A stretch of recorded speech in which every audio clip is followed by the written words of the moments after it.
Yeah, hi everyone, welcome to PrepFusion. So this was the last requirement from everyone that sir, something on communication system we need. So this is the video that I am bringing. If you are someone who is completely new to communication system, then also you can cover these particular topics and they could be at least asked for 4 marks in the examination, at least 4 marks. Okay, so you can secure those 4 marks in the best possible manner. So right from the zero we are starting. So first query would be, sir, I have never studied communication, can I study? Yes, you can study. But you just need to have a very basic knowledge of signal system. I'm not even asking Fourier transform, Fourier series. No, very basic knowledge of signal system. Like if I ask you what is the energy of a signal, you should be able to tell. That's it. This much knowledge you need to require. Although we will revisit that, but very basics of signal system you need to know. Very basic. Understandable? Okay. Now, sir, I have already studied communication, but I am not much comfortable in that. Then also you can watch this particular video. In this particular video, these topics we are discussing. First, we will discuss meshed filter. First, we will see some basics of signals, like basics of energy we will see, basics of convolution we will see, then we will see meshed filter, then we will talk about the Nyquist state, then we will talk about the bandwidth, we will go talk about the probability of symbol error in BPSK, BFSK, PCM, PAM and BASK. And then we will talk about, and then we will discuss these communication technique as well, like sir, what is the meaning of BFSK, that those things also we will see. And then we will talk about super heterodyne receiver, which is a analog receiver, and then some general probability based question we will see. So this will be our flow. These many topics we are covering, and I am expecting that from these topics itself 4 marks of questions should be coming in the examination hall. Okay, so if you are someone who is struggling in these kind of topics, then you can watch this video. Or if you are someone who has already studied from our core capsule on YouTube as well, I have given more than enough content of communication system, right? A lot of people would have already studied the core capsule series. There they would have covered random variable, random process, digital communication marathon 1, where they covered about sampling, quantizer, then threshold detector, all these things they covered, and then they covered about information theory and coding. So those guys can also watch this particular video. Here you will learn a new concept, some new concept, and they will be helpful for your examination. Is that understandable to you? So everyone can watch this particular video. Especially it is for them who are starting right from zero. They don't even have any knowledge of communication system. Sir, I'm completely skipping communication. Can I do some part? Yes, this is the part you can do. Is that okay for you? Okay then. So let's get started with the video. What is my requirement? My expectation from your side would be that I expect 250 likes on this video and comments. You need to comment down how did you feel after watching this particular video. Comments I expect. Okay then, yeah. Thank you very much. Happy learning. Let's get started with the video. And yeah, one more thing again, I forgot to explain about notes. So notes will be available in a Telegram group. Okay, in our Telegram group, notes will be available. The name of the notes will be communication, or I will simply put communication. I will put communication one shot. Okay, that will be the name. Communication one shot. That will be the name of the PDF. Well and good. Okay then, yeah. And another thing, like in the comment section, people will be saying that sir, something like this can you bring for EDC? So it is not possible. It is not possible to bring these kind of videos for EDC, because in EDC there will be a lot of formula. Look, this kind of video I have brought for analog electronics, for EMFT and for communication. So there are some certain topics which you can cover from these particular subjects without remembering much formula. So in this video as well, you will see that there is no formula. Hardly there will be very less formula we are going to use, and you will be able to cover those topics. In the analog video as well, you would have watched it. In the EMFT video as well, you would have seen that we are not using much formula. But when it comes to EDC, you will have to remember a lot of formula, and this is the final time, no? In 8 days, if I ask you that this kind of problem is there, this formula you remember, then you apply the formula, then you will not be able to remember it. So that's why EDC videos cannot be brought as of now. If you have covered EDC, all good for you. If you have skipped it, then it is gone now. You cannot cover it. But in communication, there are certain topics. In EMFT, there are certain topics. In analog electronics, there are certain topics which you can cover. Now, someone is saying that, sir, please bring this kind of video for control system as well. If you are preparing for GATE examination, and till this point, if you did not have covered control system, then what you are doing? You should be done with the control system now, right? If you need revision series, that we have already brought. But this is not the revision series. This is something that if student has skipped this particular subject completely, then what they can do in the minimum time. If you want revision series, that is already available. If you want revision series on analog, already there. If you want revision series on all the subjects, everything is already available in our PIQ playlist. For digital electronics, good questions are there, 80 good questions. For signal system, 150 good questions. Communication, a lot of questions are there. For for other subjects everything is available, but this is the video where we are covering right from the zero, some concept we are covering right from the zero. That is not possible for EDC. And if you are saying that, sir, bring that for control system, then what you are doing now? Bring that for network analysis, then what you are doing? For at least network analysis should be covered, no? You should be able to do network analysis if you are paying for gate examination, right? Is that understandable to you? Okay then. So whatever that I could have brought, whatever that could be actually taught in minimum time right from the zero, that we are teaching here and that we are studying. Understandable? Okay. So please make the request in a good manner, right? Yeah. If any other request is there, you write it down. I will consider it. I can surely make the video. Okay then. Yeah. Thank you very much. Happy learning. Yeah. So let's get started. So like every topic we will see for communication system, before that we will see some basics of signals as well. Okay, we will be quickly revising basics of signals, like very basic thing you should know, like what is the meaning of energy, all these things you should know, no? Right? What is the meaning of frequency? So if you know these many basics, then it would be good enough. Communication system will be starting right from zero, but basics of signal knowledge should be there, very basic, like what is the formula of energy? I hope you know it. So what is the formula of energy? Formula of energy is minus infinity to infinity mod of xt whole square dot dt. This is the formula of energy of xt, right? So what is the energy of this kind of a rectangular pulse? Derivation you might have already done. It would be simply do the square of this a square into t. What is the energy of this sinusoid pulse? So that would be same as this. What is the peak amplitude? A square divided by 2. And what is the width here? T. How do we write it down? This as well we write down in what manner? What is the amplitude? A square. What is the width? T. What is the amplitude? A square by 2, width t, and here it will be a square by 3, and what is the width? T. Look, basically I am going to make this rectangular pulse, triangular pulse, and this sinusoid pulse in one plane only. So this is how rectangular pulse will look like. This is how your sinusoid pulse will look like, and this is how your triangular pulse will look like. All are having the amplitude of A. So for rectangular pulse it will be a square into t. For sinusoid it would be a square by 2 into t, because it is lesser than the rectangular. And for this one, for triangular one, it would be a square by 3 into t. There you go. So can you remember in this manner that energy of this rectangular pulse, energy of this sinusoid pulse, and energy of this triangular pulse? A square into t, a square by 2 into t, a square by 3 into t. There you go. Now sir, what about these particular portion? So here as well, this is a rectangular pulse and this is a rectangular pulse. So what will be the answer? Sir, a square into width, what is that? T by 2 plus square of this a square into width. What is the width here? T by 2 only. Minus a square, that means it will become a square only, width t by 2. A square, width t by 2. So what you are getting? A square into t. Now what about this one? For a triangular pulse, what did I say? A square by 3. What is the width? T by 2. Another triangular pulse. A square by 3. What is the width?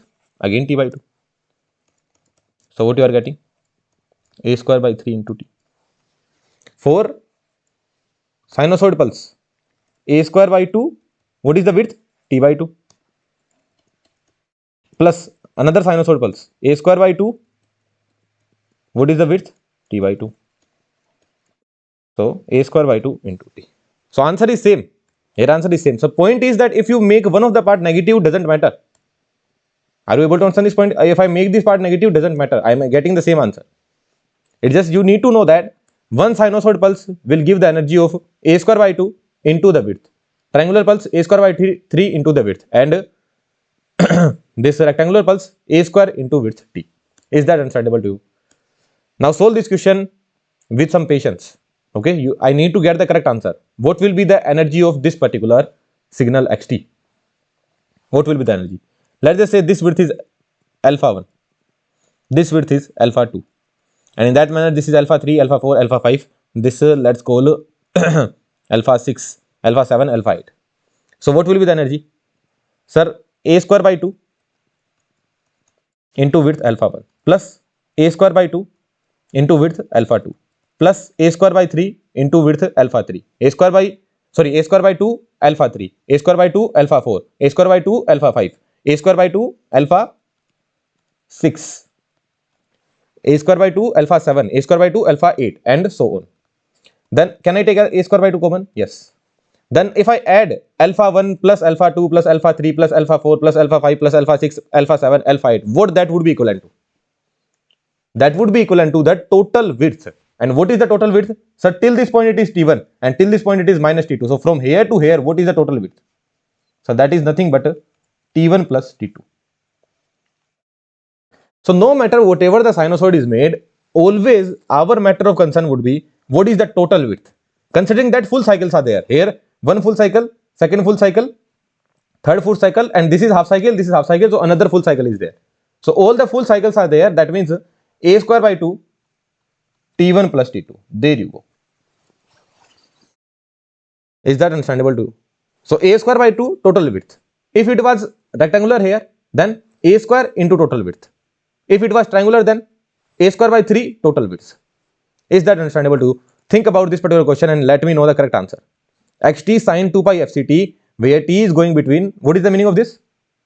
Mode of t between 0 to tb. Mode of t is between 0 to tb. What is the meaning of this? That means t is there between minus tb to tb. This much mathematics I hope you know. Mode of t is less than tb or greater than 0. This is your tb. Greater than 0. But mode of t, that means its negative sign will also come. So between minus tb to tb.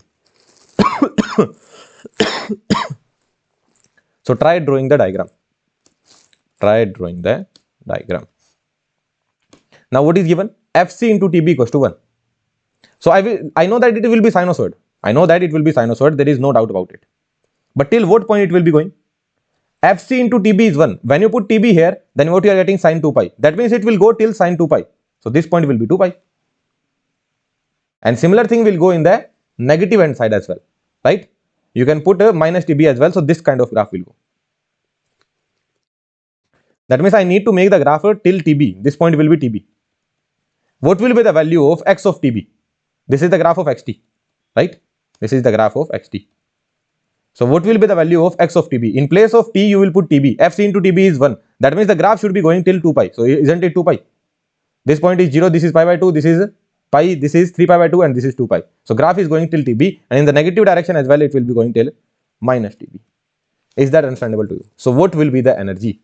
What will be the energy? Sir, a square by 2, this is the a, this is minus a. Sir, a square by 2 alpha 1 plus a square by 2 alpha 2 plus a square by 2 alpha 3, a square by 2 alpha 4. Total width added, what it will become? So energy will become a square by 2. What is the total width? This width is tb, this width is tb. So from here to here, what is the total width? 2 tb. So a square by 2 into 2 tb. So what is the answer you are getting? A square into tb. There you go. No mathematics, no formula you need to apply. Just remember this particular slide, your job is done. Just some mathematical knowledge also you need to apply. Is that understandable to you? When I am saying that it is non-zero between 0 to mode of t till tb, right? It is non-zero between minus tb to tb. That means after that it is 0. Although it will be mentioned clearly in the examination hall that after that it is 0. Okay. Here I have written that this is the expression between minus tb to tb, and after that it is 0 only, which I did not write down, but in the examination it will be written. Okay. From tb to infinity it is 0. From minus tb to infinity it is also 0.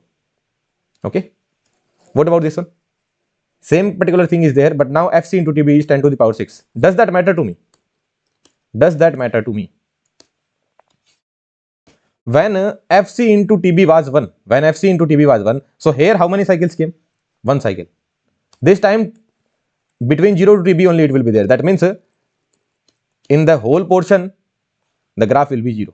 In this whole portion, from 0 to minus infinity, graph will be 0. So it will be starting from 0 and going till tb.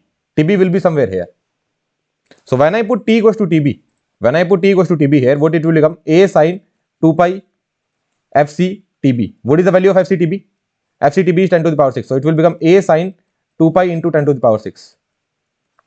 Now what is the value of a sine 2 pi n? Now here n could be any integer. 10 to the power 6 is an integer only. So what is the value of a sine 2 pi n? That is 0 only. That means the graph will be starting and it will be ending at some 0, but a lot of cycles will be there. How many cycles will be there? When fc into tb was 1, then in this portion only one cycle was there. So here how many cycles will come into action? 10 to the power 6 cycle will come into action. But do I need to care about it?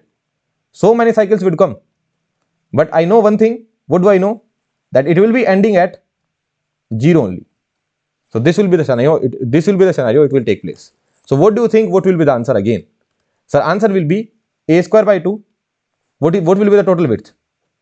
Total width is that it is non-zero between 0 to tb only. After that it is 0. After that it is 0. Before that as well it is 0. So it is non-zero between 0 to tb only. So answer would be a square by 2. Width is tb. There you go. This will be the answer. This is the energy. So what is the energy? Just you need to see the width and your job is done. A square by 2 into tb. Just see the width and your job is done. But make sure that fc into tb should be an integer, so that complete cycle is there. Who knows? Let's just say this was the scenario. If this was the scenario, not this scenario, let's just say if this is the scenario, that cycle is not completed. Cycle has to be completed, no? Then you can write down the answer, sir, a square by 2 into width. So cycle has to be completed. This one cycle is completed, the second cycle is completed. So this lobe will throw a square by 2 into width. This lobe will also throw a square by 2 into width, right? But what if I make only this much lobe? How much it will throw, that I don't know. Is that understandable to you? So you need to make sure that cycle is completed. So just put tb here. 10 to the power 6 will come. Sine 2 pi into 10 to the power 6. That means yes, it will be ending at 0. That means cycle is completed. Full cycle is completed. So you can put 99.99% chances are there that if the question is coming in the examination hall, cycles will be completed only. So there blindly you can put a square by 2 into the width. You just need to take care of the width. So just tell the answer here. What will be the energy? What will be the energy? Sir, a square by 2. Think about the width. Sir, first let's see fc. What is the value of fc? 10 to the power 6. If I compare it with this 2 pi fc, fc value is 10 to the power 6. And what is the value of tb here? tb seems to be, sir, 10 to the power minus 4. What is the value of fc into tb?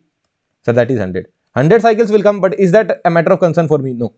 I just need to know that yes, sir, complete cycle will come. Yes, complete cycles are coming. So what will be the answer? A square by 2 into width. What is the width? 10 to the power minus 4 or 2 into 10 to the power minus 4? Here till 10 to the power minus 4 it will be non-zero. Till 10 to the power minus 4 second it will be non-zero. Similar thing will be happening in the negative hand side as well, no? Right? What is the meaning of this?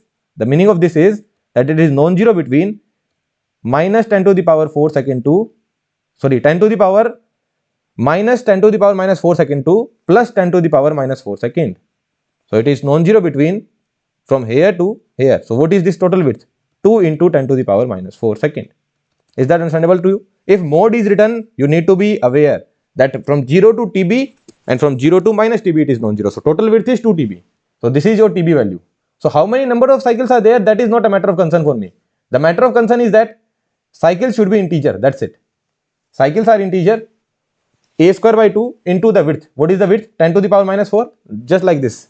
tb and minus tb. So total width is 2 tb. So here I will put 2 tb. So a square by 2 into 2 tb. What will be 2 tb? 2 into 10 to the power minus 4. So what is the answer I am getting? 9 into 10 to the power minus 4. So 0.9 millijoule. That is the answer we are getting, or you can say 900 microjoule. That's the answer. Is that understandable to you? Will you be able to comment on the energy part?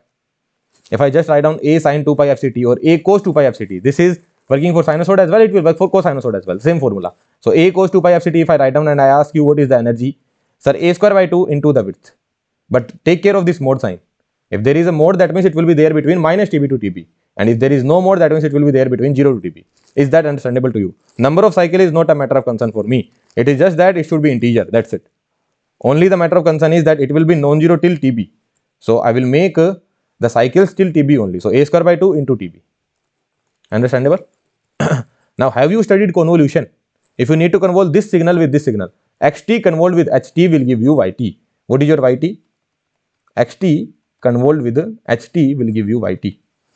So can you do the convolution of two rectangular pulses? So how do we do the convolution of rectangular pulses? Sir, lower limit added. In the convolution, always first lower limit added. 0, 0, added 0. Higher limit added. T plus t, that would be 2t. So the graph will be non-zero between 0 to t. This we have understood. The graph will be non-zero between 0 to 2t. Now we need to see the pulse width. This width is t and this width is also t. So which width is minimum? Both are same only. So from 0 to t, from 0 to t ahead, here there will be a slope change. Now what kind of slope you will be getting? This kind of basics you would have surely seen in your basics of signals. So this kind of slope you will be getting. Now what will be the value of this slope? The value of this slope will be this multiplied with this, a square. So value of this slope will be a square. Slope is a square. The value of slope is a square. That means what will be this value? This value will be nothing but a square into t. Because if this value is a square into t, then what will be the slope? Y-axis value a square into t. What will be the x-axis value? T. So what will be the slope? A square. Is that understandable to you?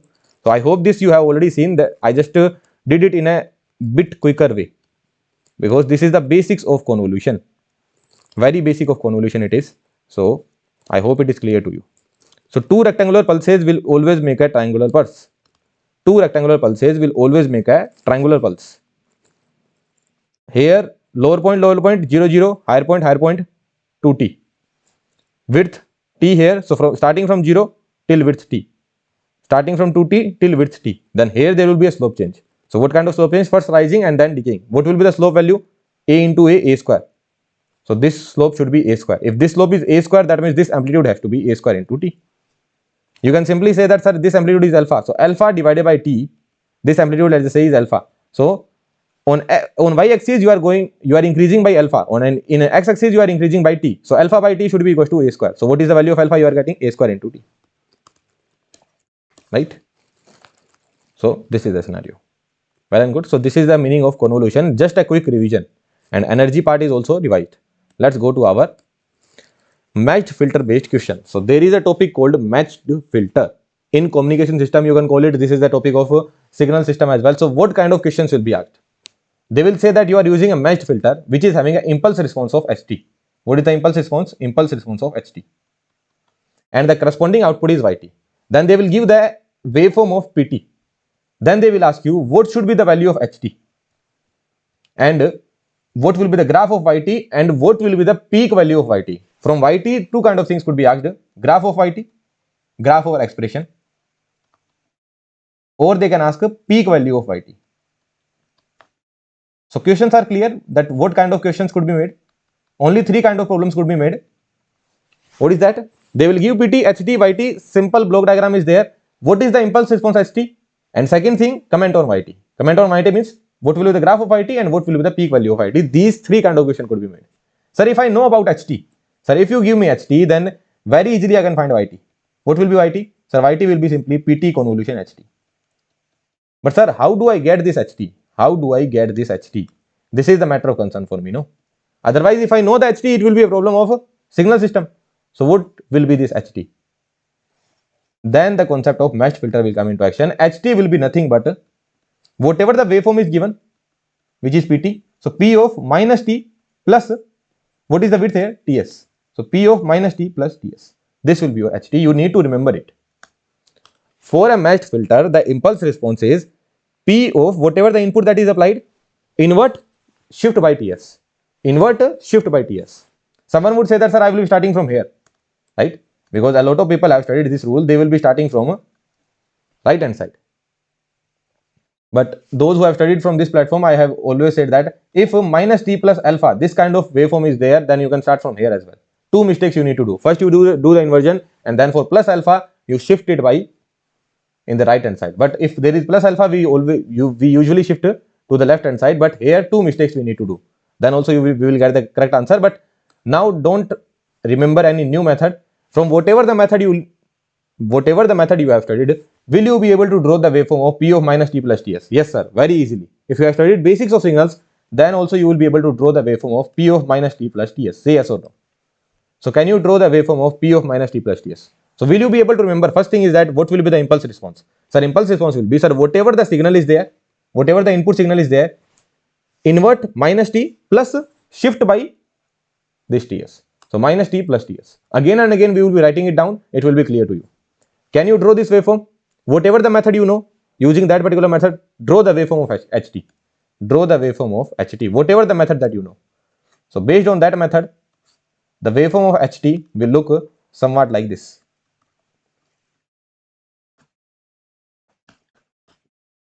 Waveform of HT will look somewhat like this, inverted and then shifted.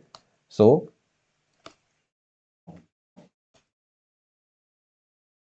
this is how it will be looking. Say yes or no. It will be looking same as HT or PT, sorry. HT is looking same as PT, but it is not always necessary. Here HT is nothing but HT is coming.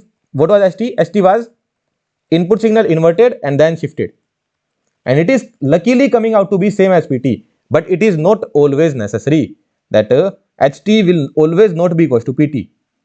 Always not necessary. Okay, a lot of people just simply mug it up that sir HT will be similarly looking as PT only, but no, always not necessary. Even the name suggests matched filter. Matched filter. Then what a lot of people will do? Sir, matched filter. Okay, HT equals to PT. No, HT equals to P minus P of minus T plus TS. P of minus T plus TS. Inverted shifted. Inverted shifted. But in a lot of example, it might happen that both are looking similar only, like in this particular example. So always not necessary.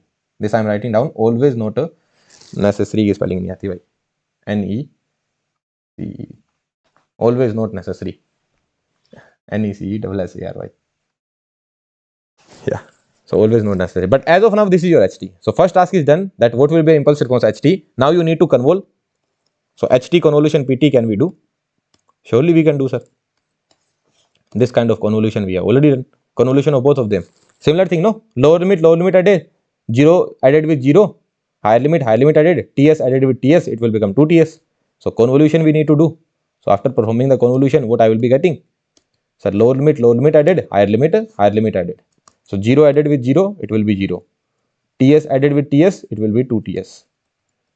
Right? Then there will be a slope change and everything we will see. This is your YT. What you are getting? You are getting this YT. YT versus T. Right? So what do you see, sir? Where will be the slope change? Sir, this pulse is also TS width. This pulse is also TS width. So from 0 to TS ahead, from 2TS to TS backward.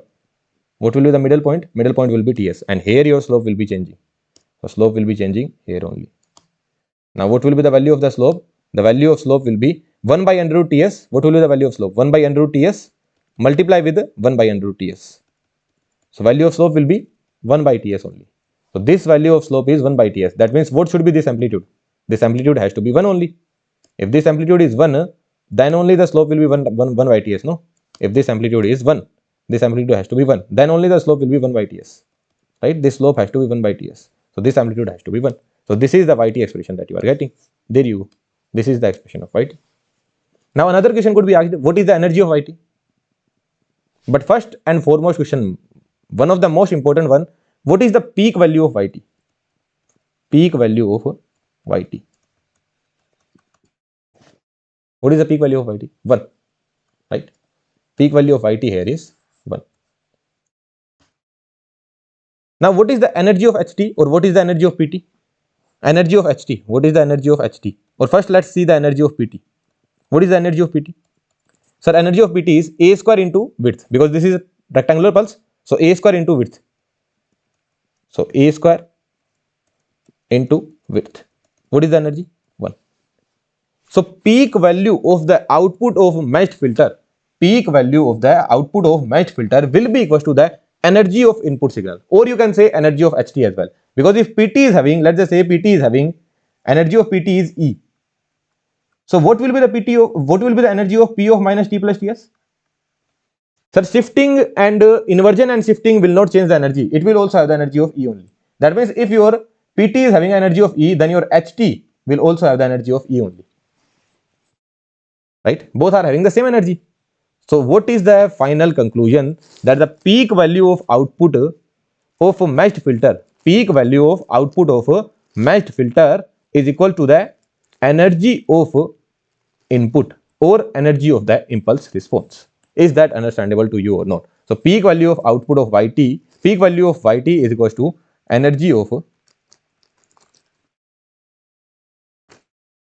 input or energy of HT, right? Now they can ask what is the energy of Yt, then here you have to apply the formula. There is no conclusion here. So here what I will do, sir, this is triangular, so a square by 3 amplitude square by 3 into width, that is 2ts. So this will be the answer here. So here there is no conclusion or anything, this is the only conclusion. So let's write down what all conclusion we have made. So for impulse response, what all things you need to remember. For matched filter, the topic is matched filter. So specifically it will be mentioned that it is a matched filter. So what will be the impulse response of matched filters, or whatever the input that has been applied, just invert it and then shift it by the width t. Okay, whatever the width of input is there, this is the width of input, so shift it by t. Is that understandable to you? Here I can write down ts as well. And what is the peak value, and what is your output Yt? Output Yt will be nothing but input convolution with Ht, right? And Ht you already know, this will be the Ht. And what will be the peak value of output? Peak value of output will be equals to the input energy or impulse response energy or Ht energy. I am just simply putting energy of Ht. Energy of Ht.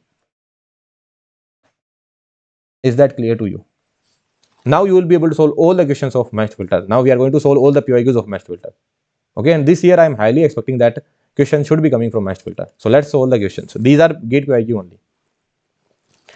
So Ht means this is the input. Okay, for the given Ht means this is the input. First you need to draw the Ht waveform. Then you need to tell the peak value of Yt, and then you need to draw the Yt if it is possible. If like if the waveform is easy, if you can do the convolution by the waveform only, then draw Yt. Otherwise, if it is difficult, then do not draw Yt. Okay, so in this problem we will not draw Yt. Here we will draw the Yt. That's it. Because here convolution will be a bit difficult. Although you can do the convolution, but it will be a bit difficult. So that Yt we are not going to draw. Here we will draw the Yt as well. So let's pick this particular question. St is given. So first I will draw the waveform of St. So answer of A we are doing. First let's draw the waveform of St. Sir, it is equals to A between 0 to 2t by 3. Otherwise it is 0. That's it. So between 0 to 2t by 3. So it is defined from 0 to capital T, right? It is defined from 0 to capital T. So this is the capital T. And from 0 to 2t by 3 it is non-zero. And what is the amplitude? What is the amplitude? Amplitude is A. This is your St.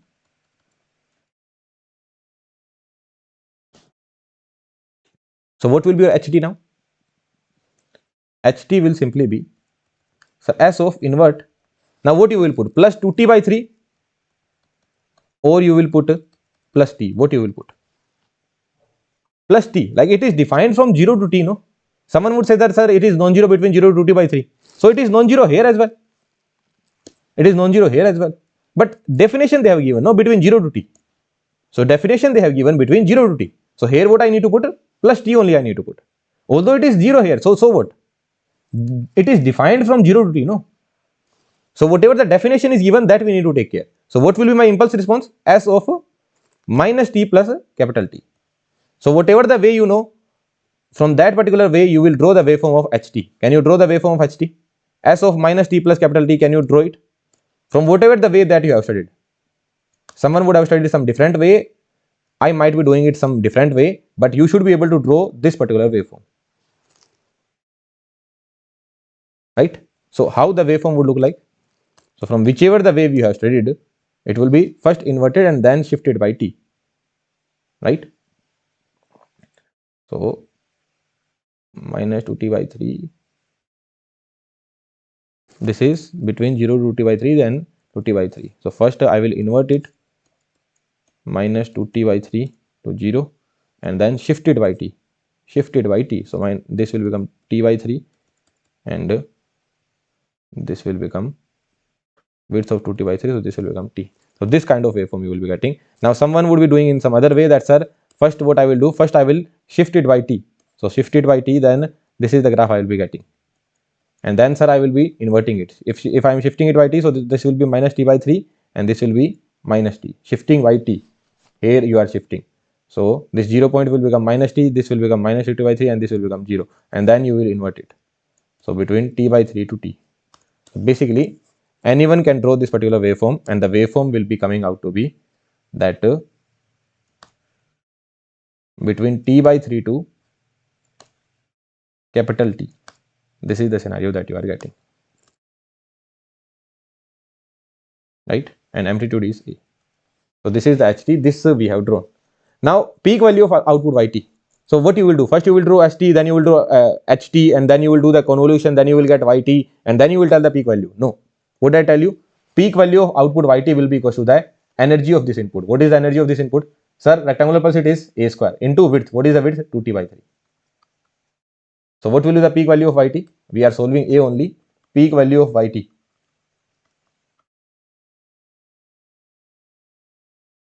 Simply equals to the energy of input, that is A square into width is 2T by 3. So answer would be 2A square T by 3. There you go. Now can you draw YT? Yes sir, I can draw the YT as well. I can do the convolution of both of them. In convolution what happens? Lower limit added, higher limit added. So lower limit, here the lower limit is 0, here it is T by 3. So 0 plus T by 3 would be T by 3. Higher limit is 2T by 3, and here it is T. Like non-zero, I am doing the convolution now. Convolution is concept of signal system. So 0 T by 3, 2T by 3 added with T. What you will be getting? 2T by 3 added with T. 2T by 3 added with 3, 5T by 3. So now do the convolution. What is the width here? Width is 2T by 3. Here also width is 2T by 3. So go from here to here and then come back here. So middle point would be T only.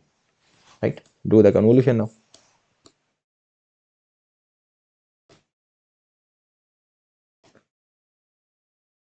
You will notice that same answer is coming. Right?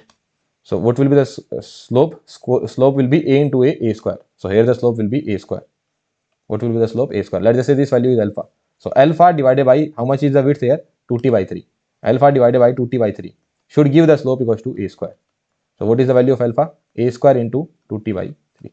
So value of alpha is coming out to be A square into 2T by 3.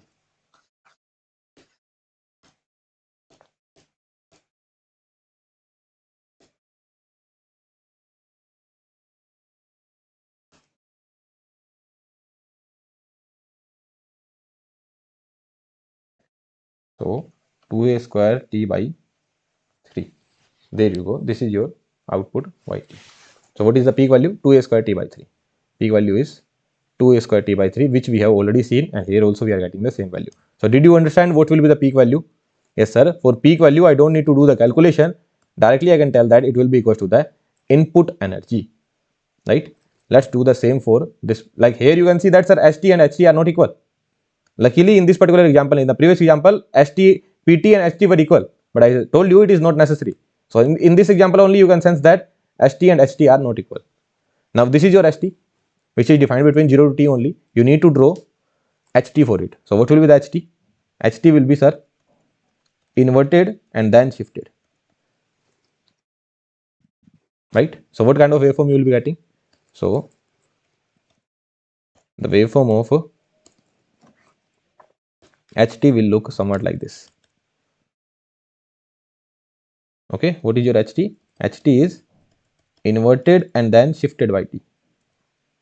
So inverted and then shifted by T. So what kind of waveform you will get? Or first you shift and then invert. First shift and then invert. So waveform I will be getting that would look somewhat like this.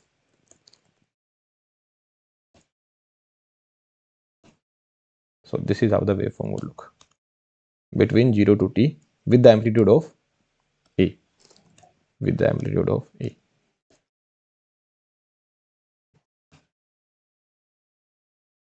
Okay, so this is your HT. What will be YT? YT will be HT convolution with the ST, which is a difficult task to do. They are not rectangular pulses. No, for rectangular pulses there is a standard way. This is the standard way, but these are the ramp pulses. This is a triangular pulse, you can say. This is also a triangular pulse. This is also a triangular pulse. So doing the convolution is not an easy task. So let's not do the convolution. Okay, let's not make the waveform of YT. But can you let me know the peak value of YT? Sir, for peak value of YT, sir, do I need to draw the waveform or anything like that? No, sir. Peak value of YT is very simple. I can any day tell the peak value of YT as well, sir. What will be the peak value of YT? Energy of this particular pulse. What will be the energy of this pulse? Sir, it is triangular, rectangular, sinusoid, triangular. Rectangular was a square, sinusoid was a square by 2, triangular was a square by 3. So a square, what is the amplitude? A square divided by 3. What is the width? Width is t. That's it. No matter whatever the structure is there, you don't care about the structure. You just need to see that it is triangular. Yes, sir. So a square by 3 total width. That's it. This would be the answer. Okay. So a square by 3 total width. Understandable? So what will be the answer? Peak value of it will be nothing but, here also you can sense a square by 3 total width is t. There you go.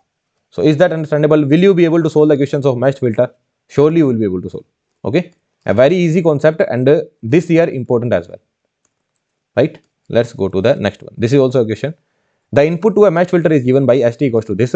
Find the peak amplitude of a filter output. You need to tell the unit as well. What will be the unit of this peak value? Let's just say options are mentioned. Options are mentioned are 5 millivolt, option B 5 millijoule, option C 10 millivolt, and option D 10 millijoule. These options are mentioned. Okay. So you let me know which of them is correct. Peak value of peak amplitude of filter output. That means filter output means yt. So what will be the peak value of yt? You know that peak value of yt would be equals to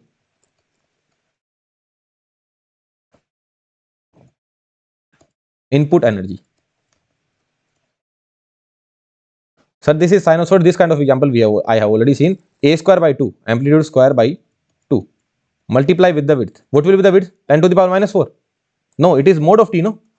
So 10 to the power minus 4 here, and 10 to the power minus 4 here as well. So 10 to the power minus 4, 10 to the power minus 4. So 2 into 10 to the power minus 4. So what will be the width? 2 into 10 to the power minus 4, right? Because mod of t is there, no? What is the meaning of mod of t? 10 to the power minus 4 in the positive side, 10 to the power minus 4 in the negative side as well. So total width will become 2 into 10 to the power minus 4. So 2 into 10 to the power minus 4. So 2 and 2 get cancelled out. It is becoming 10 to the power minus 2. So answer is coming out to be 10 milli. Now the question is, it will be joule or volt. Sorry, energy we are calculating now, so it should be joule. This is just a way. Like, let's just say, if this was voltage, if st was voltage, ht was voltage, then what will be yt? This will also be voltage only, no? This will also be voltage. If this is voltage, voltage convolved with voltage, what it will give you? Voltage only. If this is also voltage, then this will also be voltage. So this value is also voltage only. Although it is coming out to be equals to the energy, so what? Like basically this value is coming out to be equals to the energy of input signal. So this is the only value is similar. Let's just say I am having 20 chocolates and my marks in the examination is also 20 marks. Someone asks me how much marks did you get? I will say it is equals to the number of chocolates that I am having. So what is the marks I am having? 20. But will you say your marks is 20 chocolate? No. Your marks are 20 marks. Are you able to understand this point? Very simple point. Like if I want to confuse student, I would simply put joule as well there. So what they would mark joule because we are calculating the energy, but it is just the value which is similar.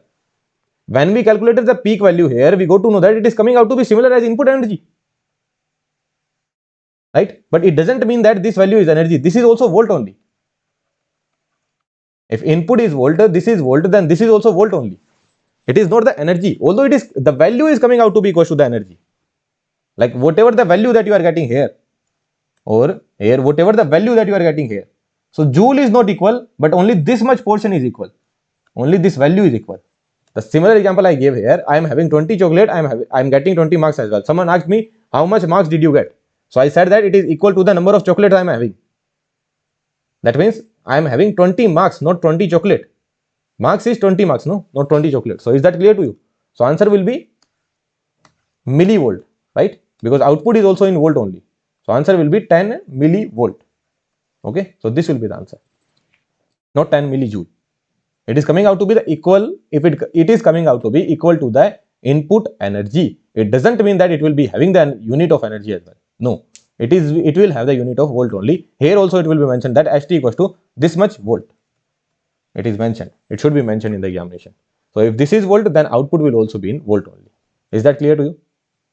Well and good. Okay. Let's see the next question. So think about it and let me know what will be the answer. xt is fed to the meshed filter. This is the input which is fed to the meshed filter. Slope of ht between t equals to 3 to 4 seconds. This is the question. Slope of ht between t equals to 3 to 4 seconds. So what will be your ht? So ht will be nothing but s of minus t plus, not s, this time input is x. So x of minus t plus total width, that will be 4. So between 3 to 4 seconds, what will be the slope? So you draw this graph between, like just you need to draw this particular graph ht, and then you need to see what is the slope you are getting between 3 to 4 seconds. So it's up to you how do you draw this graph. Okay, so now I am drawing the graph.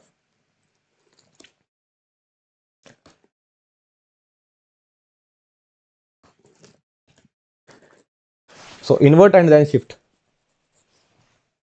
So not very easy to draw this graph, no. But what they are expecting from us, that slope between 3 to 4 seconds of ht. So can I find out the value of h of 3? Yes sir, value of h of 3 would come out to be, here you will put 3, so minus 3 plus 4, what that would come out to be, x of 1. And what is h of 4 is coming out to be? H of 4 is coming out to be minus 4 plus 4, that is x of 0. So when you are going from h of 3 to h of 4, this is the graph of ht. This is 3 seconds and this is 4 seconds. When you are going from h of 3 to h of 4, that means you are moving from x of 1 to x of 0. 1 to 0 you are moving, if you are going from 3 to 4. So from 1 to 0, value is 1 here. What is the value of x of 1? X of 1 is 1. So h of 3 is 1. And what is the value of h of 4? H of 4 is equal to x of 0, which is 0. So you are going from 1 to 0. And this is the kind of graph you will be getting, 1 to 0. So h of t only between 3 to 4 I have made. What did I think? That I need to comment between 3 to 4 only. So what I find out? H of 3 I find out. H of 4 I find out. I go to know that it is coming out to be equal to x of 1. What is x of 1? That is equal to 1 only. What is h of 4? That is equal to 0. So I know the value here. I know the value here as well. Then I can simply draw the graph, because this is the nature. So the graph will also be linear only. So linear graph I have made. So what was this value? This value was 1. This value is 0. So now can you let me know the slope? Can you let me know the slope? Sir, graph is like this, slope will be negative. So what will be the slope? Sir, amplitude of y divided by amplitude of x. So what is the slope you are getting? Minus 1. And negative slope, because graph is decaying. Decaying graph means negative slope. So slope is minus 1. That's the answer. So what is the answer? Minus 1 is the answer. Okay. Answer is minus 1. That's it. Otherwise, you could have drawn the complete graph as well, just inverted and then shifted. So from here as well, this part will be inverted, and then it will be shifted like this. So here as well, I can get to know that negative of this slope will come. Otherwise, this method is also very straightforward. Well and good. So we have understood the meaning of a meshed filter as well. So meshed filter related problems are completed. So this is the first topic that I wanted to clear, that has been clear to you. Meshed filter. What will be the next one? Next one will be digital communication only, but again, first we will see some basics of signals. First we are going to see the meaning of frequency spectrum. What is the meaning of frequency spectrum? Fourier transform. Now I am not sure whether you have studied Fourier transform or not. Even if you did not study, then also it is fine. So meaning of frequency spectrum is nothing but calculating the Fourier transform. Have you heard this word? Even if you did not hear it, then also it is fine. But every time domain signal we see, here what we were seeing, all the signals were time domain. X of t versus t, t in second or millisecond, whatever it is. X of t versus t, s of t versus t. So everything was related to time. But every time domain signal has some frequency content as well. If I ask you what is the frequency of this particular sinusoid, so do you know this form? A sin omega naught t. Right? So what is the frequency? Frequency is this omega naught. Omega naught equals to 2 radian per second. And if I need to write it down in f naught, so that would be simply this will be divided by 2. Omega naught equals to 2 pi f naught. So f naught will be omega naught divided by 2 pi. So this will be divided by 2 pi. So it will become 1 by pi hertz. What is the meaning? That in pi seconds, it will clear one cycle. In pi seconds, it will clear one cycle. So you can see that between 0 to pi, it is covering only one cycle. That means in pi seconds, it is clearing one cycle. So this is the meaning of frequency. That means this particular sinusoid signal is having only one frequency. What is that? Either you can call it 1 by pi hertz or you can call it 2 radian. So let's draw it in omega domain. So when I draw its frequency spectrum, there is a particular block, which block is, this block is known as Fourier transform. So when I applied this particular signal to the input of this particular block, So what this block will do? This block will talk about the frequency. So what this block said? This block said that whatever the input signal that you have applied, that is having the frequency content of 2 radian per second. This is what the block said at the output. So what is the output? Output will be shown by x of omega. So the output of the block said that it is having a frequency content of 2 radian per second. Okay. Similarly, there will be negative frequency as well, but sir, what is the meaning of negative frequency? You don't need to care about it. As of now, you don't need to care about it. Okay. So forget about the negative frequency, but as of now, just understand that it is having a frequency content of 2 radian and it will have the frequency content of minus 2 radian as well. The negative frequency has some other significance that I will tell you in comprehensive course. But did you understand the meaning of frequency spectrum? The frequency spectrum says that every time domain signal have some frequency content as well. Like this sinusoid was having a frequency of 2 radian per second. Okay. What will be this amplitude? That also you don't need to care about. Only thing you need to understand from here is that every time domain signal will have some frequency spectrum. That's it. This is the only point that you need to understand. Now this is a random time domain signal. Very random time domain signal.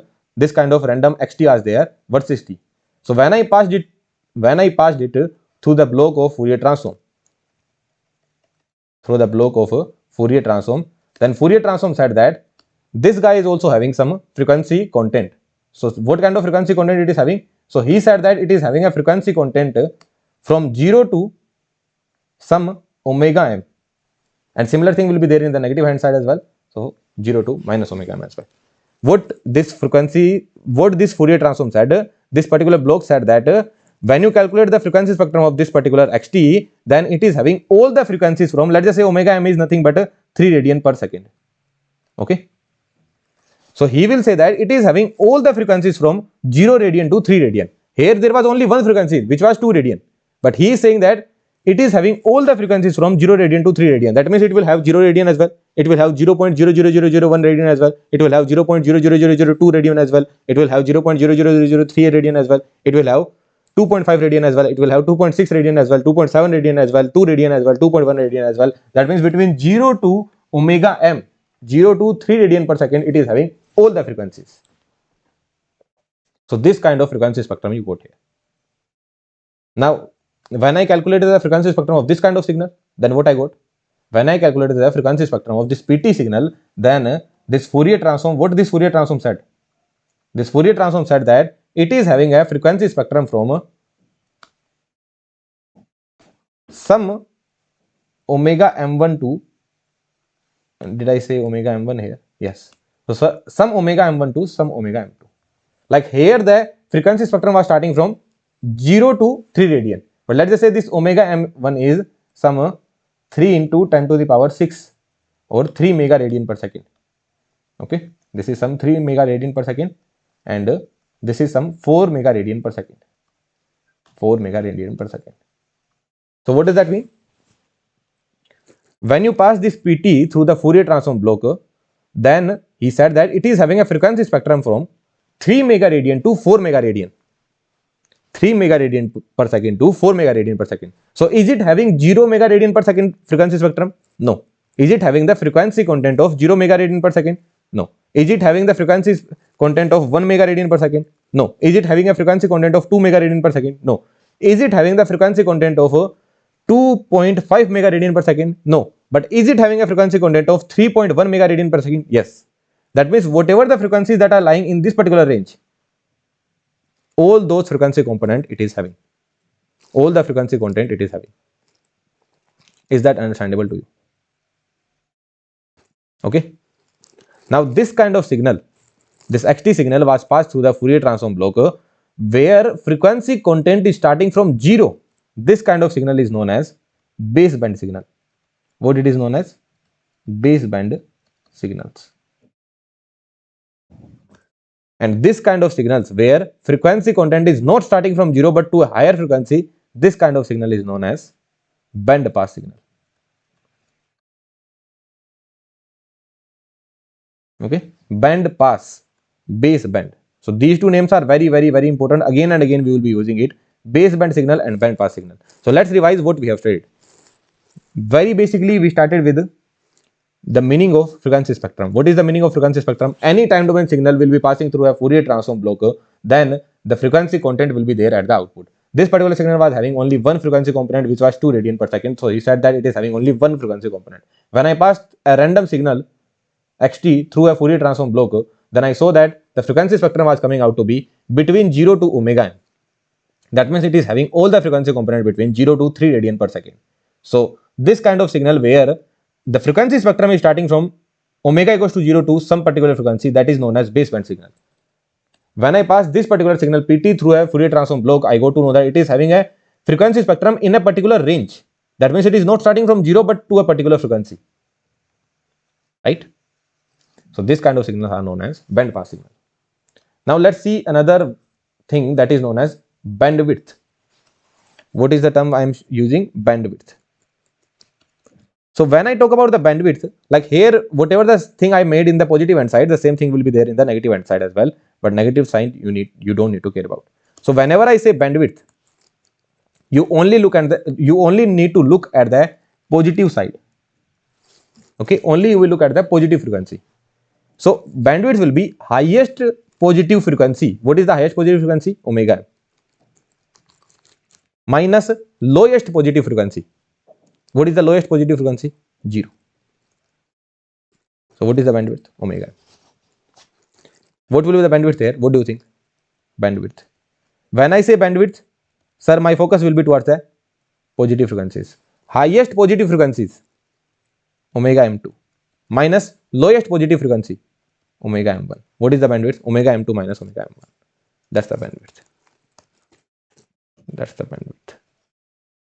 Now other topics are also there, that sir, from baseband to band pass, how do you do? From baseband signal, I need to make a band pass signal. How do I do it? By the process of modulation.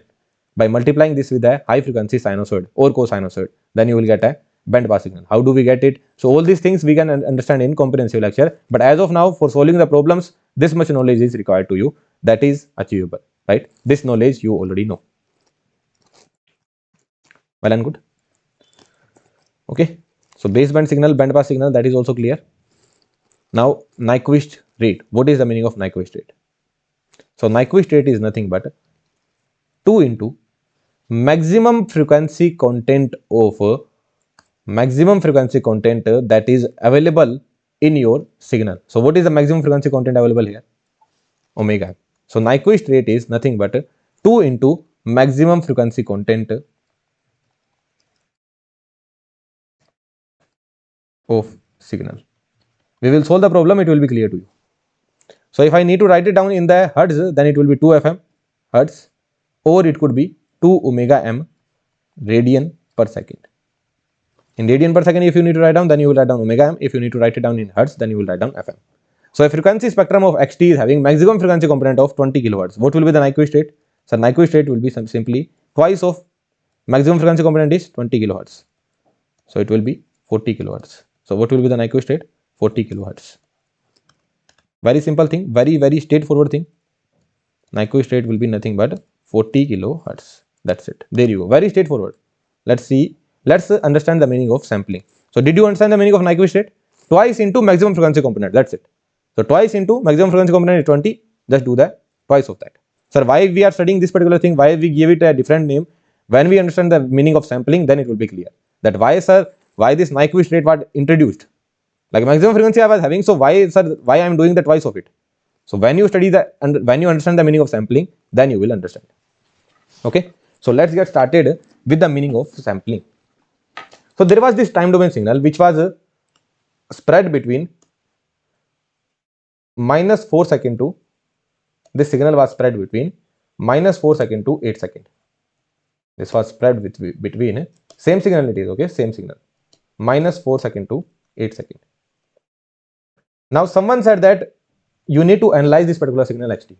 Someone said you need to analyze this particular signal xt. So I started analyzing. What did I notice?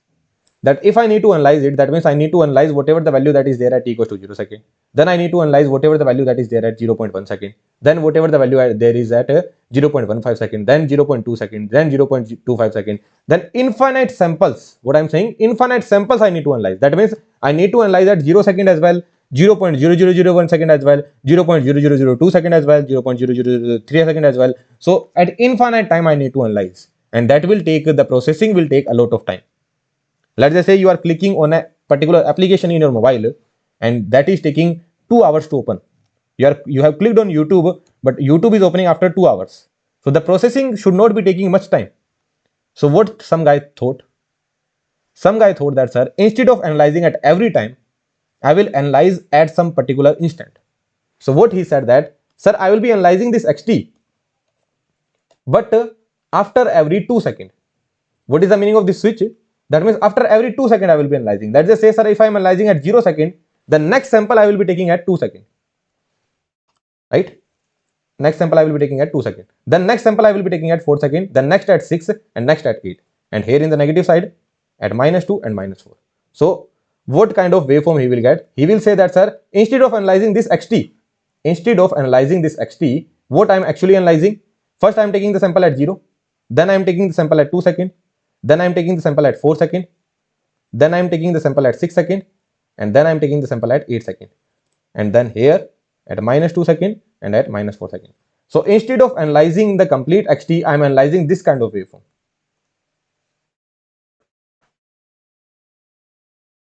I am analyzing only at these 1, 2, 3, 4, 5, 6, 7. Only at 7 point I am analyzing. Only these 7 points I am analyzing. And sir, when we match these points,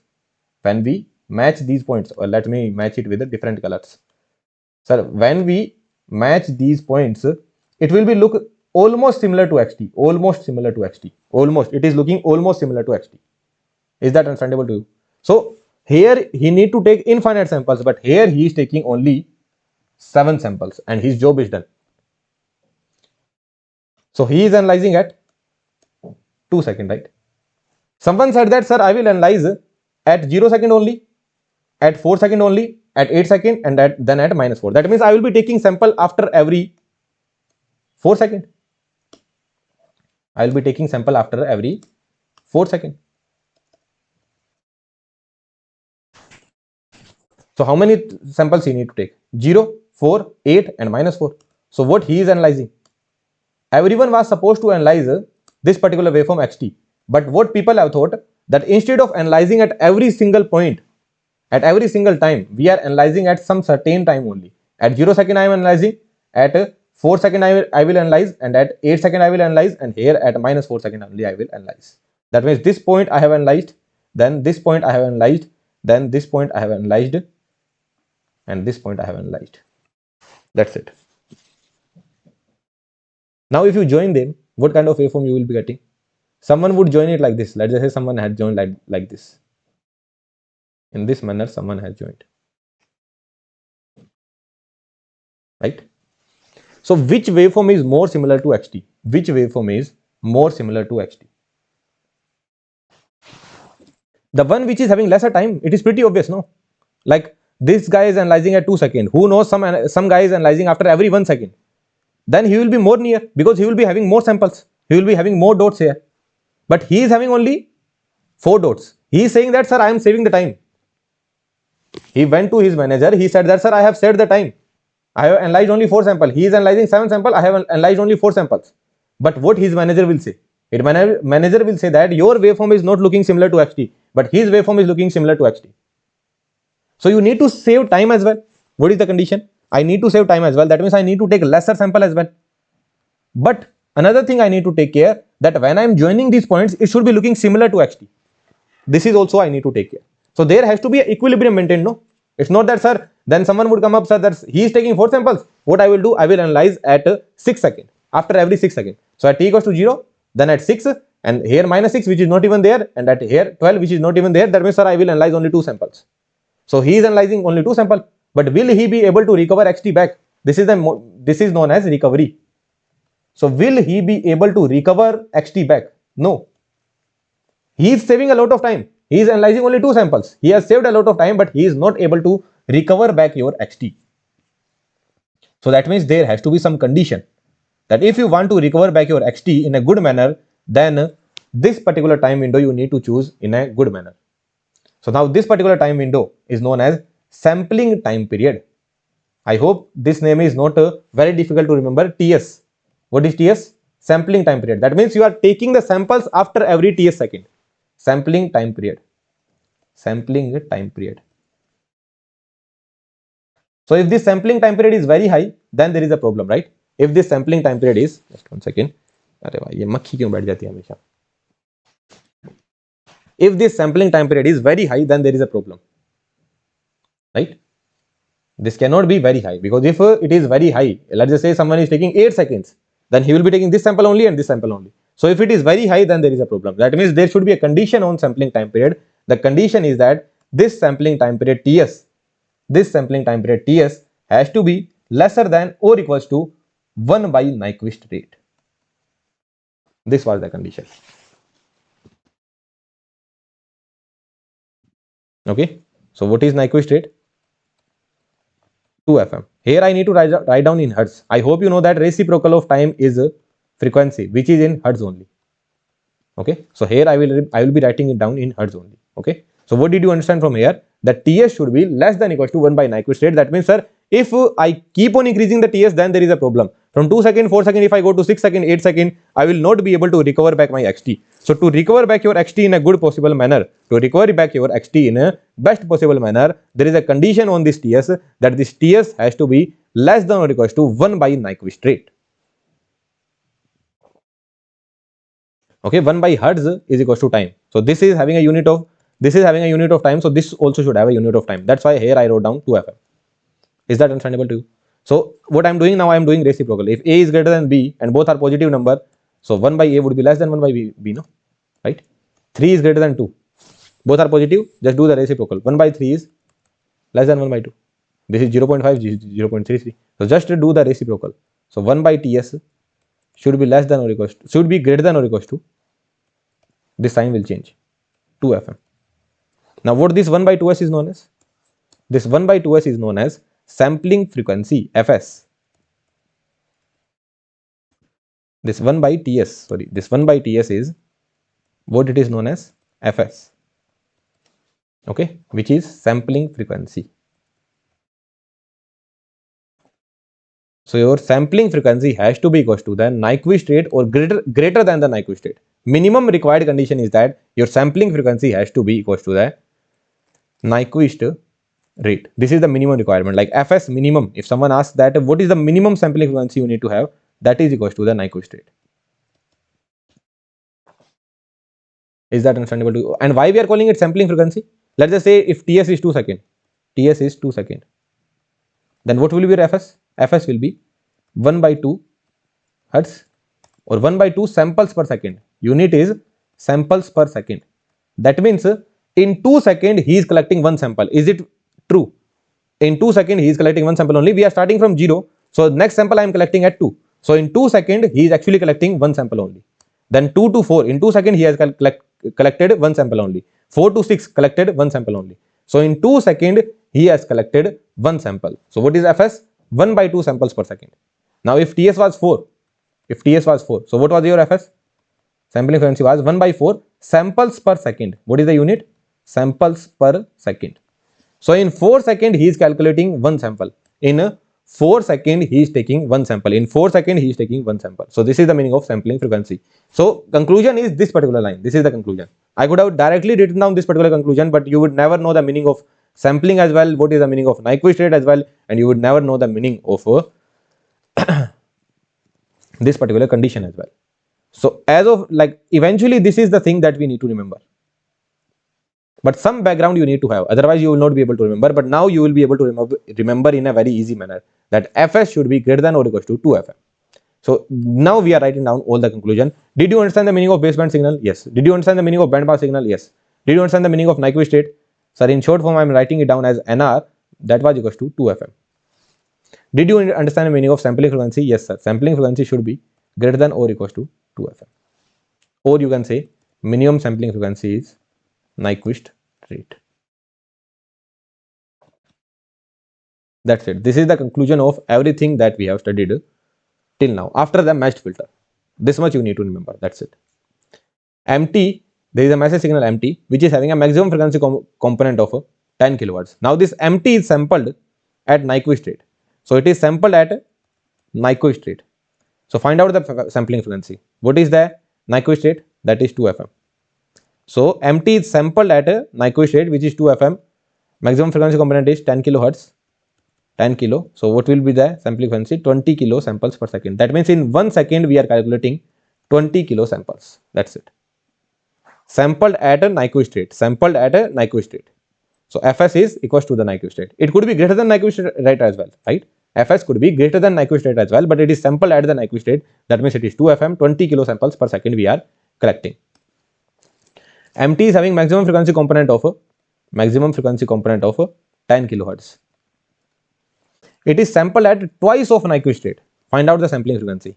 Sampled at twice of Nyquist rate. Now what is your Nyquist rate?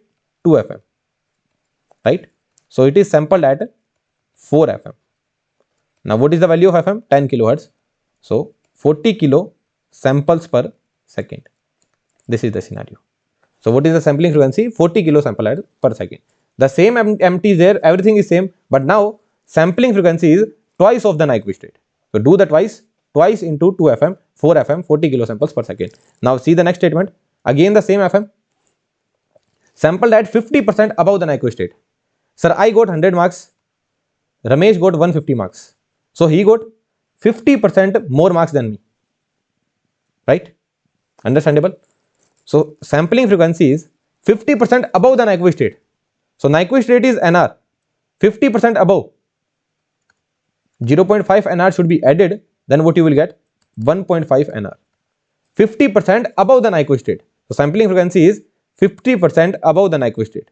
So Nyquist rate was already there, 50% above. So it will become 1.5 Nyquist rate. So your sampling frequency is 1.5 times of Nyquist rate, 50% above. So here from 100 to 150 you are getting, that means this is also 1.5 times. So Nyquist to 50% above, 1.5 into Nyquist rate. So what is your sampling frequency? That is 1.5 into Nyquist rate is 2 FM. So 1.5 into 2, that is 3 FM. So your sampling frequency will be 3 FM. That means 30 kilo samples per second.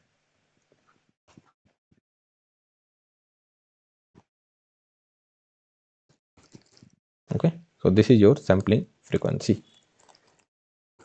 Some more points we will see. Let's see this particular question. Okay. Then we will understand the meaning of bit rate as well from here. So from here we will understand the meaning of bit rate. Then more points we are going to see, but I will have to take some break because it's been roughly around 66 minutes since I'm recording. So I will take some break and then I will come back. But let's see this particular question. What it is saying?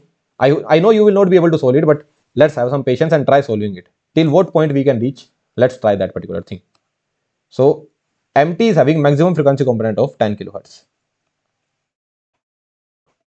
Sampled at 50% above, 25% above the Nyquist rate. What does that mean?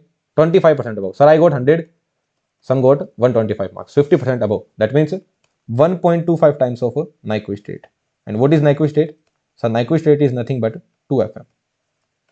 That is 2.5 FM.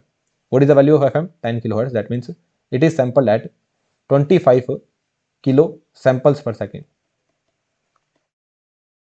That means in 1 second, how many samples we are collecting? 25 kilo samples we are collecting.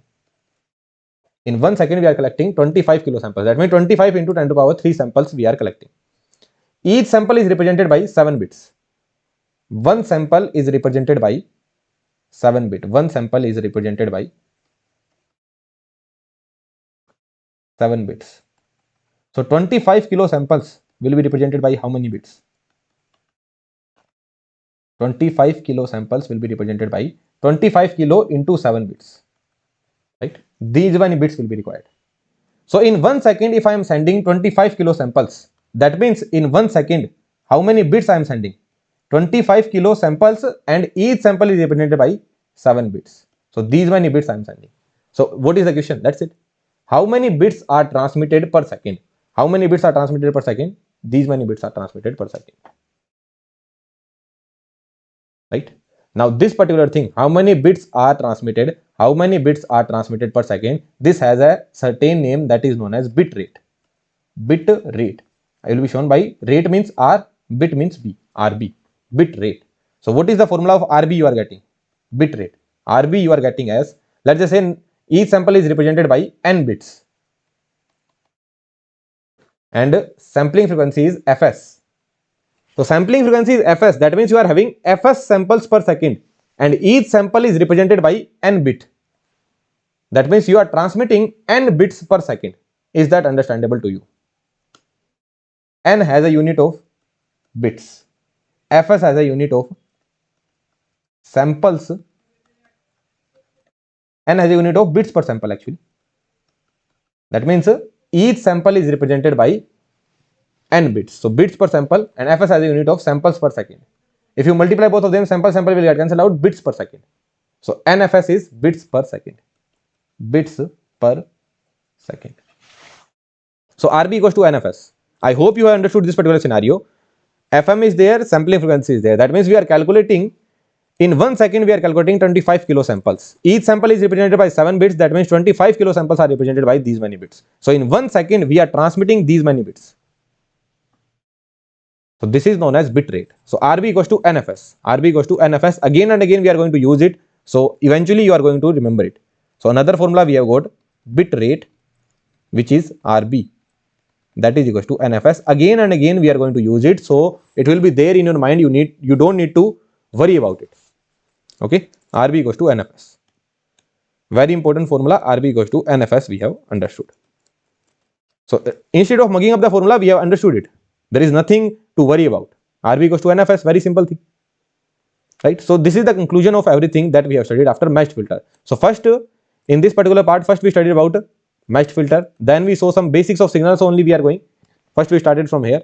Then this particular scenario, this particular scenario, this particular scenario, Nyquist state. Then we understood the meaning of sampling. Then this condition we have got. Then we saw the conclusion. Then we saw the meaning of sampling frequency, Nyquist state, and all these things. Then we got the meaning of bit rate as well. Right? Now we see some standard signals. This is a standard signal. So what is the maximum frequency content of this particular standard signal?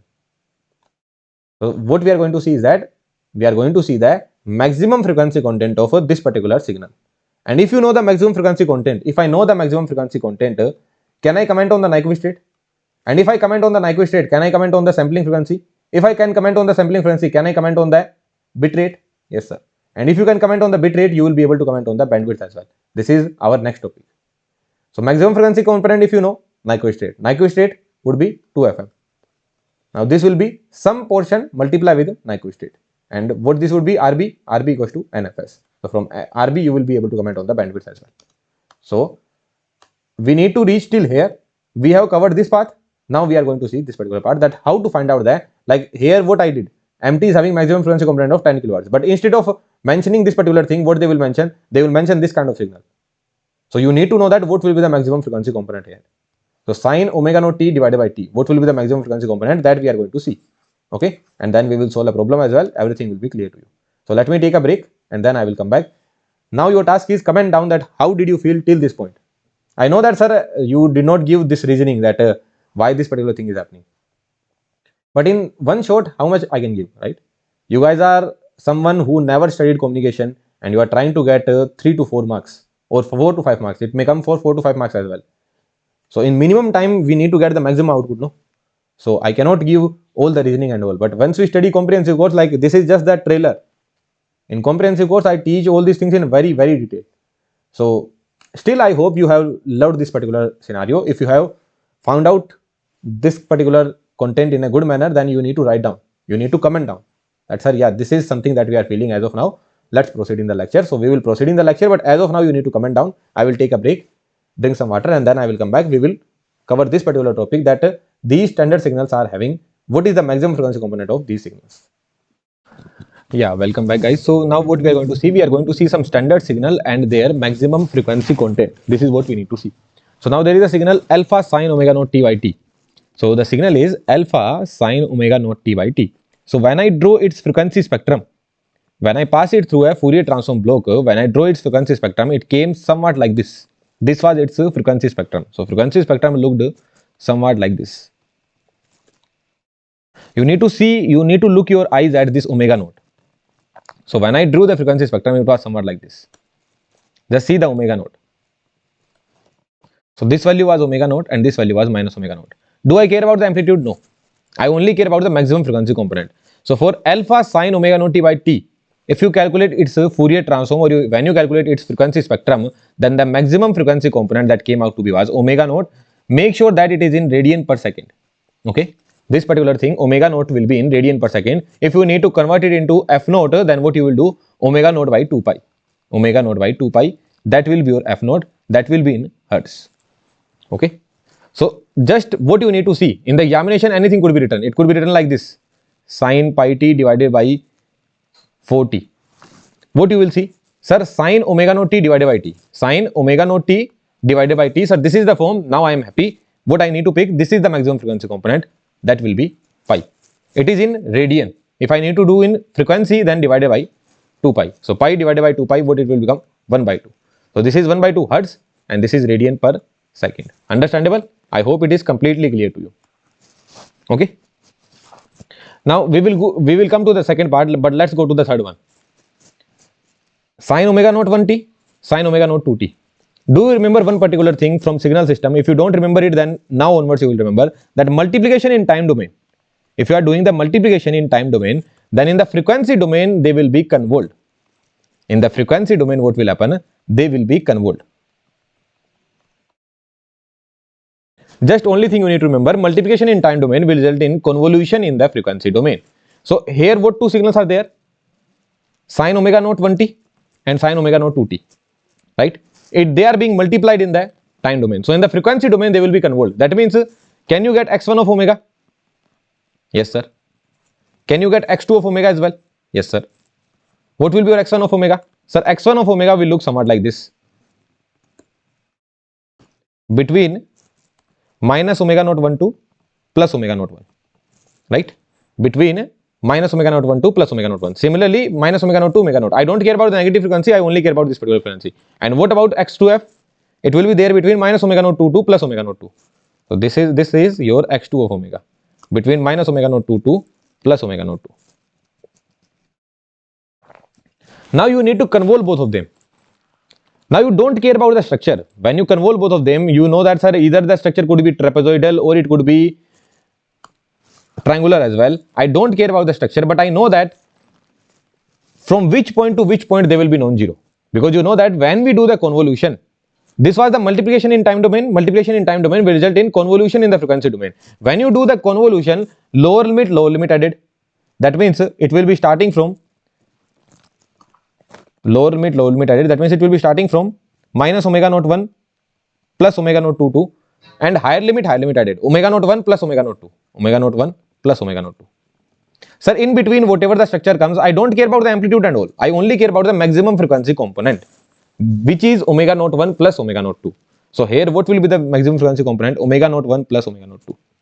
So you will see this particular thing in the examination. Sir, multiplication in time domain results in convolution in the frequency domain. Sir, what is the meaning of convolution? Convolution means lower limit added, higher limit added. That means omega naught 1 plus omega naught 2. So you are not going to mug it up, you are going to think.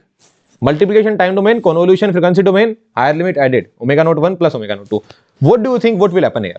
Do I care about this particular amplitude? No. I only care about sin omega naught t divided by t. Multiplied to the power n. What does that mean? Sin omega naught t divided by t to the power n. What is the meaning of this? That sin omega naught t divided by t has been multiplied n times. Had been multiplied n times. This has been multiplied n times. Say yes or no? That means in time domain they are being multiplied. So in the frequency domain what will happen? They will be convolved. In frequency domain they will be convolved. So if these two are multiplied, sin omega naught t multiplied with sin omega naught t. So this was the frequency spectrum. Then for this one as well, this was the frequency spectrum. What will happen? Lower limit added, higher limit added. So what will be the result? Result will be triangular 2 omega naught minus 2 omega naught. Then again minus omega naught, lower limit added, higher limit added. That means all the higher limit of this guy and n times they will be added. So are you able to understand that what will be the maximum frequency content? That will be n omega naught. Did you understand why? Here it was omega naught 1 plus omega naught 2. So similarly here what will happen? Omega naught plus omega naught plus omega naught plus omega naught n times. So what that will become? N omega naught. Are you able to understand this point? when we talk about the frequency content here what was the scenario? Omega naught 1 plus omega naught 2. So here what will happen? Omega naught plus omega naught plus omega naught and so on for n times. It will take place for n times. So what will be the answer? N omega naught. So no matter whatever the power is given, what you will understand? Sir, okay sir, power n is given, that means it is being multiplied n times. So it will be convolved n times. Convolved n times means higher limit will be added n times. So n omega naught. Everything you will be thinking in the examination hall, nothing you are going to mug up. Is that clear to you or not? Next one is convolution. So multiplication in time domain will result in convolution in the frequency domain. Similarly, convolution in the time domain will result in convolution in the time domain will result in multiplication in frequency domain. Is that understandable to you? So can you make x1 of omega? Yes sir. Can you make x2 of omega? Yes sir. Can you do the multiplication? Surely you can do multiplication as well. So let's make x1 of omega and let's make x2 of omega.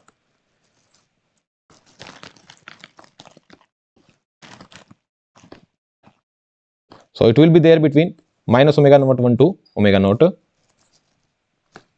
1, and this will be there between minus omega naught 1 to omega naught 1, and this will be there between minus omega naught 2 to omega naught 2. Both will be multiplied. Convolution in time domain will result in multiplication in the frequency domain. Both will be multiplied.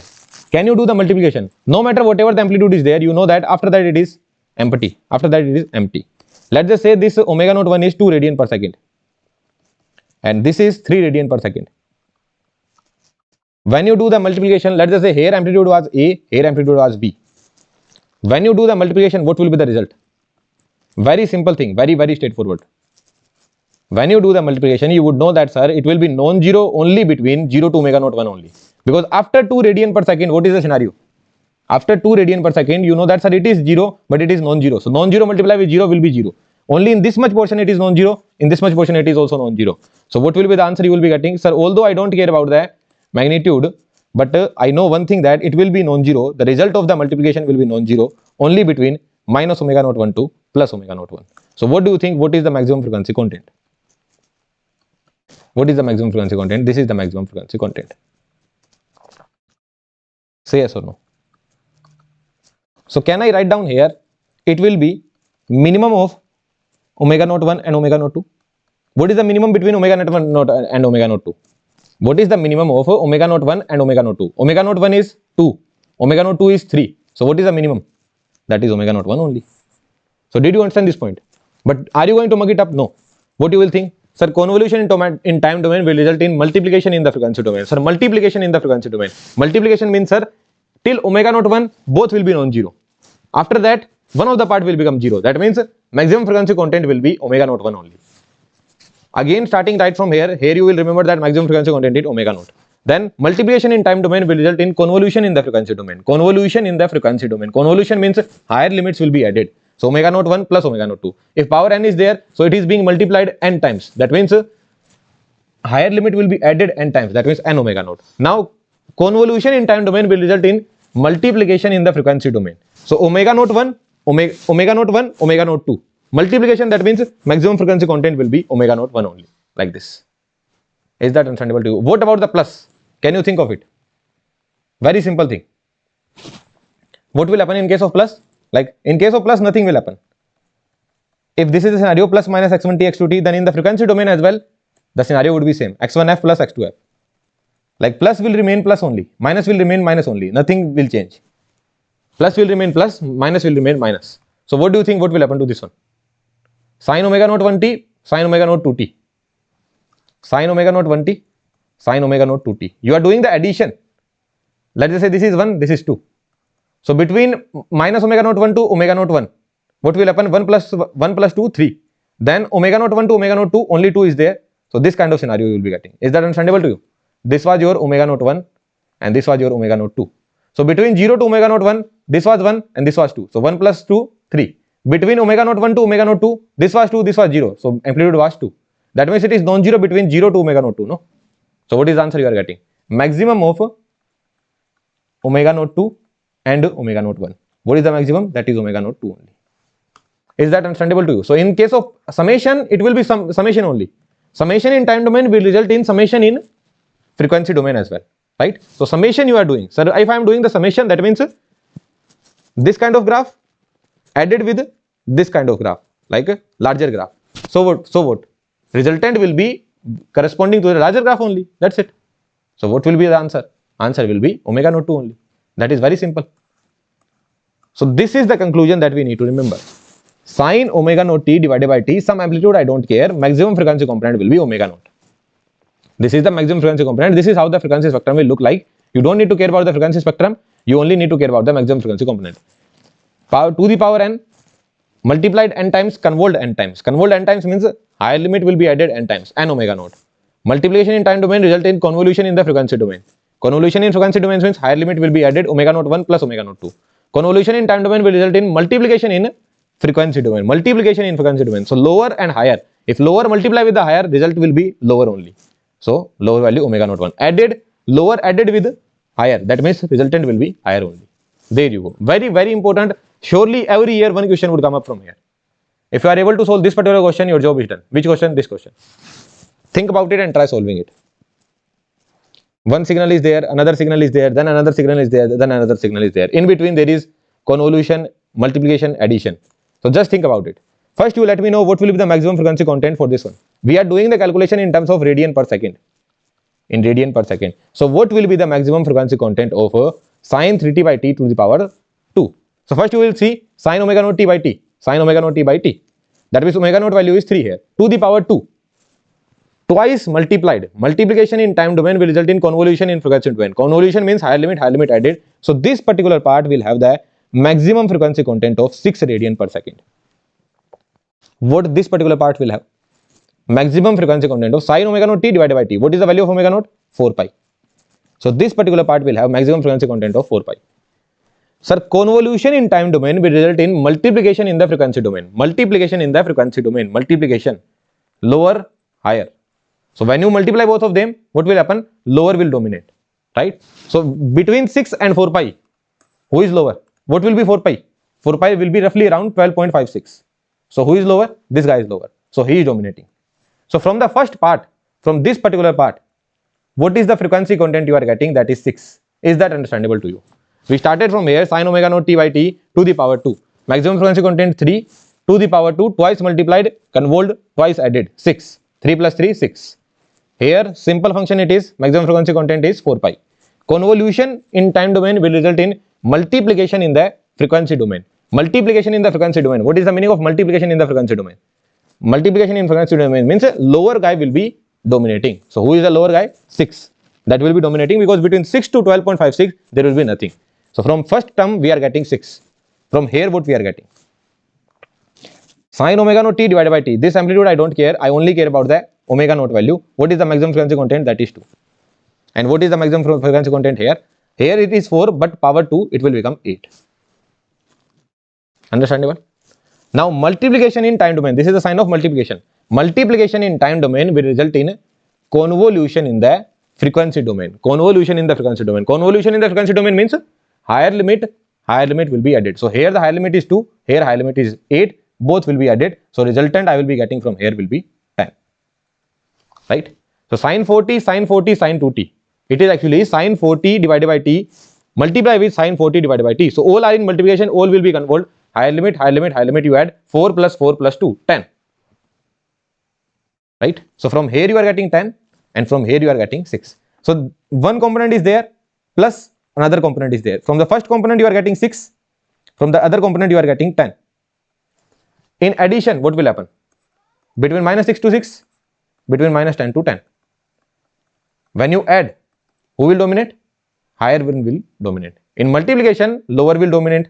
Why is that so? Because between 6 to 10 there will be nothing. And in addition, who will dominate? Higher will dominate. Why is that so? Because here there is nothing. 0 added with something will be something only. So what do you think? What will be the maximum frequency content here? So maximum frequency content is coming out to be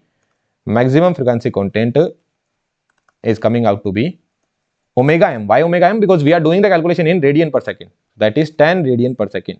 So whatever the formula that we have understood here, whatever the formula that we have derived here, all are based on the radian per second. If I need to convert it into frequency, then it will be 10 by 2 pi. It will become 5 by pi hertz. Simply divided by 2 pi, it will become 5 by pi hertz. So this is the value of FM. So this is the maximum frequency content we have got, right? Now it is sampled at 30% above the nyquist state. So what will be the sampling frequency? Sampled at 30% above the nyquist state. Sir, I got 100 marks. One guy got 30% more marks than me. That means 130. So 1.3 into nyquist state. What is the nyquist state? Nyquist state is nothing but 2 FM. So it will become 2.6 FM, right? So 2.6 into 5 divided by pi. That is the scenario, right? So it will become, let's keep it here, 2.6 into 5 divided by pi. Samples per second. This is your sampling frequency. Number of bits used is 4. Find out the bit rate. Bit rate RB. Number of bits used are 4. RB equals to NFS. Because samples per second, one sample is taking 4 bits. So 4 into Fs. What is Fs? 2.6 into 5 divided by pi. So what will be the answer? Bits per second. So these many bits we are sending per second. So just solve it and get your final answer. So 2.6 into 20, which I could have done very easily. I don't need to use the calculator. 5 into 4, 20, 52. So 52 by pi. Bits per second. That will be your bit rate. So if you are able to solve it, then congratulations, you will be able to solve in the examination hall as well. Okay. This was a not very easy question. If you see, these kind of questions will not be considered as very easy. Okay. A lot of people will struggle in these kind of concept. Right. So here, this was a 10, this was 6. So starting from here, maximum frequency content, multiplication, convolution in time domain will result in multiplication in the frequency domain. Multiplication in the time domain will result in convolution in the frequency domain. In convolution, what will happen? Lower limit, higher limit added, lower limit added. So you just need to add them up. In multiplication in the frequency domain, what will happen? Lower guy will be dominating. When you got the maximum frequency content here, you just need to add them up. So when I am adding it up, what will happen? 10 and 6. That means dominating will be the 10 part. So I have got my omega m, maximum frequency content of this particular signal is 10 radian per second. Can I find out FM? Divided by 2 pi FM I have found out. Now I need to find out the sampling frequency. So it will be 30% above. So 1.3 into nyquist rate. So 2.6 FM. FM value I have put here. This is the answer I am getting. Samples per second. This is your Fs. I need to find out the bit rate RB equals to NFS. How did we derive this formula? That is also clear. That in 1 second these many samples I am sending, and each sample is represented by 4 bits. Right? So 4 bits per sample. So bits per second is my answer. Simply multiply this particular thing with 4. Your job is done. This is your bit rate. Very simple thing. Very straightforward. This will be used somewhere. That's why we are studying it. Let's understand the meaning of orthogonal signal. Like just in between, some concept of signal system is coming. Okay, this is the concept of signal system only. In signal system, you might have studied it. What is the meaning of orthogonal signal? So meaning of orthogonal signal, x1t and x2t will be known as orthogonal signal if x1t dot x2t between minus infinity to infinity, and here you take the conjugate, or minus infinity to infinity, here I forgot to put dot dt,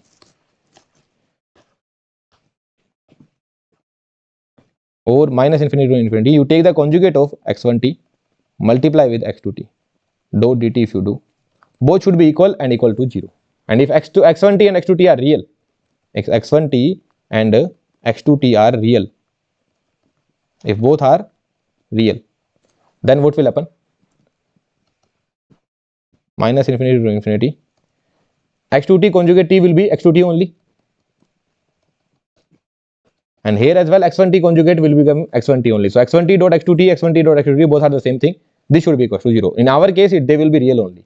Okay, in our case they will be real only. So what we need to do, if I say that two signals are orthogonal, what you need to do? Multiply both of them, dot dt, calculate the total area, should be equal to 0. Multiply both of them, dot dt, calculate the total area, should be equal to 0. Is that understandable to you or not? So this is the meaning of orthogonal signal.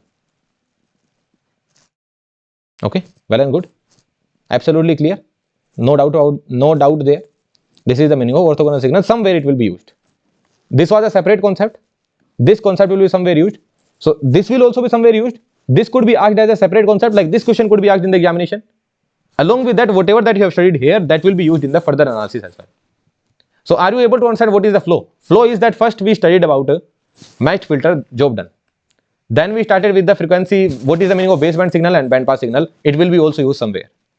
Then we studied about the meaning of Nyquist rate, very simple thing, then sampling rate, all these things we understood. Then we saw that if MT is having maximum frequency component of this much, then can you find out the sampling frequency? Yes. Can you find out the Nyquist rate? Yet. Yes. From there, can you understand the meaning of bit rate as well? Yes. So then we understood these meanings. But sir, here MT maximum frequency was mentioned. Is it necessary that maximum frequency will be mentioned? No. These kind of expression could be there. So if these kind of expressions are there, then you need to have the concept clear that how will I find out the maximum frequency. Here maximum frequency omega naught, here and omega naught, here both added, here minimum you need to pick, and here maximum you need to pick. Why is that so? Reasoning is also clear. Then we saw the question. Then in between, suddenly sir, why you are studying orthogonal signal, you will realize it. Okay. So whatever the knowledge that was required, as of now in 90 minutes you have understood a lot of things. From there questions could be framed. Let's see the meaning of digital communication system. So this is your digital communication system. Digital communication system. In digital communication system, the input will be some bits. Either it could be bit 1 or it could be bit 0. So let's just say in this digital communication system, DCS, not DSC. In this digital communication system, if input is bit 1, then we are transmitting the symbol S1T. And if the input is bit 0, then we are transmitting the symbol S0T. With respect to bit 1, I am transmitting the symbol S1T. And with respect to bit 0, I am transmitting the symbol S0T. Okay. You can call it symbol or you can call it signal as well. Both are the same thing. Okay. With respect to bit 1, I am transmitting signal S1T or symbol S1T. Signal S1T you can say or symbol S1T. So this is a signal. What kind of signal it is?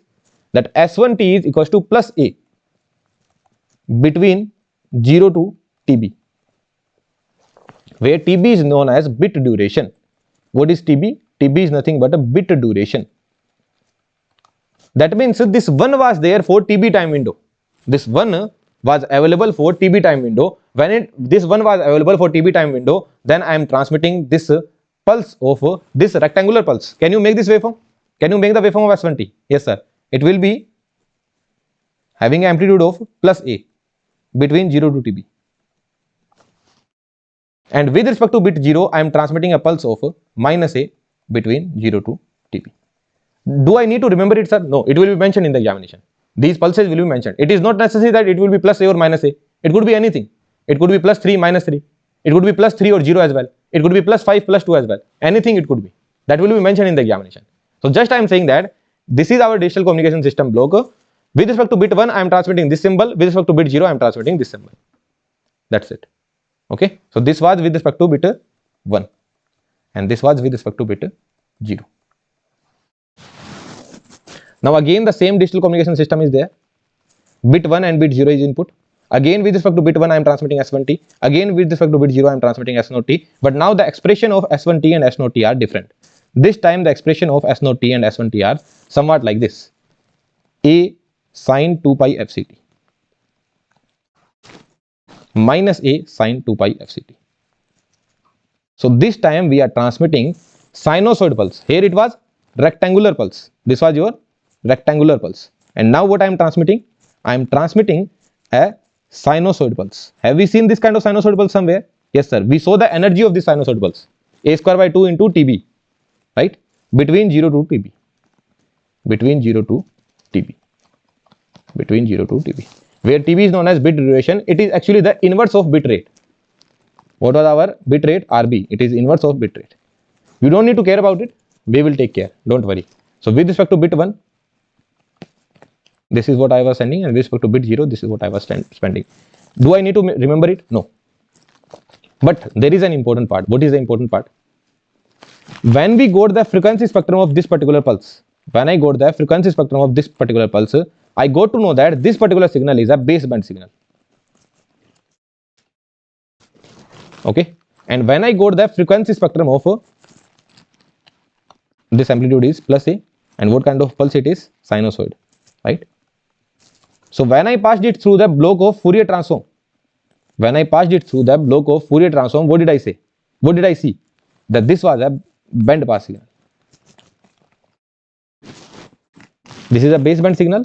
This was a band pass signal. When I passed the rectangular pulse through the Fourier transform block, I saw that it is a baseband signal. And when I passed the sinusoid pulse through the Fourier transform block, I saw that it is a band pass signal. So when you are sending a rectangular pulse like this, plus A minus A, then it is known as baseband digital communication system block. And when you are sending this kind of pulses, this is also pulse only, no? This is not a complete sinusoid. What is the meaning of complete sinusoid? That it will be there between minus infinity to infinity. Between minus infinity to infinity. But it is there only between 0 to TB. It is non-zero only between 0 to TB. So if you are sending some sinusoid or cosinusoid pulse, then it is known as band pass signaling or band pass digital communication system block. Sir, why it was baseband, why it was band pass? That why answer I am not going to give, because it will be based on completely signal system and I don't know how much Fourier transform do you know. If you know the Fourier transform, then you can draw the frequency spectrum of this guy. You would know that frequency spectrum will be baseband only, and you can draw the frequency spectrum of this guy as well. Then it will be shifted. So if you multiply any signal with sinusoid, then it will be shifted to another frequency FC. That means baseband will become band pass. But you can simply remember simple pulse, baseband, sinusoid, band pass. Okay. Now there are certain names of baseband digital communication technique. The names are pulse coded modulation PCM and pulse amplitude modulation PAM. Similarly, here for band pass signaling or for band pass digital communication, there are certain names. Okay, there are certain techniques actually. Based on whatever that we are transmitting, there are certain techniques. We are going to understand them in depth. Don't worry about it. So those names are binary amplitude shift keying, binary phase shift keying, binary frequency shift keying, and quadrature amplitude modulation, QAM. So whenever you see SK, you will understand that it is band pass digital communication. And whenever you see PCM or PAM, that's it. Now confusion will be with this QAM. So QAM is band pass. Here also there is AM, amplitude modulation. Here also AM. So people may take it into baseband, but it is band pass. So always remember BESK, BPSK, BFSK. We will understand the meaning. Don't worry about it. And QAM, all are band pass. These are baseband. Is that clear to you? So baseband signal, band pass signal, absolutely clear. Now let's understand them in depth. So PCM and PAM both are the same thing. On top level, both are the same thing. So with respect to bit 1, let's just say I am transmitting. So what kind of modulation technique it is? Baseband or band pass? It is baseband, right? It is a baseband modulation technique. If it is a baseband modulation technique, then will you be sending sinusoid, cosinusoid or simple pulses? I will be sending simple pulses. So with respect to bit 1, I am sending a pulse of A. And with respect to bit 0, I am sending a pulse of minus A between 0 to TB duration. For TB duration. This simply shows that this is for the TB duration. It is not necessary that you send plus A and minus A only. What may happen is that with respect to bit 1, with respect to bit 1, I am sending plus A, and with respect to bit 0, I am not sending any pulse. Any kind of pulse could be there, no? Or someone can say that, sir, with respect to bit 0, you are sending this kind of pulse. This is 0 to TB, TB by 2. This is with respect to bit 1. Okay? And with respect to bit 0, you are sending this kind of pulse. Minus A between TB by 2 to TB. So any kind of pulse could be there. It is just that there is no sinusoid or cosinusoid pulse. Then it is a baseband signal. Either you can call it PCM or you can call it PAM. So 0 to TB and 0 to TB. In 0 to TB duration, in 0 to TB duration. So this was your baseband digital communication technique. Now next let's see binary amplitude shift keying, BASK. Amplitude shift keying. Okay, BASK. So with respect to bit 1, let's just say I am sending A cos 2 pi FCT. Okay, between 0 to TB duration only. And with respect to bit 0, I am not sending anything at all. I am simply sending 0. Or what may happen, with respect to bit 1, I am sending A cos 2 pi FCT. And you don't need to mug it up, okay? I am just going to tell that why it is known as amplitude shift keying. Okay, why it is known as amplitude shift keying. And why it is known as amplitude modulation, pulse amplitude modulation. Why it is known as pulse? Why it is known as pulse? Pulse means you are sending a pulse, no? Rectangular pulse you are sending. So that's why pulse. Amplitude modulation, why amplitude? Because with respect to bit 1, there is different amplitude. With respect to bit 0, there is different amplitude. So why it is known as amplitude shift keying, that I will tell you. So here the amplitude is A, but here the amplitude could be B.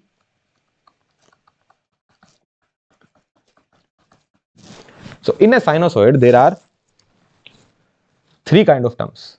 Let's just write cos 2 pi fct plus some phi phase. Okay.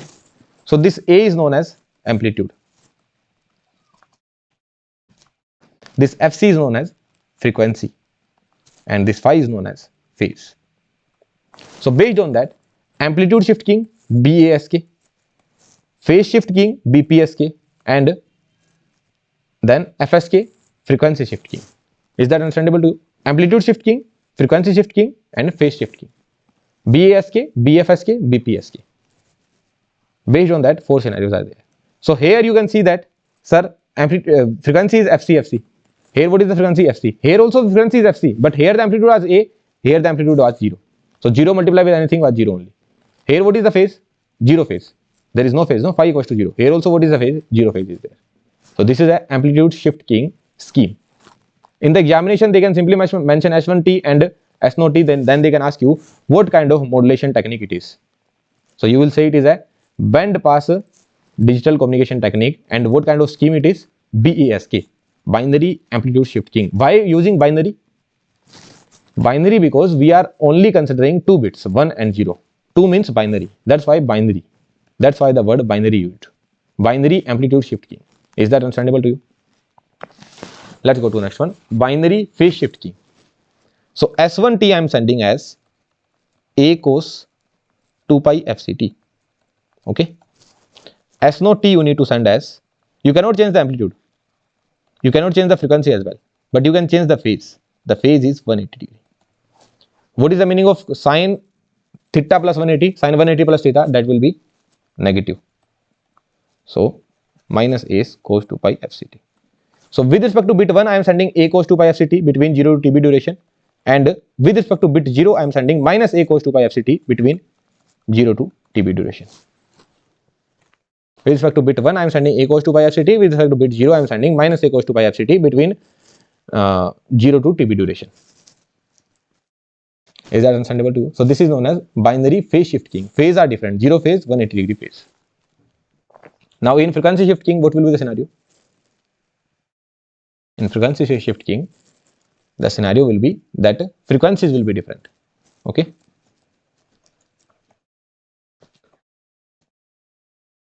A cos 2 pi FHT, 0 phase. Okay. And with respect to bit 0, A cos 2 pi FLT.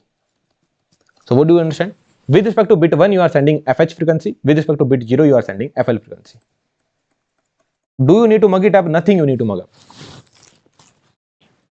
Here there is another important point. I will just try to explain it. Like here you cannot take any random phase. Someone would say that, sir, here 0 phase, let's send a 75 degree phase here. You cannot take any random phase. If you take any random phase, then it will not be a BPSK scheme. There is a certain way. Let's just say I am transmitting only two symbols. So first one is having 0 degree phase, then the next I will take 180 degree phase only. Because I know that 0 plus 180 will be 180, and 180 plus 180, what that would be? 360, that means again 0. If I was sending four symbols, S1T, S2T, let's just say if I am sending S1T, S2T, S3T, and S4T. If I am sending these four symbols, then also there will be a certain way. First one I am taking the the phase is 0. Then the phase will be 90. Then there will be 180. Then 270. Now in 270 you add 90 degree more. You will reach here. So when I am saying phase shift keying, then it is not that sir, any random phase you take. The phase is taken as 360 divided by m. What is this m, sir? Binary means m value is 2. We will talk about it later on. Binary means m value is 2. So phase difference will be 180 degree. Here I was talking about four symbols, right? So what is the value of m here? Value of m is 4 here. So phase difference will be 90 degree. So 90 degree phase, 90 degree phase, 90 degree phase, and 90 degree phase. So there is a certain way of the phase. It's not that, sir, any random phase you can take. 0 degree, 90 degree, randomly you cannot take. Based on the number of symbol you need to see. Okay. So m is simply the number of symbol. So here I am just writing down the phase difference. This is delta. Okay, delta means phase difference. So that is 360 degree divided by m, where m is the number of symbols. symbols. Okay, number of symbols are 2, so 360 divided by 2, 180 degree will be the phase difference. So there is a certain way, and this is your binary frequency shift keying. With respect to bit 0, you are sending a cosinusoid with the frequency of fh, and with respect to bit 1, you are sending a cosinusoid with the frequency fh, and with respect to bit 0, you are sending a cosinusoid with the frequency fl, and you can say that sir fh is greater than fl. Okay, so with respect to bit 1, I am sending higher frequency, with respect to bit 0, I am sending low frequency. Is that clear to you? Now FSK also have some type. Very simple thing, it is very straightforward. FSK is also having some type, that is coherent FSK and non-coherent FSK. What is the meaning of coherent FSK? Coherent FSK means, sir, with respect to bit 1 you are sending a cos 2 pi FST, right? And with respect to bit 0 you are sending a cos 2 pi FLT. So sir, both are having 0 degree phase. That means both are having the same phase. So this is known as coherent FSK. Okay, forget about the B binary, just call it FSK. So if bit 1 and bit 0 both are having the same phase, then it is known as coherent FSK. Sir, why did you make two kind of lines here? What if I was sending a cos 2 pi FHT only, but it was having some phase, but with respect to bit 0 I was sending cos 2 pi FLT. Now this is also having a phase of phi only. That means phase difference between both of them. What is the phase difference here? Phase difference here is phi minus phi. What is that? 0. And what is the phase difference here? Here also 0 minus 0. What is that? 0. So phase difference is 0. In both of the cases, phase difference is 0 only. Is that understandable to you? Right? So both are having the same phase. Then it is known as coherent FSK. Coherent FSK. And what is the meaning of non-coherent FSK? Non-coherent FSK simply means both will be having different phase. So a cos 2 phi FHT plus phi 1 and a cos 2 pi FLT plus phi 2. So here what is the phase difference? Phi 1 minus phi 2, which is not equals to 0. So this is known as non-coherent FSK. So let's just say with respect to bit 1, I am sending 3 cos 2 pi into 10 to the power 3t, and with respect to bit 0 I am sending 2 cos, sorry, amplitude I cannot change, no. So 3 cos 2 pi into 10 to the power 2t plus 30 degree. Let me know whether it is coherent or non-coherent. What is the amplitude? Same. Frequency 10 to the power 3, 10 to the power 2. That means it is surely frequency shift keying because frequency are different. What is the phase here? 0 degree. What is the phase here? 30 degree. Phase difference is not equal to 0. That means it is non-coherent. Here I put phi 1. Value of phi 1 is 0, no? Value of phi 2 is 30 degree. That means if both are having the different phase, then they are non-coherent. Now in place of this 30 degree, if I just do this particular thing. Now let me know whether they are coherent or non-coherent. They are coherent. Why they are coherent? Because both are having the 0 phase. And what if I would have done somewhat like this? This is also having a phase of 30 degree. This is also having a phase of 30 degree. So although they are having the phase, but the phase is equal. That means this will also fall in the category of coherent FSK. Is that clear to you or not? Okay. And what is the meaning of non-coherent FSK? Both are having different phases. Again, not very tough. You can simply remember these things. Not very tough. But here there are two cases. 0 degree phase. Both are having 0 phase and both are having same phase. And here both are having different phases. What if this was 30 and this was 50? Then what will be the scenario? This will also be non-coherent FSK. Why is that so? Why non-coherent? Because both are having different phases. So just calculate the phase difference. Here phase difference is 20 degree. That means it will be non-coherent. If the phase difference is 0, then it will be coherent. But in coherent, there are two kind of cases. When the phase difference is 0 and when the phase difference is, here also phase difference 0, here also phase difference 0, but here it is having some phase which is equal to the second phase as well. Right? So why we are studying all this thing? Let's understand a very important kind of concept. So first we will solve this particular question. That first you let me know a cos 2 pi FST, a cos 2 pi FLT. What is the phase difference? 0 degree. That means it is a coherent FSK. Coherent FSK of, I will call it coherent FSK of case 1, coherent FSK of case 2, and this is non-coherent FSK. So it is your coherent FSK case 1, right? Coherent FSK case 1. Coherent FSK case 1. So if I am saying that S1T and S0T are orthogonal to each other, Then find out the relation between frequencies and RB. What is this RB? 1 by reciprocal of TB. So what I need to do, they are orthogonal to each other. What is the meaning of orthogonal to each other? That between minus infinity to infinity, S1t dot S0t dot dt would be equals to 0. Now you know that sir, they are non-zero between 0 to TB only. So this I can replace as 0 to TB S1t dot S0t dot dt should be equals to 0.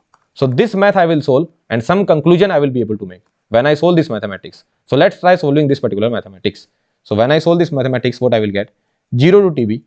What is S1t? A cos 2 pi FST. And what is S0t? A cos 2 pi FLT dot dt would be equals to 0. So A multiplied with A, it will become A square. 0 to TB. Cos 2 pi FST, cos 2 pi FLT dot dt would be equals to 0. What I do? Multiply with 2, divide by 2. Multiply with 2, divide by 2. Why I am doing so? Because I can make the expression of 2 cos A cos B. 2 cos A cos B. So cos A plus B plus cos A minus B. So what I will be getting? A square by 2 between 0 to TB. Here what I am getting? 2 cos A cos B. So what is the formula of 2 cos A cos B? Cos A plus B plus cos A minus B. So cos A plus B. So cos A plus B, you add this frequency. Cos 2 pi FST plus cos 2 pi FLT. So cos 2 pi will come common, FH plus FL dot T plus cos A minus B. Cos 2 pi FH minus FL into T. Right? And you are integrating with respect to T. So in the denominator as well, what will come? Okay, you did not integrate actually. Sorry, we did not do the integration. No, we are just applying the formula 2 cos A cos B. So cos A plus B plus cos A minus B. This formula we have applied, and that is equals to 0. Now this A square by 2 can be gone to 0 because this is a constant value. So that can be gone. Now we need to integrate. So integration of cosinusoid. What this will become? Sinusoid. 2 phi FH plus FL T divided by 2 pi FH plus FL 0 to TB plus this will also become sinusoid sin 2 pi FH minus FL divided by 2 pi FH minus FL 0 to TB. That would be equals to 0. Now put this TB here, put the limit of 0. So sin 0 will be 0. If I put the TB limit here, what you are getting? Sin 2 pi FH plus FL into TB divided by 2 pi FH plus FL. Then minus sin 0 will be 0 only. Plus sin 2 pi FH minus FL into TB divided by 2 pi FH minus FL. That should be equals to 0. Now look at it very carefully. This much mathematics is clear to you. Very simple mathematics it is. If you look at it carefully, what you can sense is that, sir, 2 pi FH plus FL into TB, if that is equals to 2n pi, or let's call it 2m pi. If that is equals to 2m pi, then what will happen? If this particular thing is equals to 2m pi, let's just say FH plus FL into TB is equals to 1, then what will happen? Sin 2 pi, that would be equals to 0. If FH plus FL into TB equals to 1, then sin 2 pi, that is equals to 0. If it equals to 2, then sin 4 pi, that will also be equals to 0. If it equals to 3, then sin 6 pi, that will also be equals to 0. So from here, what is the conclusion that you are making? That FH plus FL into TB should be an integer. Similarly, FH minus FL into TB should be an integer. Because if this is also an integer, then what will happen? Sin 2 pi, sin 4 pi, sin 6 pi, all those will be 0. So 0 plus 0 will be 0 only. And this is the condition we need to satisfy. From this condition, this is what we have got. So from here, what do we see? That FH plus FL, sorry guys, one blunder I have done. It could be m by 2. Any integer divided by 2, no? Any integer divided by 2. Let's just say if FH plus FL into TB is 1 by 2, then also your job is done, no? Because sin pi is 0. If it is 1, then also it is fine. If it is 3 by 2, sin 3 by 2, So sin 3 pi, that will also be 0. So it is integer divided by 2. Understandable? Integer divided by 2. Because if it is 1 by 2, then also it is fine. If it is 2 by 2, then also it is fine. If it is 3 by 2, then also it is fine. It will be 0 only. Because sin pi, sin 3 pi, sin 4 pi, sin 5 pi, all are 0. And we need to make it equals to 0 only. So fh plus fl into tb is integer divided by 2. Integer divided by 2. So from here what you are getting, fh plus fl will be, this will go downward, m by 2 tb. Now what is the meaning of 1 by tb? 1 by tb is nothing but rb. So fh plus fl you are getting as m rb by 2. And fh minus fl you are getting as n rb by 2. This is the scenario. So if coherent fsk case 1 is there, if they are orthogonal to each other, then addition of frequencies will be equals to mrb by 2 and subtraction of frequencies will be equals to nrb by 2. This is the case of coherent fsk case 1.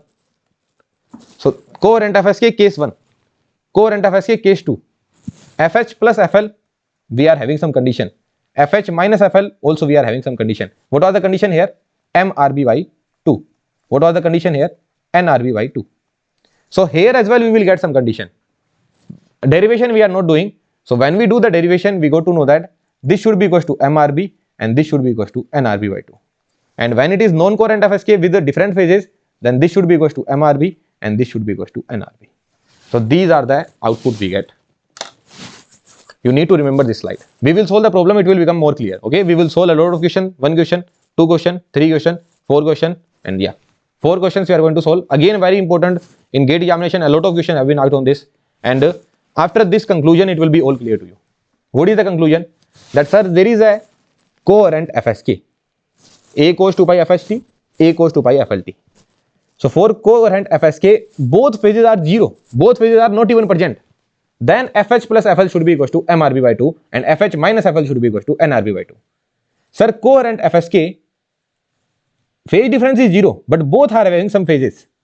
Then sir, fh plus fl is mrb and fh minus fl is nrb by 2. Look, you will be able to remember that one would be mrb and another one will be nrb by 2. But you will be confused that sir, where this divided by 2 will come. Then just think about it. fh plus fl will be larger or fh minus fl will be larger? fh plus fl will be larger, no? Right? What I am asking, this value will be larger or this value will be larger? This value will be larger, pretty obvious. Now nrb2 will be larger or mrb2 will be larger? mrb2 will be larger. Why is that so? Because here divided by 2 is there, here no divided by 2 is there. So this we have derived. How did we derive? mrb by 2, nrb by 2. So you can simply remember from here, sir, this is 2, this is 2. So you can remember the derivation as well. fh plus fl will come, fh plus fl will come, then you will put the value here, then simply it is coming out to be m by 2. So sir, this much particular thing, that's why I saw the derivation here, so that it is easy to remember. That fh plus fl is coming out to be mrb by 2 and fh minus fl is coming out to be nrb by 2 when sir it was having 0, 0 phases. Coherent fsk only sir, but now there is non-zero phase. fh plus fl is coming out to be mrb and fh minus fl is coming out to be nrb by 2. Sir, non-coherent fsk both are having different phases. One is having phi 1 phase, another one is having phi 2 phase. Then fh plus fl and fh minus fl is mrb and nrb. Will you be able to remember it? Start with mrb by 2, nrb by 2, then mrb, nrb by 2, mrb, nrb. How we will solve the problems related to it? Let's go to the questions. So this kind of question would be asked that sir, coherent fsk is there. Which kind of case it is? First case. Which kind of case it is? First case. Why first case?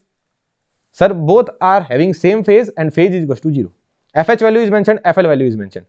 For which of the following values of bit rates S0t and S1t are orthogonal to each other? Orthogonal to each other. Sir, orthogonal to each other, I know that sir. What do I know? Just one second. What do I know? I know that sir, fh plus fl, addition of both of the frequencies should be equals to mrb by 2.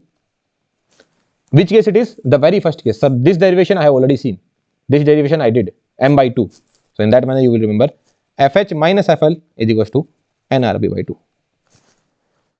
Sir, fh plus fl, 60 plus 50, what that would be? 110. 110k, kilo is also there, no? 110k would be equals to mrb by 2 and fh minus fl What that would be?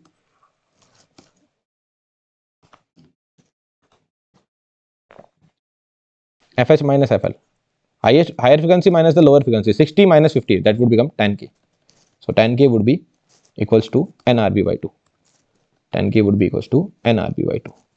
So what is the value of MRB you are getting? 220K. And what is the value of NRB you are getting? 20K. What do you understand from here? MRB equals to 220K and NRB equals to 20K. That means you need to put the value of RB in a manner that, here you put the value of RB in a manner that this value of N should be coming integer. Is that understandable to you? If I put RB equals to 20, RB equals to 20K. So what is the value of N I am getting? 1. So this is integer. Similar thing should happen with here as well. If I put M into RB 20K, M should come out to be integer. What is the value of M I am getting? K get cancelled out, 11. That means both are integers I am getting, both integers I am getting, that means this value is correct. What about 10? If I put 10 here, 10 into M, 10 into M, what value I will be getting? 22. Value of M will be 22. And if I put 10 into N here, what value of N I will be getting? 2. That means again integer, this is also correct. But what about next options? M into RB value I am putting 15 kilo. That should be equals to 220 kilo. What is the value of M you are getting? 220 divided by 15. Is that integer? No. 220 divided by 15 you can do. It is not integer. Not integer. If it is not integer, this will not be acceptable. Same goes for with 25 as well. Here also M into 25K divided by 220K. Who knows this may match? If this is matching, then I will check here as well.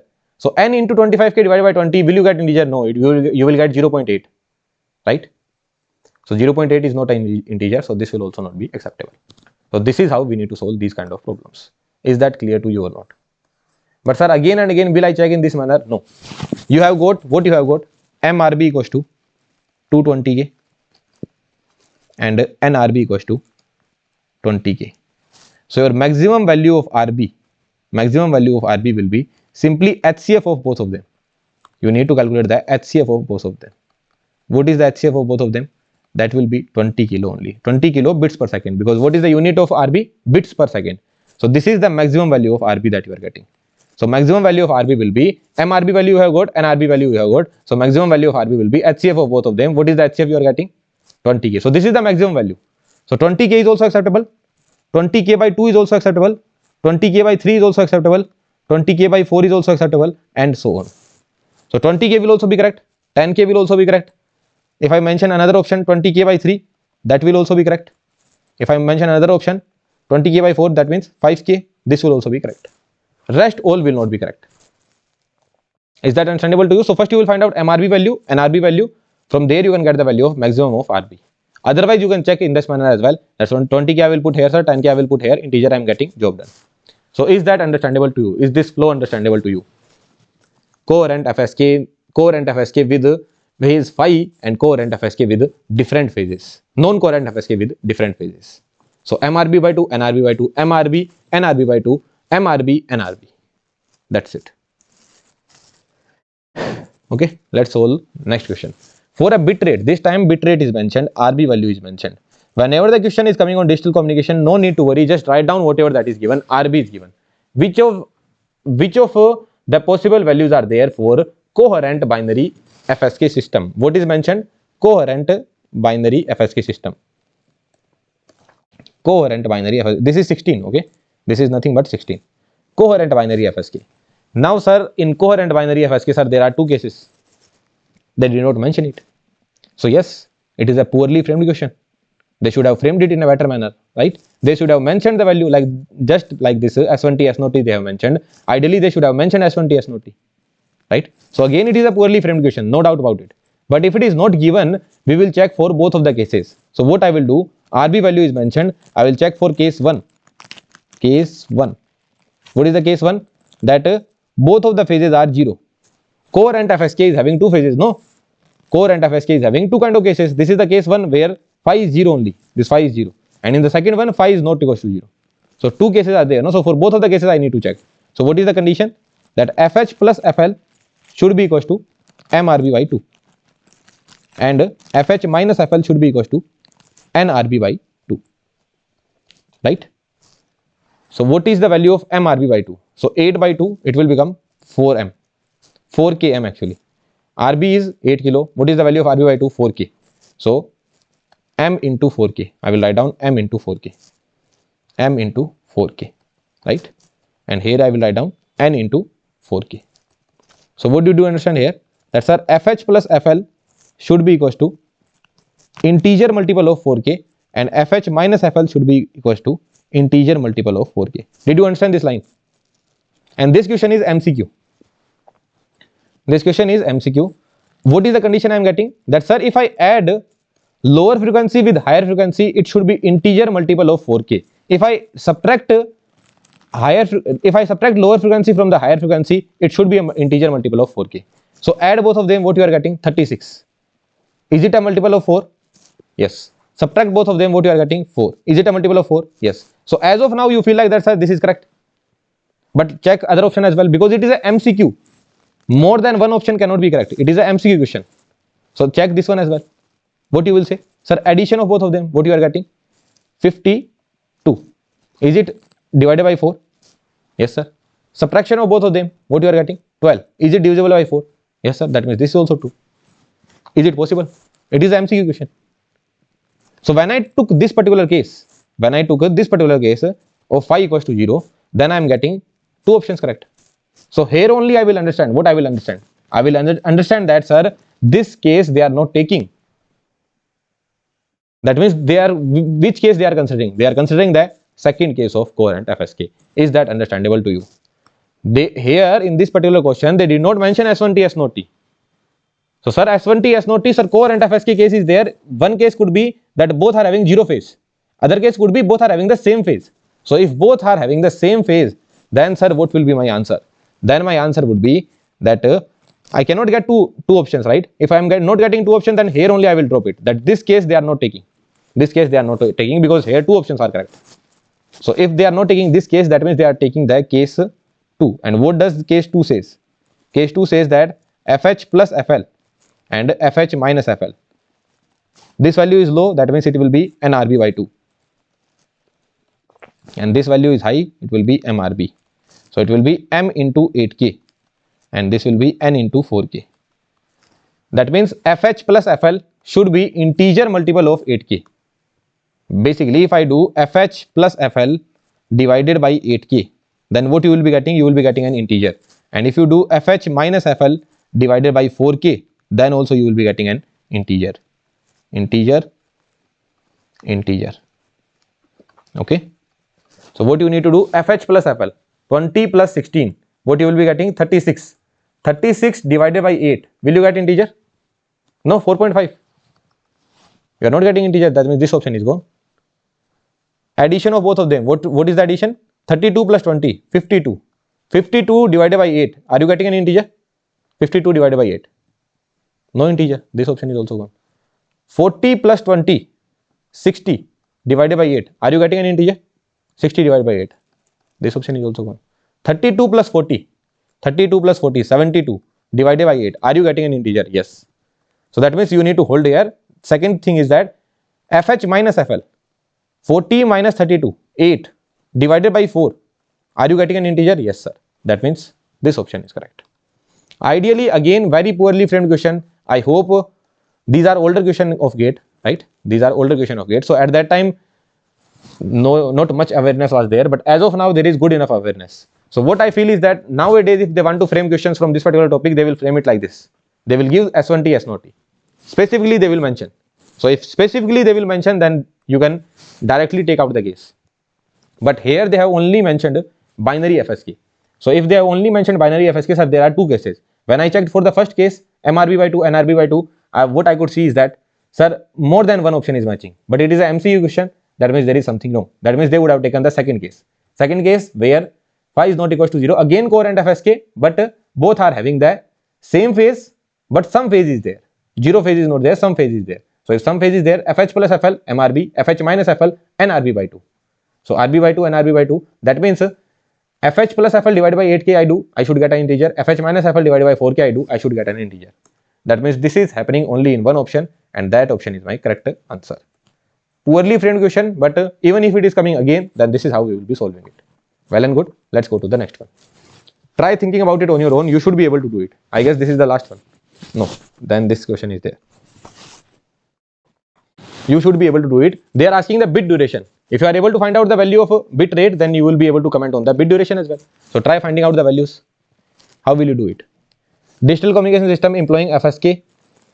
0-1 bits sign represent minimum bit duration of the waveform to be orthogonal. Again, there is an issue. They did not even mention it is what they have mentioned.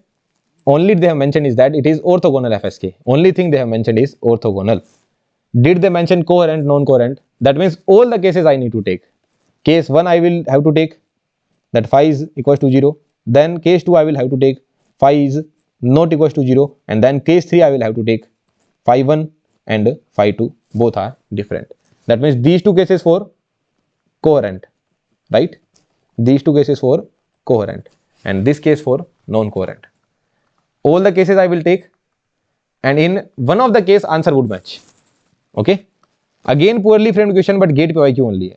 Poorly framed I would say, but it is a gate PYQ, so we will have to solve it. So first take this case. FH plus FL, which is 35K, should be equals to MRB by 2. That means from here, what is the value of MRB you are getting? 70K. And FH minus FL, which is 15K, that should be equals to NRB by 2. So what is the value of NRB you are getting? 30K. So what will be the maximum value of RB? I told you, for getting the maximum value of RB, what you need to do? 70K, 30K, you need to take the HCF. What will be the HCF of both of them? 10K. This will be the HCF. So maximum value of RB you are getting is, what we should do? The question is visible to everyone. We are not having much space, that's why I have to do something like this. So if maximum value of RB you are getting 10K, then what will be your minimum value of TB? That will be simply 1 by RB, 1 by maximum value of RB. So if you do the reciprocal of this, what you are getting? 100 microsecond. So is 100 microsecond matching anywhere? No, it is not matching anywhere. That means this case they did not consider. Okay, very poorly framed question I am again saying, but all the cases I will have to check now. So this case they did not consider. That means hold on here. This case was not the considered case. Here what is the condition? FH plus FL, which is 35K, should be equals to MRB, right? And FH minus FL, what is that? Which is 15K, should be equals to NRB by 2. That means MRB is coming out to be 35K and NRB is coming out to be 30K. So what is the maximum value of RB that you are getting? That will be HCF of 30K and 35K. So what will be the HCF? 5K, right? 5K. So this is the maximum value of RB. If this is the maximum value of RB, then what will be the minimum value of bit rate? Like TB is 1 by RB, right? If this is maximum, then this will be minimum. Very simple thing. So 1 by 5K. What will be 1 by 5K? That will be 200 microsecond. Are we matching the option? Yes, sir. We are matching the option. So this might be the case.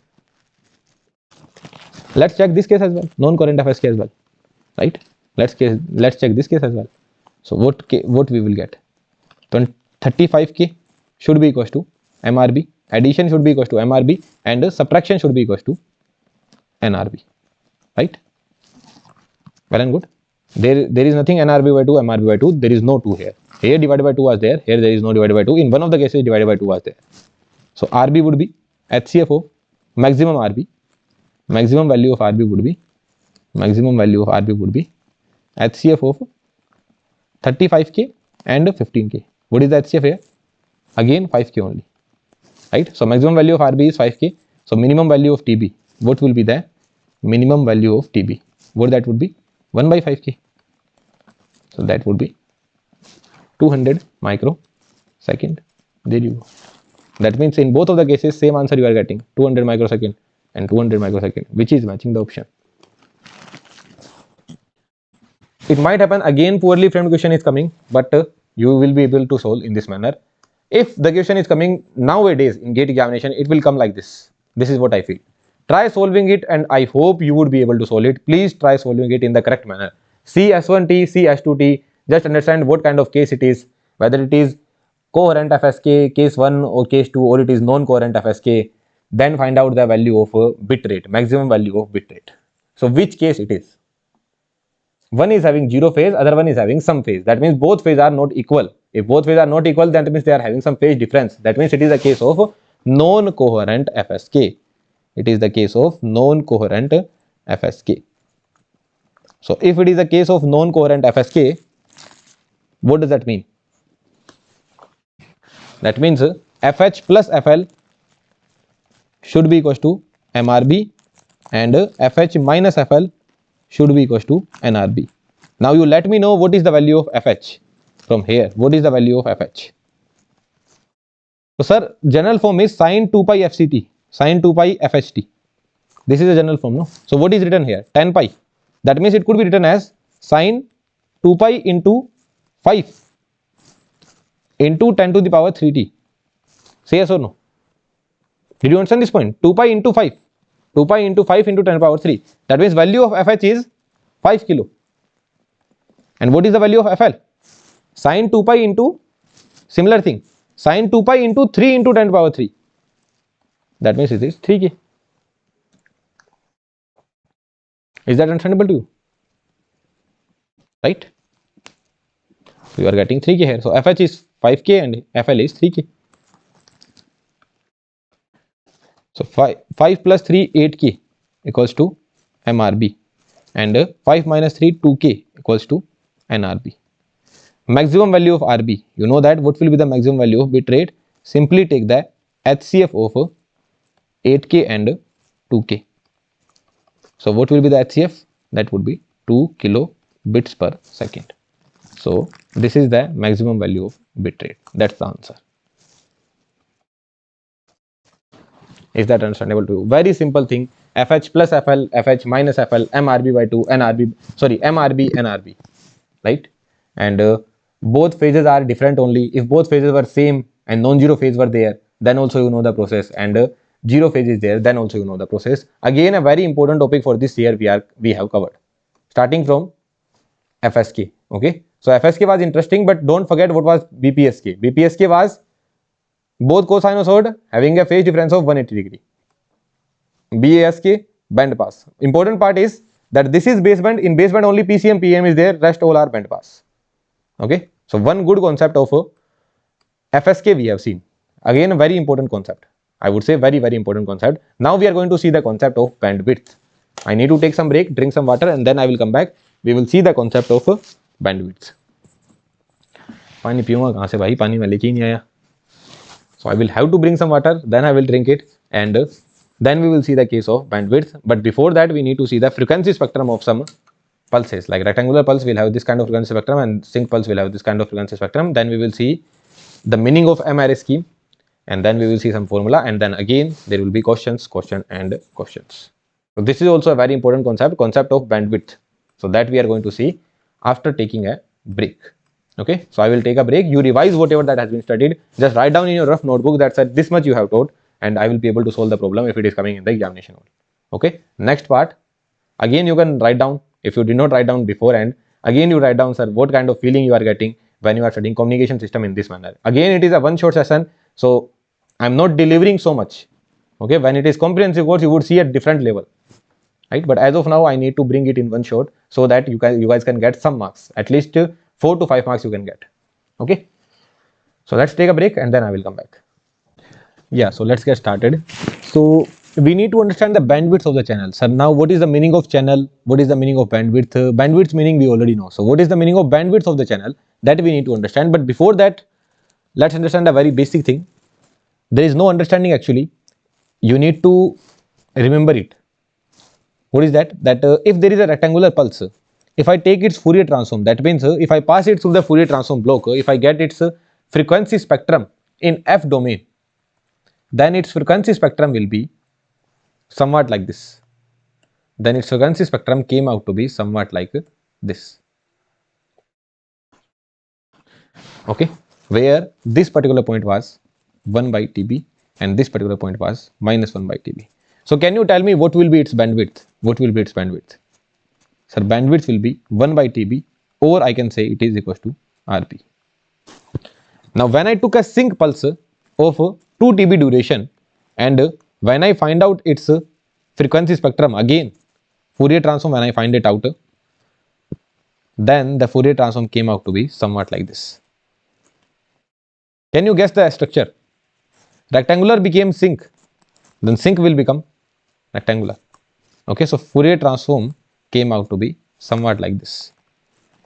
Okay, where this particular point was reciprocal of this, which was 1 by 2 TB. Reciprocal of this 1 by TB, reciprocal of this will be 1 by 2 TB. So, and this point will be minus 1 by 2 TB. So can you let me know what will be the bandwidth? Bandwidth will be 1 by 2 TB. Now what is the meaning of 1 by TB? 1 by TB is RB.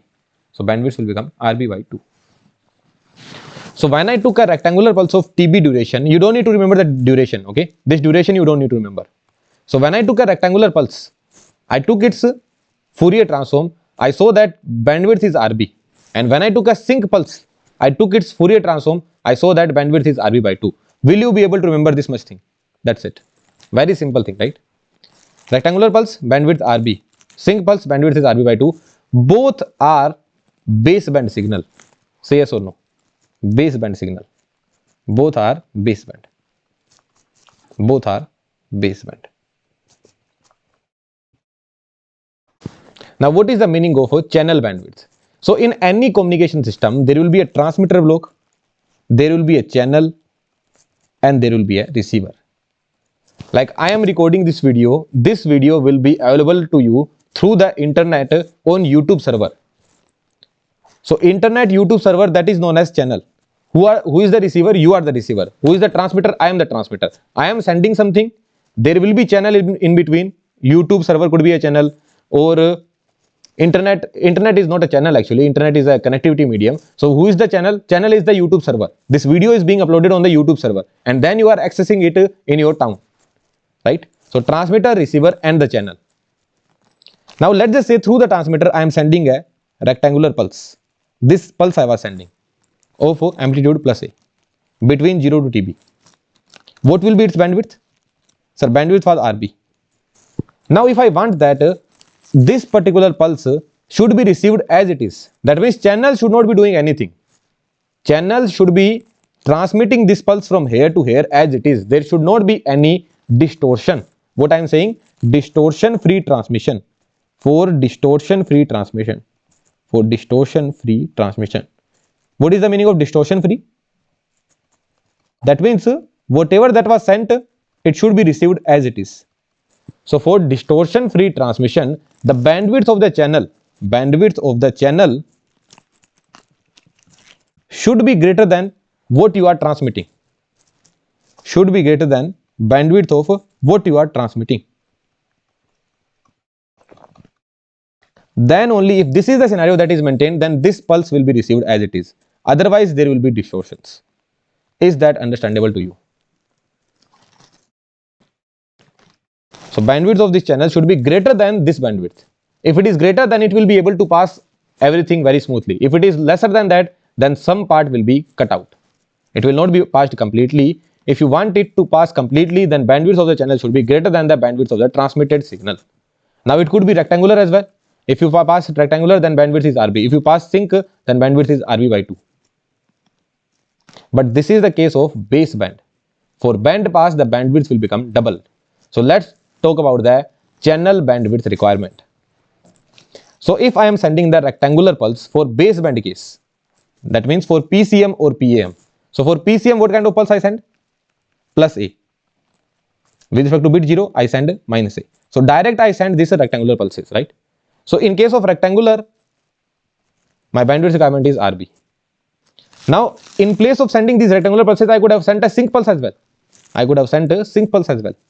I could have sent sync pulse like this as well. So if I had sent sync pulse, then what would be the bandwidth requirement? That bandwidth requirement would be RB by 2. That means bandwidth should be greater than RB. Bandwidth should be greater than RB by 2. Now this is another kind of pulse. Sir, we only studied about rectangular sync. What is this range cosine?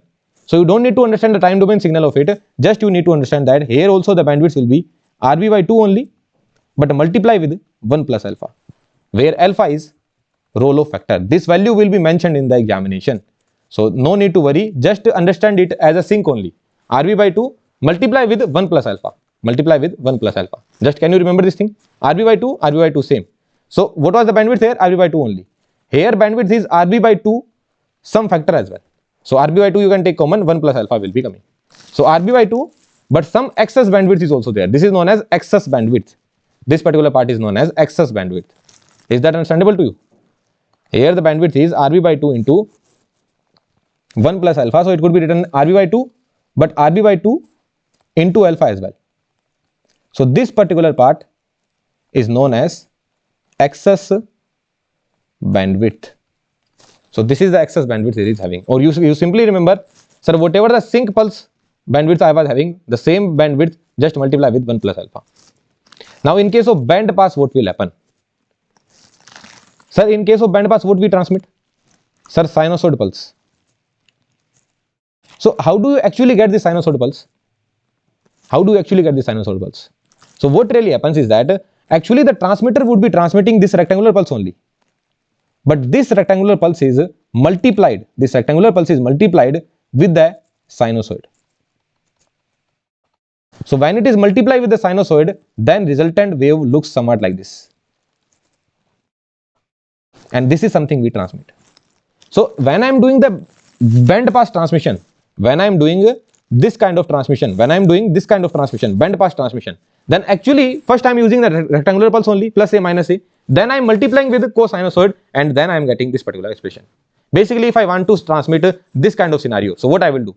First I will get this plus a and 0, then I will multiply it with cosinusoid. So a multiply with cosinusoid. So what really happens in this particular process, the bandwidth gets doubled. Why it gets doubled? Let's understand it. Just 1 second. Let's remove this. Yeah. So why it gets doubled? So where we understood this was your baseband signal. This was your baseband signal. Here what is the bandwidth? Omega m, right? Now when I multiply any signal with sinusoid or cosinusoid, what really happens is that this particular center shifts to, let's just say this signal is multiplied with cos 2 pi fct. So what will happen? This center which is at 0, it will be shifted to fc. So 0 will become fc. This point will become fc plus fm, and this point will become fc minus fm. Similar thing would be there in the negative hand side as well. Now if I ask you what is the bandwidth, what you will say? Sir, positive maximum frequency fc plus fm minus positive minimum frequency fc minus fm. What answer you are getting? 2 fm. So your baseband signal was having a bandwidth of fm, and your band pass signal is having a bandwidth of 2 fm. So all these things, if you don't want to remember, only thing you need to remember is that in baseband, whatever the bandwidth requirement is there, in band pass it will be doubled. Is that understandable to you? Why in band pass it will be doubled? Because what is the meaning of band pass? Band pass actually comes from baseband only. Plus a minus a I was transmitting, this signal will be multiplied with cosinusoid. This signal will be multiplied with cosinusoid. So here the bandwidth requirement was RB. So here the bandwidth requirement will become 2 RB in case of rectangular pulse. They will mention rectangular pulse only. It is by default that if we are talking about band pass, then it is multiplied with sinusoid.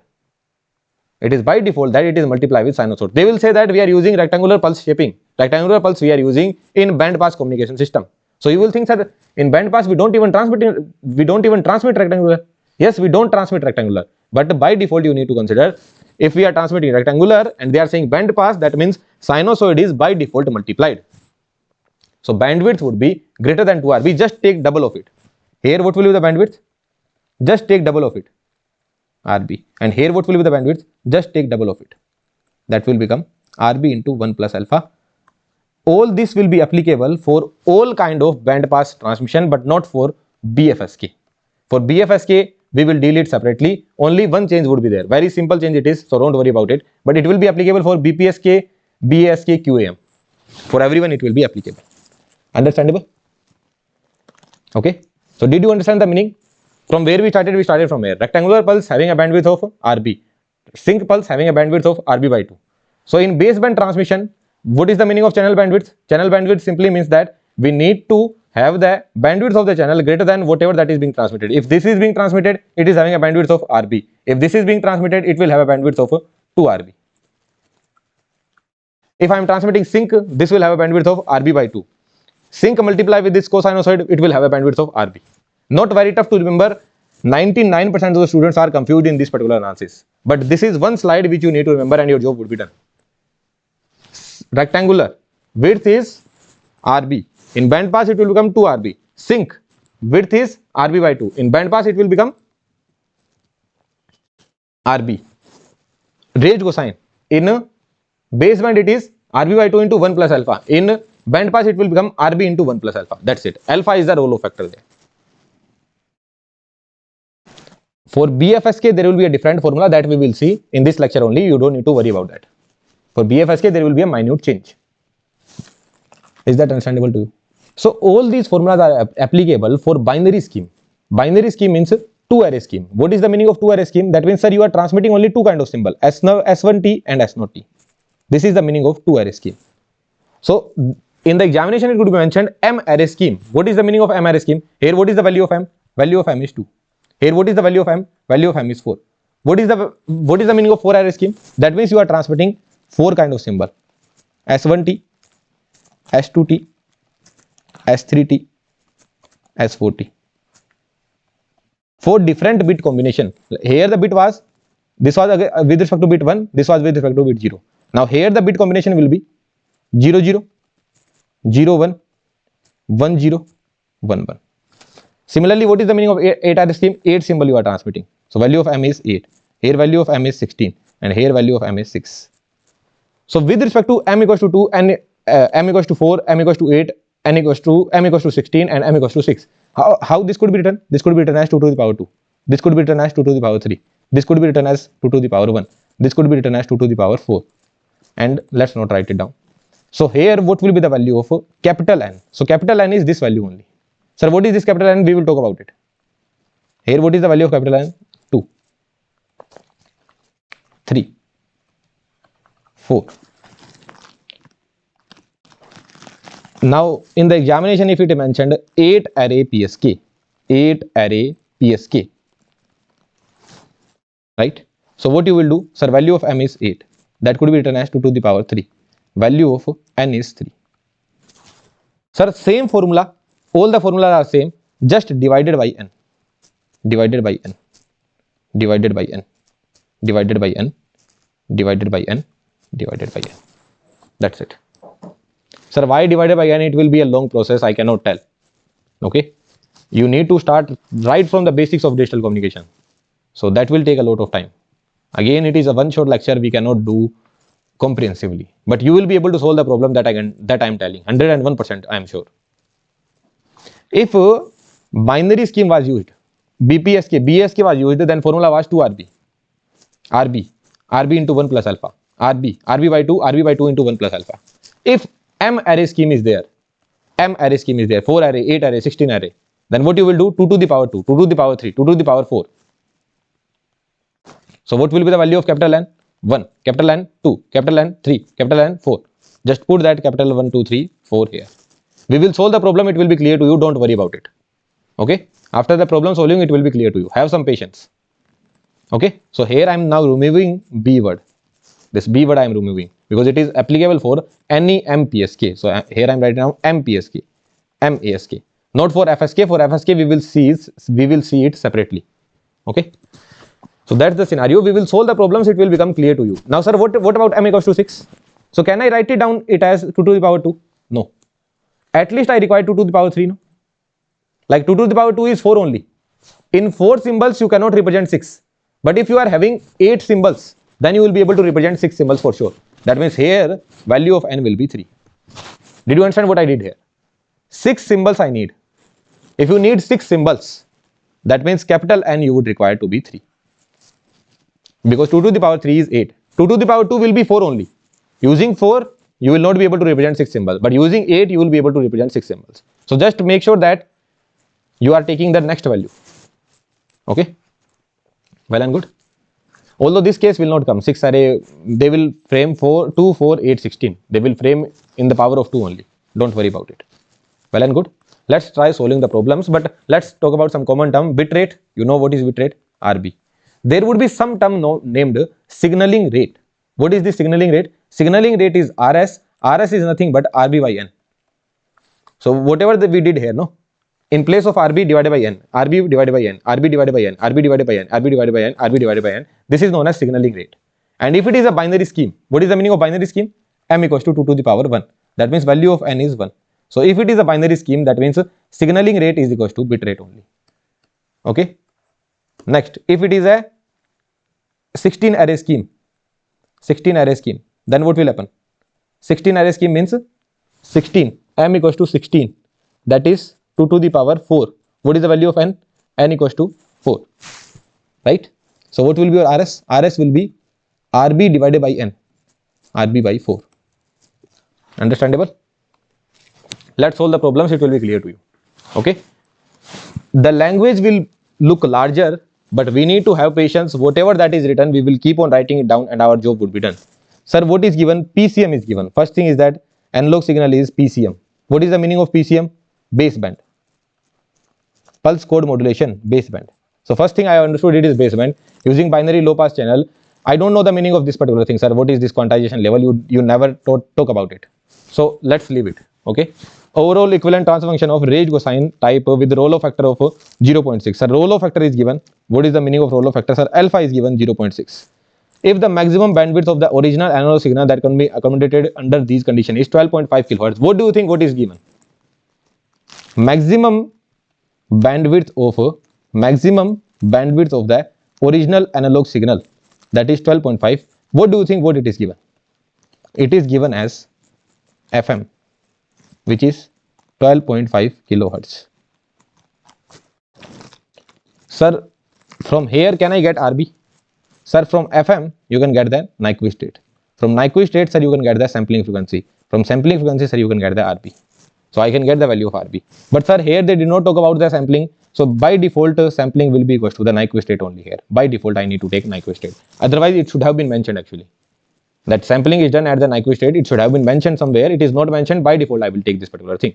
So what I will be getting? 25 kilo samples per second. This is the scenario. Right? Next, I need to get the value of RB. What is RB? RB equals to NFS. Sir, I don't have the value of N. Right? Number of bits are not mentioned. But this particular thing is mentioned. No? So somewhere I can get the value of N, but have some patience. What they are asking? Channel bandwidth requirement. So I know that, sir, bandwidth should be greater than or equals to range cosine spectrum is there. No? Alpha value is mentioned. So for range cosine spectrum, range cosine is same as sync. In sync, what I was transmitting? RB by 2 multiply with 1 plus alpha. So bandwidth should be RB by 2. What is the value of RB?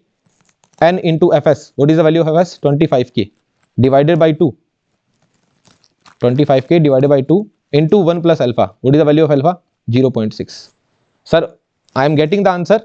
What they are asking, bandwidth should be greater than or equals to something. They are asking determine the required bandwidth or minimum bandwidth required. Determine the required minimum bandwidth. It should be written determine the required minimum bandwidth. So from here, whatever the value that you are getting, that would be our answer. But sir, N is missing. From where I get this N?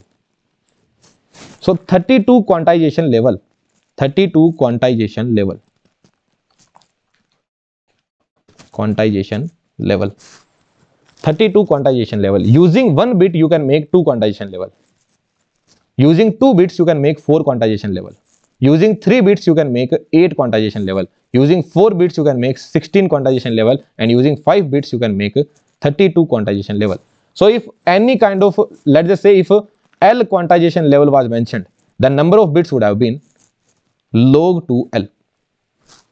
Okay, number of bits would have been log 2L. What would have been the number of bits? Log 2L. So what you will do? Log 2 32.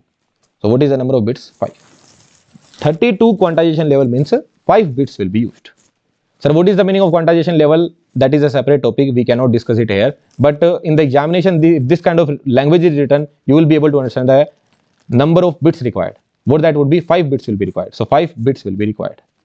Is that understandable to you? So value of N is 5. Job done. 5 into 25k divided by 2 multiply with 1.6. And ask your students, ask your batchmates who have studied this topic. They will say that, sir, this is the toughest topic. Like a lot of people would complete digital communication system, but every day I have seen with the students that they struggle in the topic of bandwidth. but in the best possible manner we are studying the bandwidth topic. Okay, so 25k into 5 into 1.6 divided by 2, answer is coming out to be minimum bandwidth required is 100 kilohertz. That's the correct answer. There you go. Okay, so this is the first pattern of question we have framed, we have seen on baseband digital communication technique. So whatever that is given, just keep on writing it down, you will be able to get the answer. Believe me, the language may look like bigger, but actually it is very simple. Just only the language would be bigger, otherwise the question is very simple. Let's go to the next one. Pulse code modulation is there, but 16 array pulse code modulation is there, 16 array PCM. What do you understand from here? First one is baseband. Second one is 16 array. 16 array. What does that mean? Value of M is 16. That could be written as 2 to the power 4. That means value of capital N is 4. There you go. One thing I have understood here. Rollover factor 0.5. Right? Range cosine rollover factor 0.5. Available low pass channel bandwidth. This time channel bandwidth is mentioned. This time channel bandwidth is mentioned. Channel bandwidth is mentioned, which is 6.75 kilohertz. What they are asking? Determine the maximum bandwidth of the original analog signal. Maximum bandwidth of the original analog signal. What they are asking? They are asking the value of FM. This is what they are asking. Right? So, sir, bandwidth is mentioned. One thing I know, that bandwidth would be greater than or equals to baseband signal, it is range cosine, it is. So what will be the answer, sir? For baseband it is RB by 2 only. Baseband range cosine means same as sync. So RB by 2 just multiply with 1 plus alpha. Is that correct? No. It was there for 2 array scheme, but it is 16 array scheme. That means 16 is 2 to the power 4. So divided by 4 will also be there. Right? Sampling is performed at Nyquist rate. This is given. Sampling is performed at Nyquist rate. So if I was having FM, then my sampling was done at the Nyquist rate, which was 2 FM. Then my RB would have been NFS. Right? Number of bits available are 6. That means RB would have been 6 into FS. So RB would have been 6 into FS. 6 into FS. And what is the value of FS? FS is nothing but 2 FM. 6 into FS. FS is nothing but 2 into FM. Because sampling is done at Nyquist rate. 2 into 4, 8. 2 into 4, 8. 1 plus alpha. What is the value of alpha? 0.5. 1.5. From here you need to get the value of FM. FM should be less than or equals to something, answer would come up. So 12 into 1.5 divided by 8.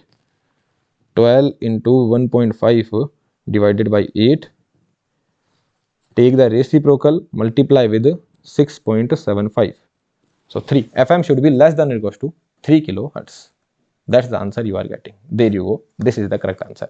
Very straightforward question again. Okay. Again, very straightforward. One thing I am going to tell. If let's just say this rollover factor is not mentioned, 0.5.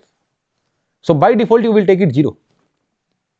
What I mean to say is that, let's just say if they are talking about the minimum bandwidth requirement, then by default I will take sync.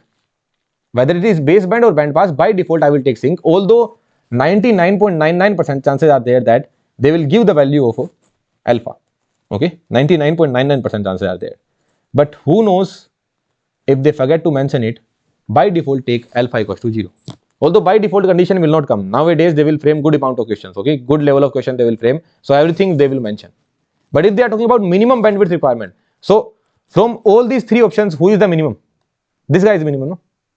From all these 3 options, in case of band pass, who will give the minimum bandwidth? This guy will give the minimum bandwidth. This is 2 RB.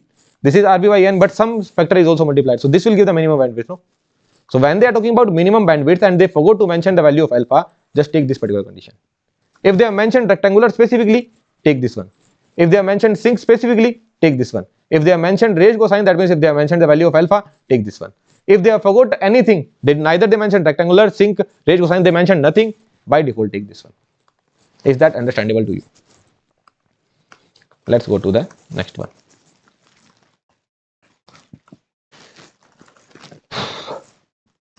Band pass channel. First one is band pass, we can see. Now a band pass channel is extending. This is, they are talking about channel. The channel is band pass. Band pass channel is extending from 500 megahertz to 200 megahertz. That means the channel is somewhat like this. This is what they are saying, that your channel is having a bandwidth, having a band from 500 hertz to 2000 hertz. Your channel is having a band from 500 hertz to 2000 hertz. What does that mean? This is the channel bandwidth actually. Your bandwidth of the channel is, this is the channel bandwidth they are mentioning. So what will be the bandwidth of the channel?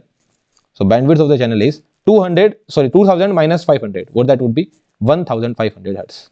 So this they have mentioned. A modem is transmitting at a rate of 4800 bits per second. 4800 bits per second. What does that mean? What it is? It is the value of RB. Bits per second. What is the unit? Bits per second. That means it is bit rate. So 4800 bits per second. This is the value of RB. Now what is mentioned? 16 QAM. QAM I told you it is a band pass communication technique only. What is the value of M here? 16 QAM. What is the value of M? 16. That could be written as 2 to the power 4. That means what is the value of capital N? That is 4. Value of capital N is 4. Okay. You need to determine the value of Rolo factor alpha to fully utilize the channel bandwidth. So channel bandwidth is 1500 hertz. It is being fully utilized. So what is the formula? What is the formula we will be using? Bandwidth of the channel will be range cosine spectrum. It is again range cosine spectrum. So what will be the answer? Sir, RB by 2. When I was sending sync, the bandwidth was RB by 2 into 1 plus alpha. Is that correct? This was there for baseband. RB by 2 into 1 plus alpha. We started from here. From where we started? We started from here. For sync it is RB by 2. For range cosine it will become RB by 2 into 1 plus alpha. But this is for baseband. For band pass what will happen? Sir, RB by 2 into 1 plus alpha, multiply with 2 as well. So multiply with 2 as well.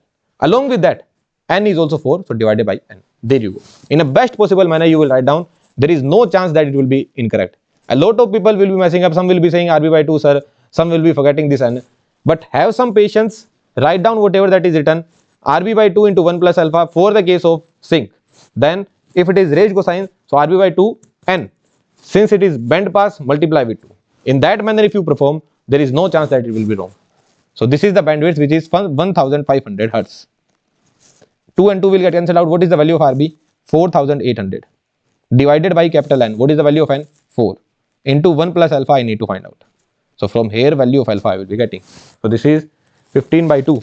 Sorry, 15 by 12. Right? And minus 1, 0.25.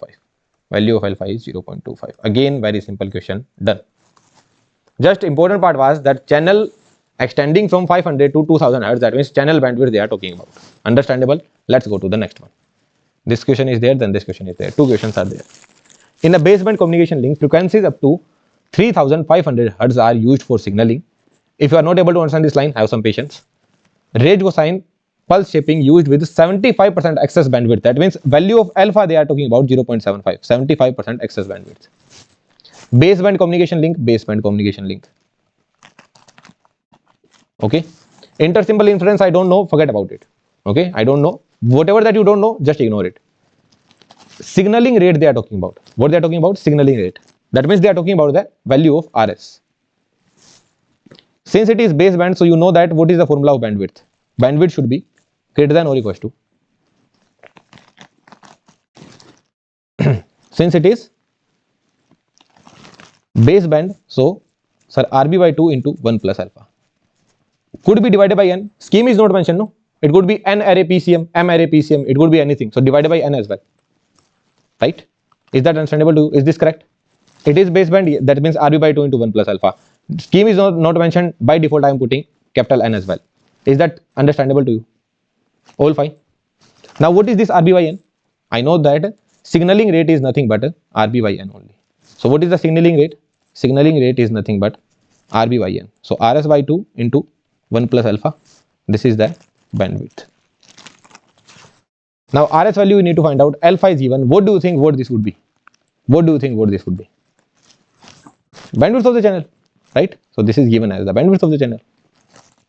And that means frequencies up to 3500 hertz are used for signaling. That means this channel will let you pass all the frequencies which are there between 0 to 3500 hertz. This is what it is saying.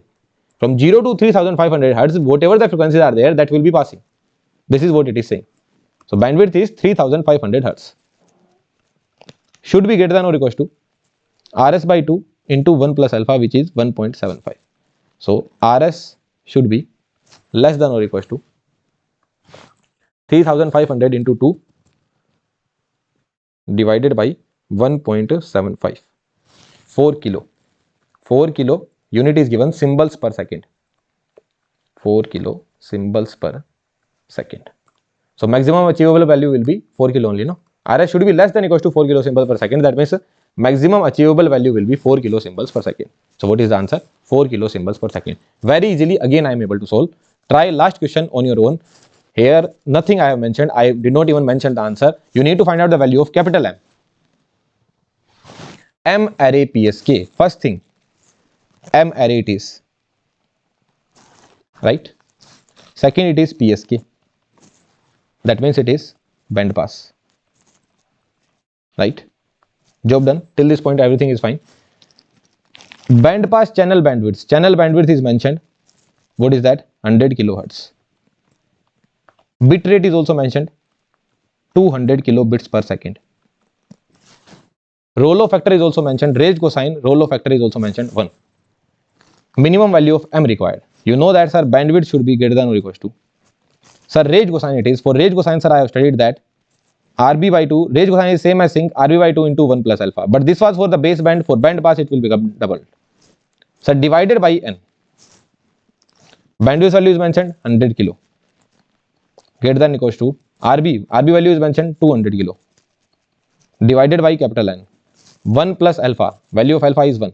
So divided by 2. So value of N is coming out to be greater than or equals to 4. What they are asking? Minimum value of M. Minimum value of M. Do you know what is M? Sir, M was 16. Then it was 2 to the power 4. So I said N is equals to 4. That means what is M? M is nothing but 2 to the power N. If you need the minimum value of M, if you need the minimum value of M, what does that mean? You need the 2 into minimum value of N as well. Now what is the minimum value of N you are getting here? That is 4. That means what will be the minimum value of M? Minimum value of M would be 2 into 2 to the power 4. What that would be? 16. So what is the answer? 16 is the answer. So determine the minimum value of M required to satisfy these constraints. That will be 16. Is that clear to you? Is this kind of questions clear to you? So for PSK, for BASK, for PCM, if these kind of questions are coming on bandwidth, will you be able to solve it? Very strong gut feeling is there. This is coming in your examination this year.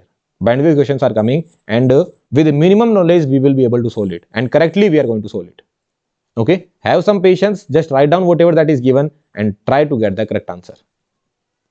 So raised cosine RV by 2 into 1 plus alpha. But in case of band pass, it will become doubled. For M array scheme divided by N. That's it.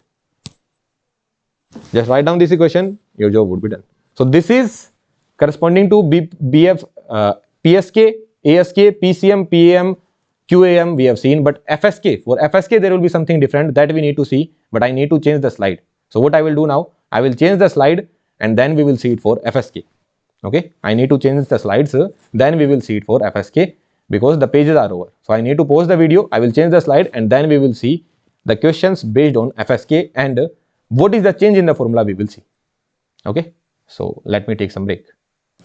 Yeah, welcome back guys. Actually it was a long break. I went to the gym, I had my dinner as well, and then I had a sleep of 4 hours as well, and then I am coming back.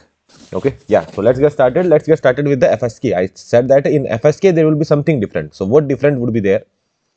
So same rectangular pulse will be there, sync pulse will be there, raised cosine pulse will be there. Sir, FSK is a band pass communication technique, right? Sir, since it is a band pass, I know that what will be the bandwidth. Sir, if it was a base band, then here the bandwidth was RB. But sir, since it is a band pass, it will become doubled to RB divided by capital N. Why is that so? Because for M array scheme we are putting. What is the meaning of M? M equals to 2 to the power N. Right? Same goes for sync as well. For sync, sir, if it was base band, then the bandwidth would have been RB by 2. But sir, since it is band pass, so bandwidth will become doubled divided by N. And here what will be the scenario? RB by N into 1 plus alpha. So sir, everything is same? No, everything is not same. Here some other factor will also come up, that is m minus 1 into delta f. Just notice that here m is written, not capital N, m. Another factor that would come up, that would be m minus 1 delta f. That would be m minus 1 delta f, where delta f is the successive frequency separation. Sir, what is this successive frequency separation? Let's see that. Okay, have some patience and let's see that. Here just remember that whatever the bandwidth was previously there, the same bandwidth would come up plus m minus 1 delta f. This factor would also come up. So let's get started. So what I am saying, in a digital communication system employing FSK bit 1 and bit 0, they are transmitting frequency f1 with respect to bit 1 and frequency f2 with respect to bit 2. Okay, f1 with respect to bit 1 and f2 with respect to bit 0 and f2 with respect to bit 0. Right? F1 and F2 are chosen in the manner that two symbols are orthogonal to each other, but and the frequency separation between them is minimum required for the orthogonality. So first thing is that did they talk about coherent or non-coherent? Transmitting F1 0. So they did not talk about it. So it should be given. First thing is that it should be given that it is coherent FSK. Okay, it should be given in the problem. Coherent FSK with the zero initial phase. With a zero initial phase. If it is not given, then you will take it by default. Okay, otherwise if there was a phase mentioned, then they would have mentioned the phase, no? If your FSK was having some phase, then phase would have been mentioned. If they are not mentioning, that means there is zero phase. So coherent FSK with zero initial phase, because phase is not mentioned. Now here what we need to find out again, the data rate is 1 megabits per second. What is the unit? Megabits per second, bits per second. That means RB value is given. What is that? 1 megabits per second. Range cosine spectrum with roll-off factor of 0.2. Minimum channel bandwidth you need to write down. You have seen what you have seen. You have seen it is FSK. That means it is band pass. And for FSK, sir, there is a change in the formula as well. So let's see what we need to do. So if it is FSK, I need to write down the value of M as well. What is the value of M here? Value of M is they are transmitting only two frequencies. That means it is binary only. Right? It is binary FSK only. Bit 1 they are transmitting, bit 0 they are transmitting. That means only S1T, S2T, S1T and S0T, only two symbols they are transmitting. So it is a binary FSK. That means what is the value of capital N? That is 1 only. But M is also required in case of FSK. So sir, general way of bandwidth. What will be the bandwidth? Sir, bandwidth should be greater than or equals to RB by 2. No, I will not do RB by 2. Why is that so? Because RB by 2 would be there for base band. Since it is band pass, so RB by 2 multiply by 2. So what it will become? It will become simply RB.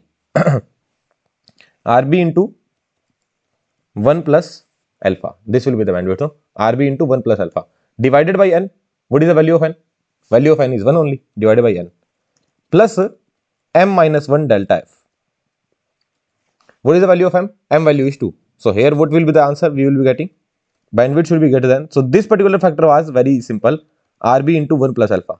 Value of capital M is 2. So here what I will be getting? Delta F. Now RB value I am having, alpha value I am having. Now what is this delta F? Delta F is the frequency separation. That means delta F is nothing but F2 minus F1. This is your delta F. Now they are saying that F2 minus F1 is chosen in a manner. The frequencies F1 and F2 are chosen such that two symbols are orthogonal to each other. They are orthogonal to each other, and the frequency separation between them is minimum required for the orthogonality. So what do you know? For orthogonality, I know that I will have to take another page as well. So for orthogonality, what do I know? Now I need to find out the value of F2 minus F1. That is my target. So for orthogonality,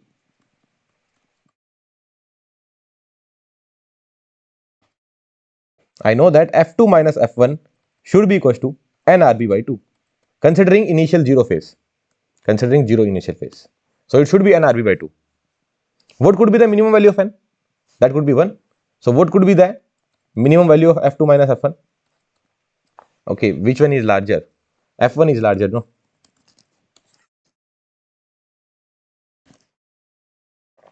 So it should be F1 minus F2.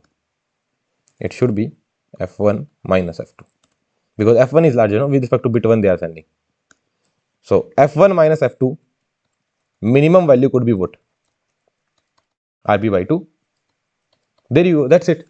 So here in place of delta F, this minimum you require, right? You require the minimum value because they are saying that frequency separation between them is such that they are orthogonal to each other and minimum required condition. Like minimum value you require here. So minimum value that I require is RB by 2. So that's it that I need to put here. So what I will be getting? Bandwidth would be greater than or equals to RB into 1 plus alpha plus RB by 2. Now what is the value of alpha? Value of alpha is 0.2. So this will become 1.2 RB plus RB by 2 is 0.5 RB. So your bandwidth should be greater than or equals to 1.7 RB. What is the value of RB? Value of RB is 1 megabits per second. So 1 mega it is. So bandwidth should be, like bit rate is in megabits per second, but the bandwidth is in megahertz. So what I will put? 1.7 into 1 mega. So minimum required bandwidth would be 1.7 megahertz. That's it. This is the only change which is there in FSK. That those the frequency separation will also come into action. Just remember m minus 1 into delta f. Otherwise it is ditto same. How it is? So starting with the range cosine spectrum it is. So sir, RB by 2 into 1 plus alpha in case of base band, but in case of band pass it will become double of it. RB into 1 plus alpha, then frequency separation. That's it. Job done. And for the frequency separation, minimum condition is also written. Try solving this one. Sir, 4 array PAM. Sir, it is a baseband signal. But read the question very carefully. What it is given.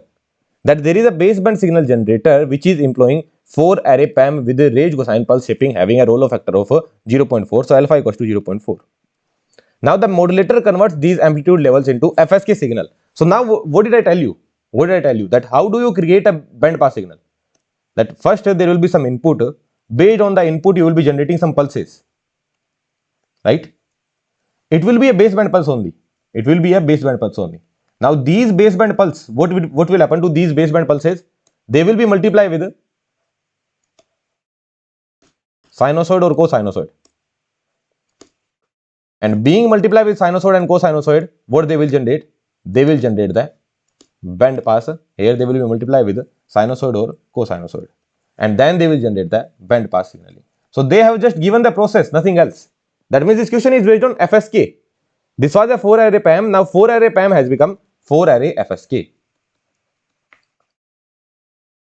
This was your 4 array PAM. This was actually a 4 array PAM. Now this 4 array PAM has converted into 4 array FSK. So this is the process that they have given. They could have directly mentioned that it is a 4 array FSK. This also they could have done. But they just mentioned the process that first we are generating a PAM pulse. Okay, pulse amplitude modulation. So these 4 pulses we are generating, then we are multiplying with sinusoid and we are generating 4 array FSK. So just process they have mentioned, nothing else. Understandable? Okay. So alpha value is given. So let's write down what all things are given. Alpha equals to 0.4 is given. Data rate is given. Megabits per second, that means it is data rate only. And what it is written into FSK level such that the adjacent amplitude levels are mapped to carrier frequencies separated by 100 kilohertz. What does that mean? Frequency separation is given, that is 100 kilohertz, right? And raised cosine spectrum it is, or it is band pass as well. So old thing I know. Now what should be my bandwidth? Bandwidth should be greater than or equals to RB by 2 into 1 plus alpha? No, RB into 1 plus alpha. Why is that so? Because RB by 2 into 1 plus alpha will be there for the base band. For band pass it will be doubled. Along with that, it is a 4 array scheme. Don't forget it is a 4 array scheme. Since it is a 4 array scheme, what is the value of capital M here? Capital M is 4, which is 2 to the power 2. So what is the value of capital N? That is 2. So don't forget to divide by capital N divided by 2. Plus, since it is FSK, so M minus 1 into delta F. There you go. This is something that I needed to apply. Now I just need to put the values. What is the value of M? Value of M is 3. RB by 2. Let's put the values. No? What is the value of RB? RB value is 1 mega. 1 mega divided by 2 into 1 plus alpha. Alpha value is 0.4. So it will become 1.4. Plus, what is the value of M? 4 array scheme. Capital M is 4. 4 minus 3, sorry 4 minus 1, that will become 3. Delta F is 100 kilohertz. 100 kilohertz means 0.1 mega, right? 100 kilo. 100 kilo means 10 to the power 5. What is 10 to the power 5? 0.1 into 10 to the power 6. And 10 to the power 6 is nothing but mega only. So 0.1 mega. So delta F is nothing but 0.1 mega. Is that understandable to you? Because this value is also in mega, no? So this I wrote down in mega only. Is that understandable? RB by 2. Why RB by 2? Because of a 4 array. So I divided by capital N here. So let's put a capital N here.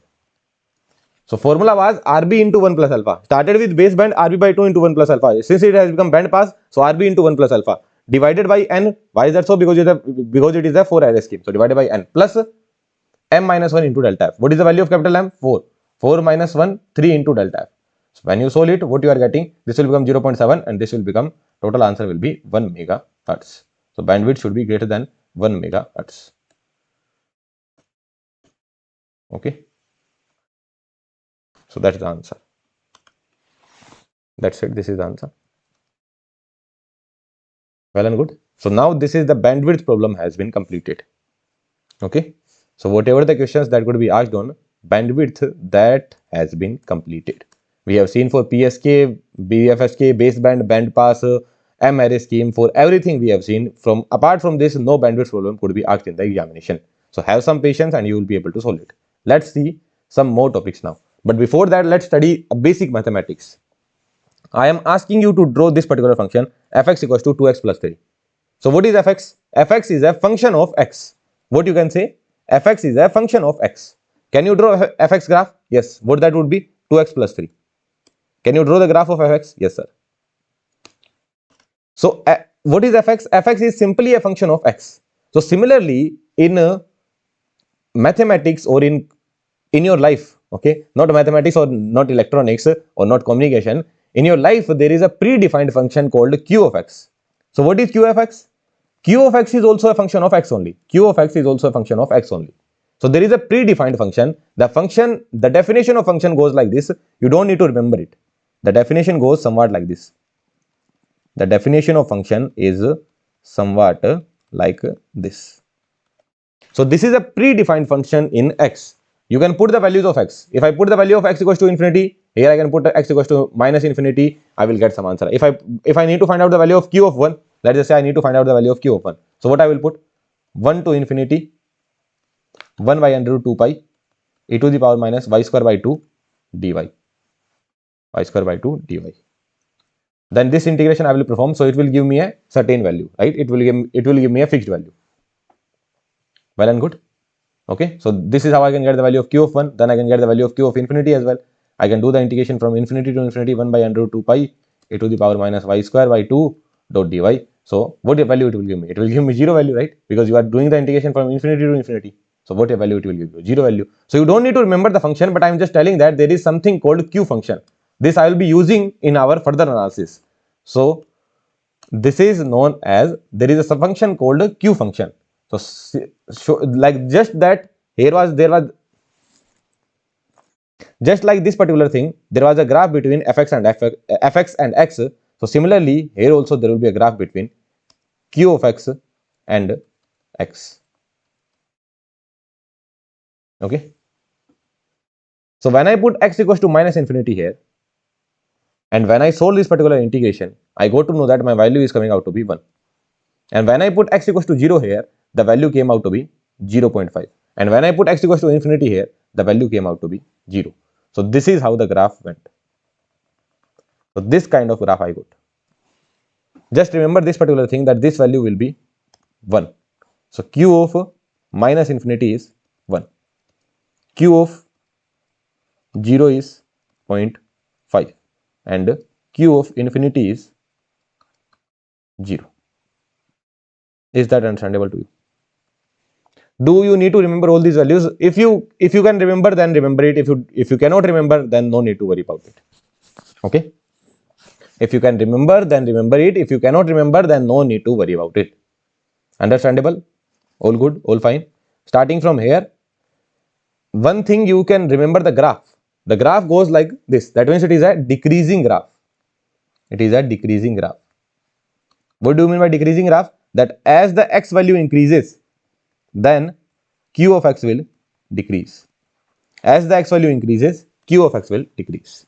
Along with that, another thing you can remember, q of minus x is equals to 1 minus qx. You don't need to remember it, but fine, it is fine. Like, even if you forget it, then also it is fine. Look, q of minus infinity is 1. If I put in place of x, I am putting infinity. So what I will get? 1 minus q of infinity. What is the value of q of infinity? 0.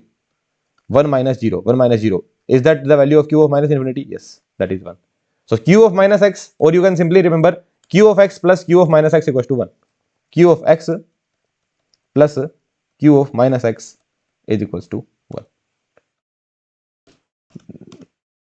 Like, from this particular slide, only thing that I am asking you to understand is that there is something called q function. There is something that exists that is having a name of q function. What is the meaning of q function? Q function means it is a decreasing graph. Starting from 1 to 0, it is a decreasing graph. So that means the value of q function is there between 0 to 1 only. So what do you think what it will represent? Value of q function is, q function can take values only between 0 to 1. It can take the value 0 as well, it can take the value 1 as well. So what do you think what this q of x would represent? It would represent the probability, right? Because probability takes the value between 0 to 1. So then the question would be, what is the probability of error? In communication system, there will be some questions called what is the probability of error? There q function will be used. Is that understandable to you? So what is the conclusion of this slide? That q function is a predefined function of x, right? It is a predefined function of x. Takes the value from 0 to 1. It is a decreasing graph, that's it. This is something that you need to remember. Is that understandable to you? All good? All fine? Now there is something called difference energy. What is the meaning of difference energy? Very simple, very straightforward thing. S1t is there, S0t is there. I am defining a difference signal, which is dt. Simply take the difference of both of them. S1t minus S0t. So what value I will be getting? Sir, a cos 2 pi f ct minus a cos 2 pi f ct. So it will become 2a cos 2 pi f ct. And it will be surely there between 0 to tb. So this is your difference signal dt. If you calculate its energy, that is known as difference energy. What you need to do? You need to calculate its energy. That is known as difference energy. So what that would be? That would be, sir, amplitude square. What is the amplitude? 2a square divided by 2 into tb. What answer you are getting? 2a square tb. That's it. So for signal S1t and S0t, difference energy is 2a square tb. That's it. Very simple thing. Two signals are there. Calculate their difference, get the difference signal and calculate its energy. That will be known as difference energy. Sir, why we are studying difference energy? Somewhere it will be used. So let's directly see the question. Okay, let's directly see the question. So this kind of question would be mentioned that a binary PSK scheme is there over additive white Gaussian noise. This will be written over an additive white Gaussian noise channel. So first thing is that you need to mention what is the number of channel. You need to see what all are the number of channel over n. That means number of channel is 1. Number of channels are 1. Okay, this thing you need to notice in the gate examination. This is the first thing that you need to notice. The number of channels are 1. Okay, then double-sided PSD is there. Sir, what is the value of this PSD? I don't know anything. You know S1t, S0t, right? What they are asking? They are asking probability of symbol error for the system. This is the question that they are asking. So for the probability of symbol error, there is a simple formula. Just remember this particular formula. The probability of symbol error would be nothing but Q of under root difference energy divided by 2n naught. That's it. For all of them it will work. For all the system, whether it is FSK, BPSK, VFSK, for everyone it will work. For everyone. For everyone. What is the scenario? Q of under root ED by 2n naught. Probability of symbol error they are asking. Q of Q function, Q of under root ED by 2n naught. That's it. Can you calculate the difference energy? Can you calculate that difference energy? S1t is given, S0t is given. Can you calculate the difference energy? Yes, sir. Surely I can calculate. N naught value is already given. 2 you already know. Job done. That's it. You will get the answer. Understandable? Okay. So S1t is given, S0t is given. I need to pause the video for once because I got some work. Then you find out the value of difference energy. Can you calculate ED? Yes, sir. What will be DT? DT is S1t minus S0t. So S1t minus S0t you will calculate. Okay, that will be your dt. Then find out the difference energy. Right. So let me pause the video and you get the correct answer. You will be able to get the answer. There is nothing difficult in this particular question. Yeah. So did you try it? What was your dt now? So dt was, sir, this signal and this signal is same, just there is a difference of negative sign, so it will become twice of under root 2 EB by TB cos 2 pi FCT, 2 pi FCT between 0 to TB. Now can I find out the difference energy? Yes sir.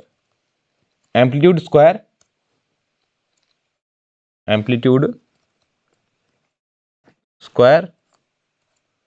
divided by 2.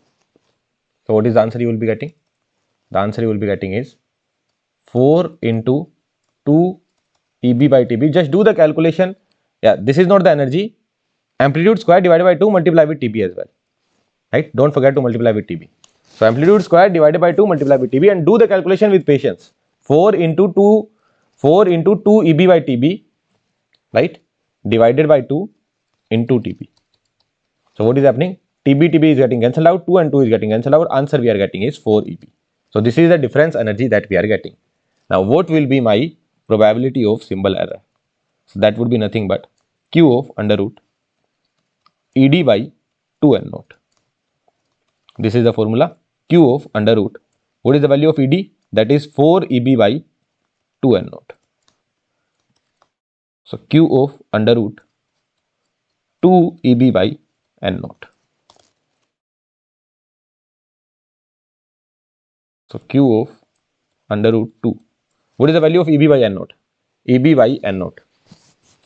So that is nothing but 3. From here you can calculate the value of EB by n naught. What is the value of EB by n naught? 1.5 into 10 to the power minus 6 divided by 5 into 10 to the power minus 7. Right? So this will go upward, it will become 10 to the power 7, 15 by 5, it will become 3. So EB by n naught is nothing but 3 only. Okay. So under root 2 into EB by n naught is 3 only.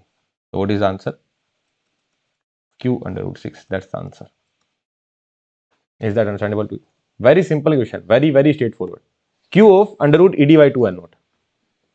This is the formula. Right? ED value can you calculate? Yes, sir. S1t is given, S0t is given. Simply subtract both of them. You will get some dt. Calculate its energy. This will be the energy. Put the value here. That's it. Job done. Very straightforward, very simple. Right? Solve this question. This time it is FSK. This time it is binary FSK. S1t is given, S0t is given. Important part is somewhere it will be mentioned that they are orthogonal to each other. So again, sir, same thing. Also, I need to notice one thing. One additive channel is there. So what is the number of channel? Number of channel is 1. So what will be my probability of symbol error? That would be, sir, Q of under root ED by 2n naught. Right? So now for that I need to find out the difference energy. So what will be my difference energy? Difference energy, sir, again it will be S1t minus S0t. So what will be my dt? Dt you can write down. This time both are having different frequency. This is having F1t, this is having F0t, F2t. So what it will be? Under root cos 2 pi F1t minus under root 2 EB by TB cos 2 pi F2t. Right? This will be your difference signal. So how will you find out the energy? So do you remember one thing, that if two signals are orthogonal to each other,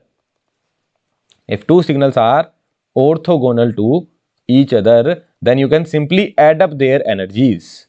So what will be your energy of dt? They are orthogonal to each other, so I can simply add up their energy. So what will be the energy of this particular thing? Amplitude square of amplitude will be 2 EB by TB. Amplitude square divided by 2 multiply with TB plus amplitude square 2 EB by TB divided by 2 multiply with TB. So what is the answer we are getting? 2 EB we are getting. Did you understand this point? If two signals are orthogonal to each other, then amplitude square divided by 2 multiply with TB plus amplitude square divided by 2 multiply with TB. So this we have already seen. If two signals are orthogonal to each other, then their energies could be added. Do you know this particular thing or not? x1t plus x2t whole square dot dt. Whole square dot dt. This is the energy, no? Right? This is the energy. Can you open it up? A square, a plus b whole square. So what you will be getting? A square plus b square plus, let's just say there is a minus sign. So what will happen? A square plus b square minus 2ab.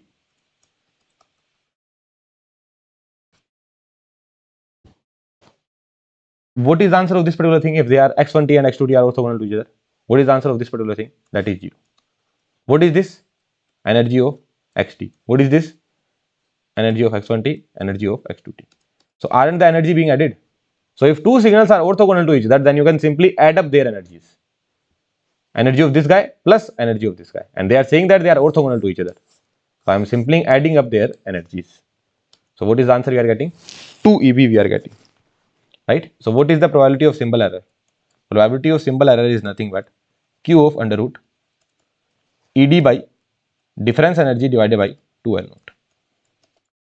Q of under root difference energy is coming out to be 2 EB divided by 2L naught. So what is the answer you are getting? Q of under root EB by N naught we are getting. Now EB by N naught I can find out from here. EB by N naught. What is the value of EB by N naught? That is 2 into under root 2 into 10 to the power minus 6 divided by 10 to the power minus 9. What that would be? 2000. Right?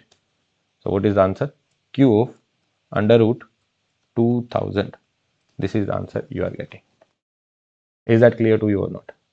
So again, simple formula, Q of under root ED by 2N naught. That's it. Difference signal is there. Find out the difference energy. Put the formula. Your job is done. 2 marks of question could be asked from here. It's been a very long time that this particular topic has been introduced. So I'm expecting that this could be introduced this year. So Q of under root ED by 2N naught. Find out the difference energy divided by 2N naught. Everywhere the number of channels were 1. But what if the number of channels are not 1? So you can sense here is that somewhere it would be written that over 4 independent. Look, read the question carefully. Coherent BPSK is there. Yes, coherent BPSK is there. Transmitter sends one of the following two signals over 4 independent and identically distributed additive white Gaussian noise AWGN channel, each having a PSD of N naught by 2. So what did you see here? How many number of channels are there? Number of channels are 4. Number of channels are 4. S1T, S0T is given. Difference energy I can calculate. No need to worry about it. So what will be my difference energy? dt will be simply take the difference. What that would be? 2 under root TB cos 2 pi fct. This will be your dt, right? Simply S1T minus S2T. So 2 under root TB, 2 under root 2 EB by TB multiply with 2. Right? Because difference we are calculating. So what will be the difference energy? Similar scenario we have already seen. This is the same signal. Here we have seen, no? This is the same signal only. Ditto same signal. So what was the difference energy we were getting? 4 EB we were getting. Here also you can sense that this will be 4 into 2 A square by 2. Square of this will be 4 EB by TB divided by 2 under root TB. So what is the answer we are getting? 4 EB we are getting. So difference energy is nothing but 4 EB. So difference energy we have got. EB by N naught value is already mentioned. So what was the formula of probability of symbol error? Sir, as per me, this was the formula, sir. Under root ED by N naught. ED by 2N naught. Difference energy divided by 2N naught. So this formula that you have taught. But that was for one channel. If there are number of channels are 4, then something inside the under root you need to do. You need to put the number of channels here. Along with that, one more thing is mentioned here, that there is a phase offset between transmitter and the receiver. Phase offset of theta is there. Phase offset of theta is there. In the previous questions, it was not there. Phase offset was not there. So what you will do is that you will simply put a cos square theta here as well. That's it. Can you do this particular thing? Whenever there is a offset, whenever there is a phase offset, cosinusoid will surely come. Cos square theta will surely come. Cos square theta. Inside the under root only. Everything is going inside the under root. So sir, inside the under root, previously it was under root ED by 2 N naught. So number of channels were 1, now it has become number of channels K. Phase offset is also there, cos square theta. Job done. Is that fine for you? Can you do it? Under root ED by 2 N naught. Number of channels K. Multiply with cos square theta. Will you be able to do it? Most of the chances are there that this question would be framed ED by 2 N naught, under root ED by 2 N naught. If they want to frame it in a good manner, what they would do, number of channels they will make 4 times, 3 times, 5 times, whatever they want to do. Here it has been made 4 times. So under root 4 will also be multiplied. Along with that, cos square theta will also come into action. Okay. So cos square 45 will also come into action. Is that understandable to you? So can I put the values here? What is the value of theta? Theta is 45 degree. So what will be the value of cos square 45 degree? Cos square 45 will be simply 1 by 2. Right? So Q of under root, what is the value of K? Value of K is 4. What is the value of ED? ED is 4 EB divided by 2 N naught. And what is the value of cos square 45? That is also 1 by. So what you are getting? Q of 4 under root 4 EB by N naught. Now what is the value of EB by N naught? That is 8. So Q of EB by N naught is 8, so it will become 32. So what will be the answer? Q of 4 under root 2. Okay, this was given in our test series only in replica X, and hardly some 20 people were able to solve this one. Hardly some 20 people. So these are not very straightforward. Okay, a lot of people remember these formulas like under root EB by N naught. So these kind of formula people remember. That's why it will be matched up. But only one formula we have developed, that whatever the signals are there, I will find out the difference energy. I will find out the difference signal. Once difference signal is there, it is easy for me to find out the difference energy. Then simply put Q of under root ED by 2 N naught. Only one formula you need to remember. If you have studied this particular topic in your BTech, then you would know that, sir, in BTech we used to learn so many of formula. But all the formulas are derived only from this particular formula only. So just remember Q of under root ED by 2 N naught. Difference energy you can calculate, N naught value will be given, your job would be done. Number of channels are more than 1, then what you need to do? Simply multiply with the number of channels. Multiply with phase offset as well. Like previously the offset was not mentioned, that means offset was 0. So here if I put cos square 0, what that would be? Cos 0 is 1. So it will become 1 only. Previously the phase offset was not mentioned, that means phase offset was actually 0. So cos square 0 will be what? 1 only. But here it is 45 degrees, so I put the value of 45 degree here. Understandable? Well and good. So this topic is also completed, but one important note is there.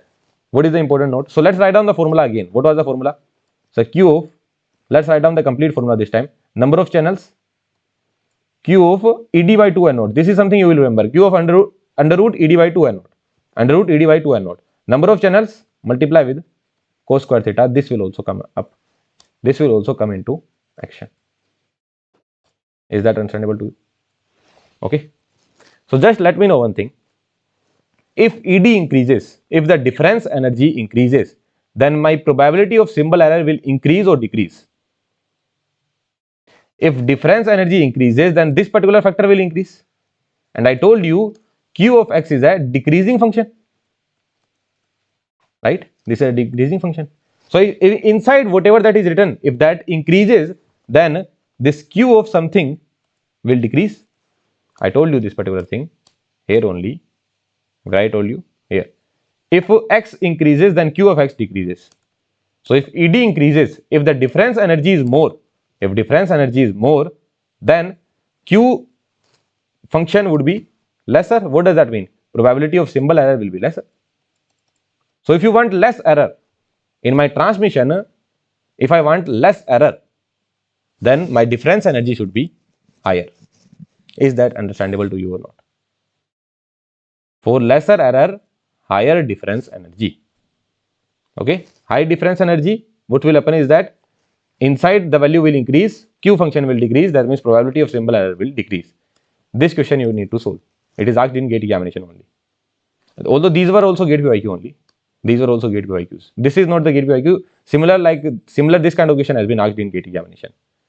This is purely gate PYQ.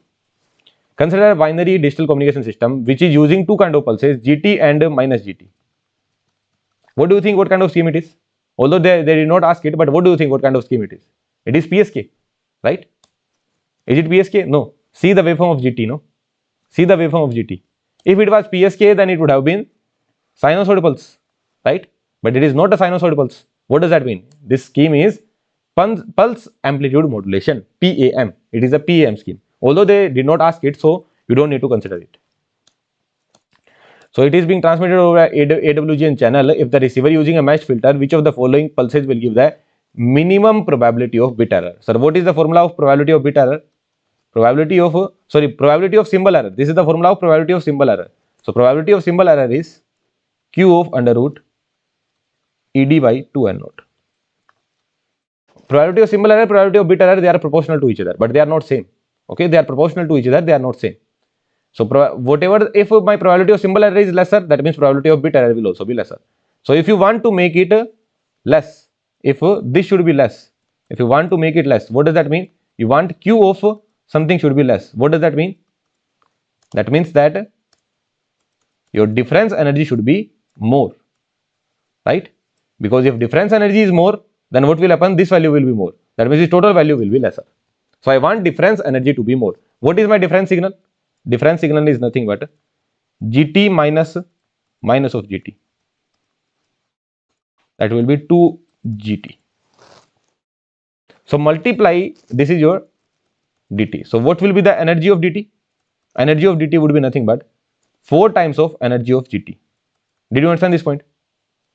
2 is written here, no? So what you will do? What will be the energy of DT? Energy of DT will be square of this. What will be square of this? 4 into G square T dot dt. 4 I can take outside, G square T dot dt. What this will represent? This will represent the energy of GT. So 4 into energy of GT. So your difference energy is nothing but 4 into energy of GT. So this is constant. So now what you need to see? Which of them is having the maximum energy? The function which is having the maximum energy, for that difference energy would be more. If difference energy is more, that means probability of symbol error would be lesser. So which of the following function is having the maximum energy? This is the question now. Maximum energy, that means maximum difference energy. Maximum difference energy means probability of symbol error should be lesser. That's it. So which of the following symbol or which of the following signal is having the maximum energy? So what is the energy of this one? Sir, a square multiply with the width. What is the energy of this one? Sir, a square by 3 multiply with the width. What is the energy of this one? Sir, amplitude square divided by 3 multiply with the width. What is the energy of this one? Amplitude square divided by 3 multiply with the width. Amplitude square divided by 3 multiply with the width. Amplitude square divided by 3 multiply with the width. Amplitude square divided by 3 multiply with the width. So here the energy was 1. Here it was 1 by 3. Here also it was 1 by 3. So here also it was 1 by 3. So maximum difference energy you will get here. That means minimum probability of a symbol error you will get in this particular case. Is that understandable to you? Very simple question. Again in GATE examination, these kind of questions are very famous. Could be coming in your attempt as well. Understandable? Will you be able to solve these kind of problems in the examination very easily? Yes, sir. So this kind of question is coming. If this kind of question is coming, then also I will be able to solve. Simply calculate the difference energy. Under root number of channels are 4. So under root 4. Phase offset is also there, cos square theta. Simple process, very straightforward process. If you have already studied this topic, then you would know that, sir, these topics are considered as very tough topics. In whole communication system, people struggle in these kind of topics. And that's why GATE examination, in the GATE examination, you will see that these kind of topics come again and again. Right? This bandwidth problem, you ask anyone who has studied communication system, he will say that in anything that I struggle is bandwidth problem or this kind of problem where probability of symbol error is asked. But we have built up a very interesting and a very small method. Needlessly, we don't need to remember anything. Just understand the concept and you will be able to apply it. Job done. Okay. Let's see more topic. This is the topic of analog communication. Now we are just seeing the topic of analog communication. Again, very simple topic. Just I will tell you a problem solving technique and you will be able to solve the question. So there is a topic called super heterodyne receiver. Again, this year it feels like that it is the most important topic from analog communication. Okay. So here also there is no prior knowledge is required.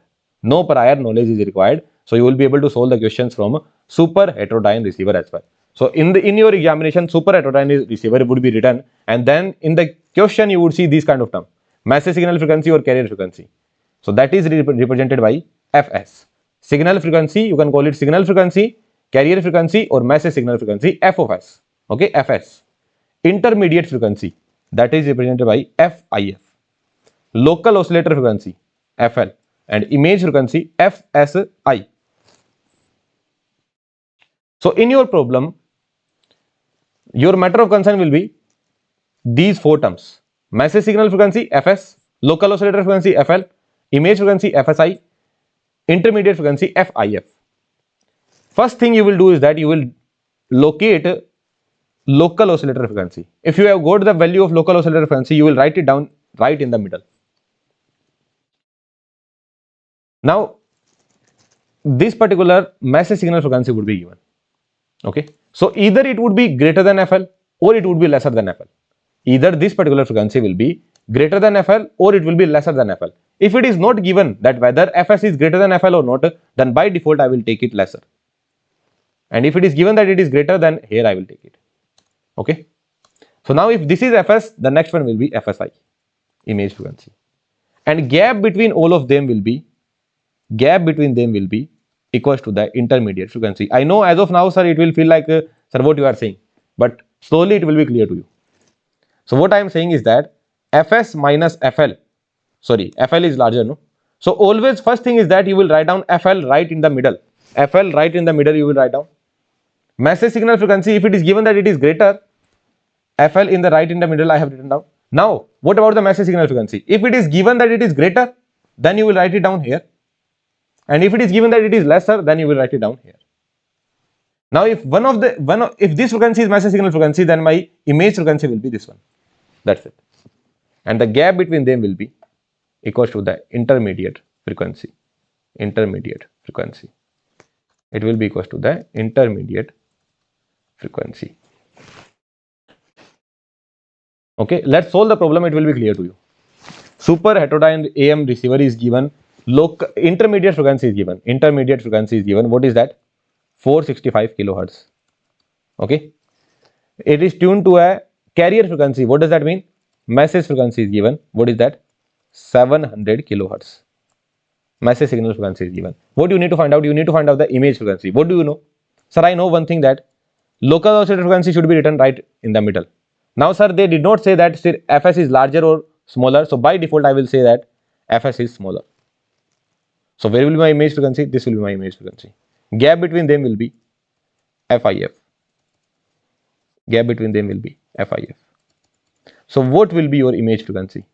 Sir, image frequency will be nothing but Fs plus 2FIF. Like, what is the meaning of this diagram? Are you able to understand the meaning of diagram? What is the meaning of this diagram? The meaning of this diagram is that FL minus Fs is equals to FIF.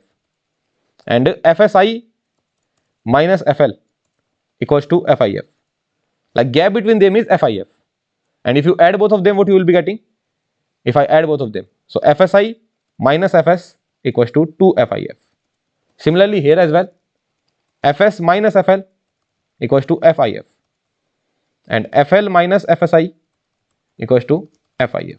So here what you will be getting? Fs equals to FSI plus 2FIF. Is that clear to you? Local oscillator frequency always in between. You need to understand massive signal frequency. If it is greater, then write down ahead. If it is lesser, write down backward. Difference between them will be intermediate frequency. So what will be your FSI now? Sir, Fs plus 2FIF. Do I have the value of Fs? Surely I have the value of Fs. 2FIF, 465 kilo. Whatever the answer you get, 465 plus 465, what that would be? 930. 930 plus 700.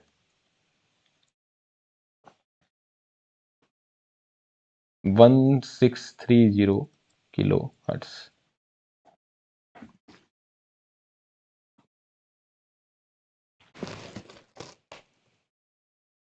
Okay, that's it.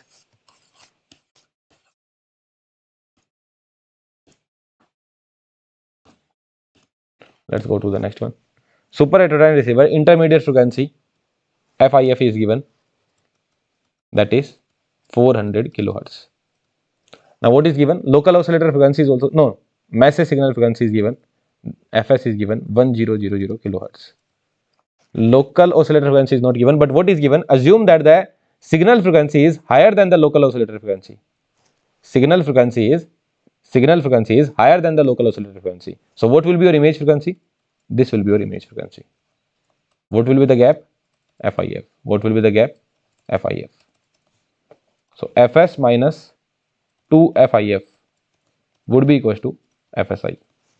So what is your Fs? 1100 minus 2 FIF 400. What you will be getting? FSI.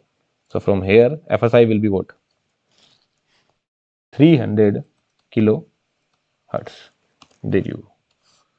Is that understandable to you? So here it was, here it is smaller, here it was larger. Fs was 700 only. Just 1 second, guys.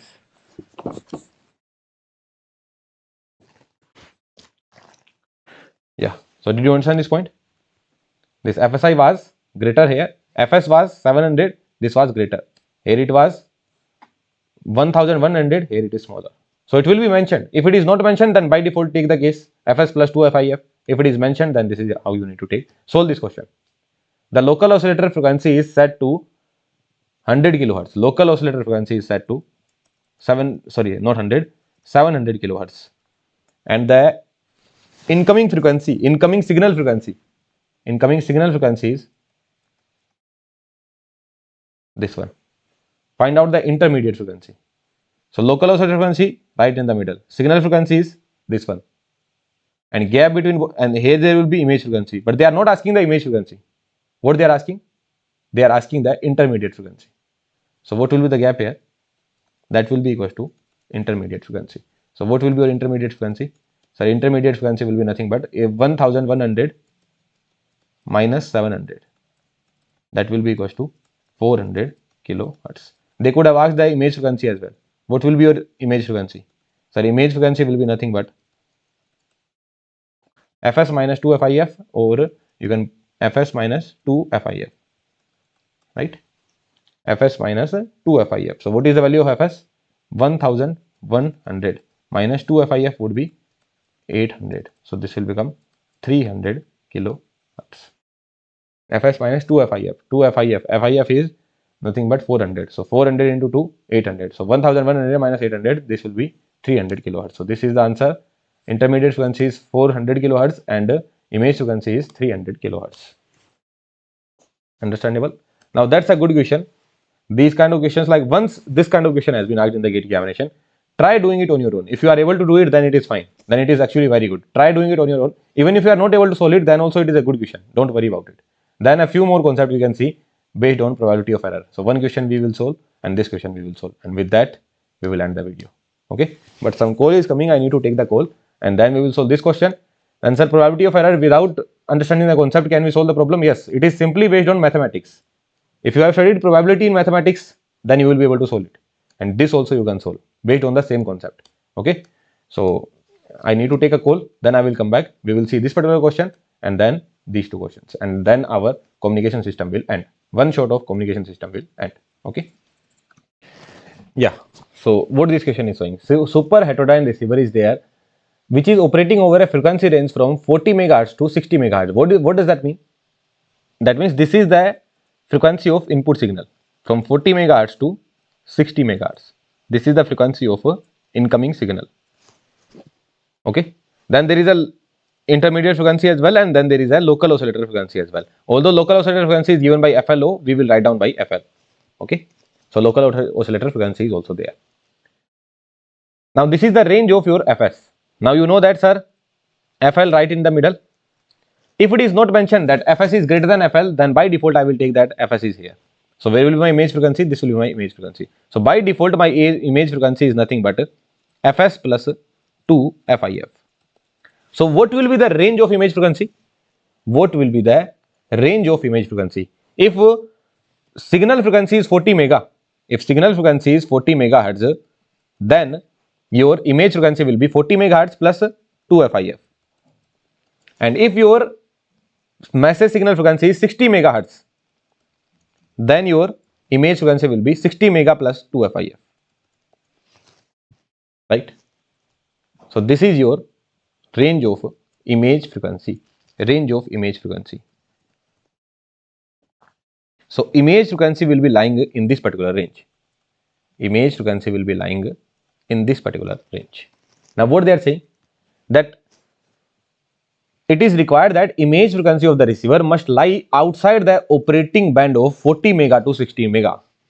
It should be lying outside the operating band of 40 mega to 60 mega. That means this value should be what they are wanting. What they want? They want is that this value, which is 40 mega plus 2 FIF. It should be either lesser than 40 megahertz, or it should be either greater than FIF. It is, I am simply putting IF only. It is FIF. FIF. So either it would be less than 40 mega, or it would be simply greater than 60 mega. That means image frequency should not be lying in this particular range. Image frequency should not be there between 40 mega to 60 mega.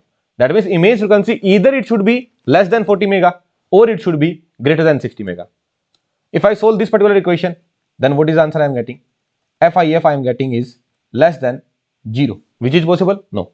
And if I solve this particular equation, what is the value of FIF I am getting? It should be greater than 10 mega, which is possible, right? But this is the first condition that I have checked. Another range also I need to check, no? This particular range, 60 mega to 60 mega plus 2 FIF. So 60 mega plus 2 FIF. So either it should be less than 40 mega, or it should be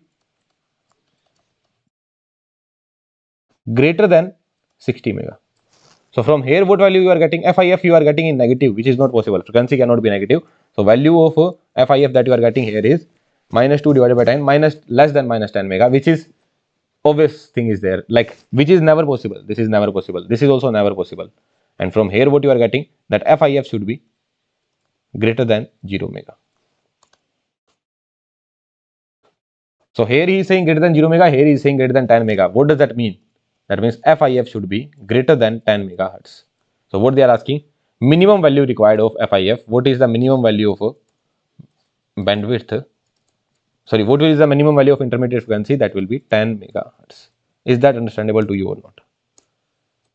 Okay. So by default, this is the formula of image frequency. This is the formula of image frequency. People directly remember this formula. You can remember in this manner as well. That FL in between, then FS, then FSI. Okay. So this is by default. By default, you need to take that my message signal frequency will be lesser than the local oscillator frequency, unless it is mentioned like this particular problem. Here it is mentioned that message signal frequency is more. Is that understandable? And here the values are given. So already you know that message signal frequency is more. So image frequency will be behind it. Understandable? So this concept is also clear. So from this particular concept, from super heterogeneous receiver, only this kind of question could be framed. 1, 2, 3, 4 patterns are there. From these 4 patterns only question could be framed. Now probability of error. Sir, we never studied this particular topic. What you are doing? You will be able to understand it. You will be able to solve it if you just know the basics of probability. So what it is saying? Read the question. Consider a binary symmetric channel. Sir, I don't know what is the meaning of binary symmetric channel. With crossover probability P. What is the meaning of crossover probability? That is the probability of bit error. This is your probability of bit error. Probability of bit error. So what they are saying? Probability of bit error. Probability of bit error. What is the meaning of bit error? Probability of bit error. So on top level, the meaning of bit error is that, sir, I was transmitting bit 0, but I received it to be 1. And I was transmitting bit 1, but I received it to be bit 0. So this is known as probability of bit error. You were transmitting 0, you are receiving 1. You are transmitting 1, but you are receiving 0. You are transmitting 1 and you are receiving 1. Then what will be the probability of that? Sir, if I am transmitting 1, I am receiving 0 with the probability of P. So how much will be the probability here? 1 minus P. When you are transmitting 1, either you can receive 0 or you can receive 1. So when you receive 0, probability is P. So what is the probability of receiving 1? That will be 1 minus P. And here, if you are transmitting 0, you are receiving 1 with the probability of P. So what is the probability that such that you are transmitting 0 and receiving 0 as well? What will be the probability? 1 minus P. So this is the probability of error. This is the probability of correctness. So what will be the probability of bit correctness? That will be 1 minus P. So receiving the corrected bit, probability 1 minus P. Receiving the error bit probability is P. Is that understandable to you? Okay. Now to transmit a single bit, the transmitter sends a sequence of 3 ones. That means when it needs to transmit bit 1, it will actually send 1 1 1. When the transmitter wanted to send, let's just say transmitter got a message that you need to transmit the bit 1. You need to transmit the bit 1. So instead of sending bit 1, what he is sending? He is sending 1 1 1. Why is that so? That is written in the next line. Why is that so? Because if the receiver is using the majority decoding, what does that mean? It will decide in favor of 1 if at least 2 bits are 1. Otherwise, it will decode it at 0. What does that mean? He is transmitting 1. Instead of transmitting 1, he is transmitting 1 1 1. Now he is saying that, let's just say if there is a 1 bit of error. What does that mean? If this 1 was received correctly, this was received correctly, but this was flipped, then what the receiver would say? What is the majority number of ones? What is the majority here? Majority is number of ones, right? Number of ones are twice, number of 0 is only once. So what is the majority here? 1 only. So he will receive it as 1 only. If there was no error, then also he will receive at 1. What if first one was received as it is, second one was in error, third one was received as it is? So what is the majority number here? Majority number is 1 only. Again he will receive as 1. What if this was the scenario? Again he will receive as 1. But what if this is the scenario? Then he will receive as 0. What if this is the scenario? Then he will receive as 0. So like it is better than sending 1 bit, no? If you are sending 3 bit, that even if there is a 1 bit of error, still I am fine. But if there is a 2 bit of error, then I am not fine. So what do you understand here? If you just know the basics of binomial, that find out the probability that receiver bit, the transmitted bit is in error. So that means you need 0 bits are in error, or you need, you need 1 bit in error, not 1 bit in error, you need 2 bits are in error, or you need 3 bits are in error, then you will receive the error bit. What I mean to say is that, sir, I wanted to transmit 1 1 1, but I received this as 1 0 0. Will there be any error? Yes, sir. Why is that so? Because this was transmitted, but receiver will say that I have received 0. And if it was received as 0 0 0, then what receiver will say? I have received 0. Then also there is error. Here also there is error. Here also there is error. But what if 1 1 was transmitted, in place of 1 1 1, I received 1 0 1. So what receiver will say? Majority number ones. That means there is no error. 1 was transmitted, 1 is received. 1 is transmitted, 0 is received in 2 cases. When there is 2 bit of error or there is 3 bit of error. So when there is 2 bit of error and when there is 3 bit of error. What does that mean? That means that from 3 bits you need to choose 2 bit such that they are in error, and one of the bit is not in error. Plus from 3 bit you need to choose 3 bit such that all of them are in error. That's it. This is the answer. Is that understandable to you? Or you can make cases as well. What you can do, you can make the cases like this. That, sir, I was transmitting 1 1 1. It could have been transmitted as 1 1 1 as well. It could have been transmitted as 1 1 0 as well. It could have been transmitted as 1 0 1 as well. Or it could have been transmitted as 0 1 1 as well. Make all the cases. Okay. Or 0 1 1. Yeah. 0 1 1 as well. Or it could have been transmitted as 1 0 0 as well. Or it could have been transmitted as 1 0 1 as well. Or 0 0 1 as well. Or 0 0 0 as well. This could be the scenario. Right. How the receiver will detect? This was transmitted. 1 was transmitted. How the receiver will say? Receiver will say that I have received 1. What receiver will say? I have received 1. What receiver will say? I have received 1. What receiver will say? I have received 1. What receiver will say? I have received 0. What receiver will say? I have received 0. What receiver will say? I have received 0. What receiver will say? I have received 0. Is that understandable to you? So if these are the scenarios, then receiver is saying that I have received 0. And if these are the scenarios, then receiver is saying that I have received 1. That means out of these 3 bits, you need to choose 2 bits such that they are in error, and 1 bit is not in error. Plus, or what could be the scenario? Or the scenario is that all 3 of them are in error. All 3 of them are in error. So if you solve this one, 3c2 is 3 only. So 3p square into 1 minus p. plus 3C3 is 1 only. So 3C3 is 1 only, so it will become P cube. So this is your probability of error. There you go. Okay, P cube plus 3P square into 1 minus P. Probability of error. Well and good. Try solving this question. Here I am just telling you one thing, that what is the meaning of this 7,4 Hamming code. So here the code word length, this is your code word, no? This is the code word. This is known as data word, okay? This is known as data word. This was your actual data. But instead of sending 1, you are actually sending a code word. So this is known as code word. Okay. So what was your data word length? Data word length was, what was the length here? So the length was 1 bit. Okay. So what was your data length? Data word length, that was 1 bit. And what will be the length here? Code word length. So here the length was, how many bits we are sending? 3 bits. So this particular thing 7 is known as data word length. Sorry, not data word length, sorry guys, code word length. This is your code word length. And this is known as, 4 is known as data word length. Okay. That means you are sending what kind of data? You are sending this kind of data. Code word length is 7.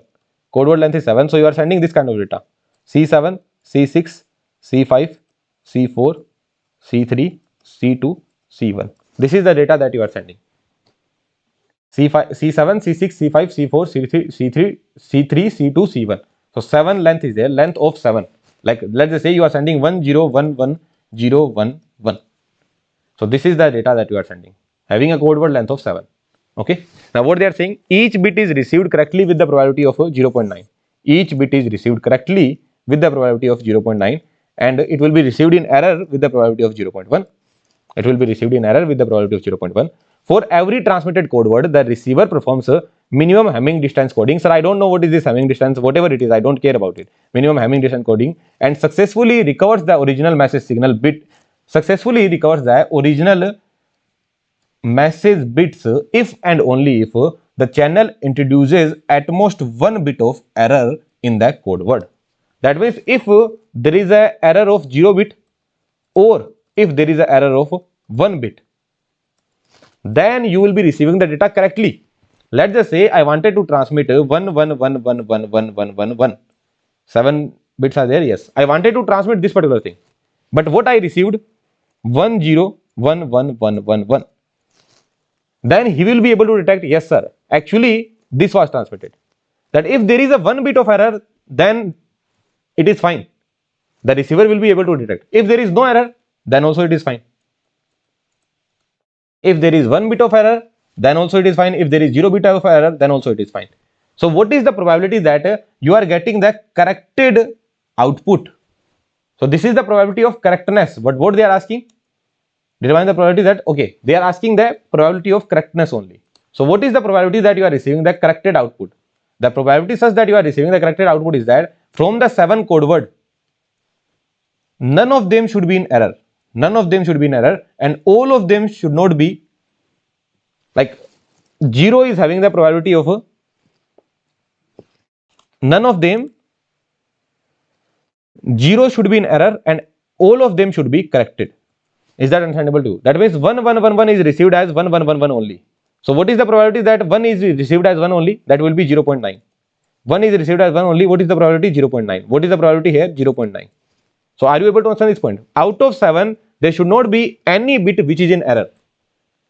Or out of 7, there is only 1 bit which is in error. And rest 6 are not in error. Is that understandable to you? Only 1 is in error, 6 are not in error, or 7 of them are not in error. So what is the value of 7C0? That is 1 only. P2G0, P to the power 0, that will also be 1. So what you are getting? 1 minus P to the power 7. That means 0.9 to the power 7. That means all of them should be received with the probability of 0.9, 0.9, 0.9, 0.9. That means none of them is in error. But out of 7, 1 of them could be in error. So 7C1 is 7 only. So 1 is received with error. Other 6 guys are not received with error. So that's the answer. So this is the answer you will be getting. So it is simply 0.9 to the power 6 plus 1.7.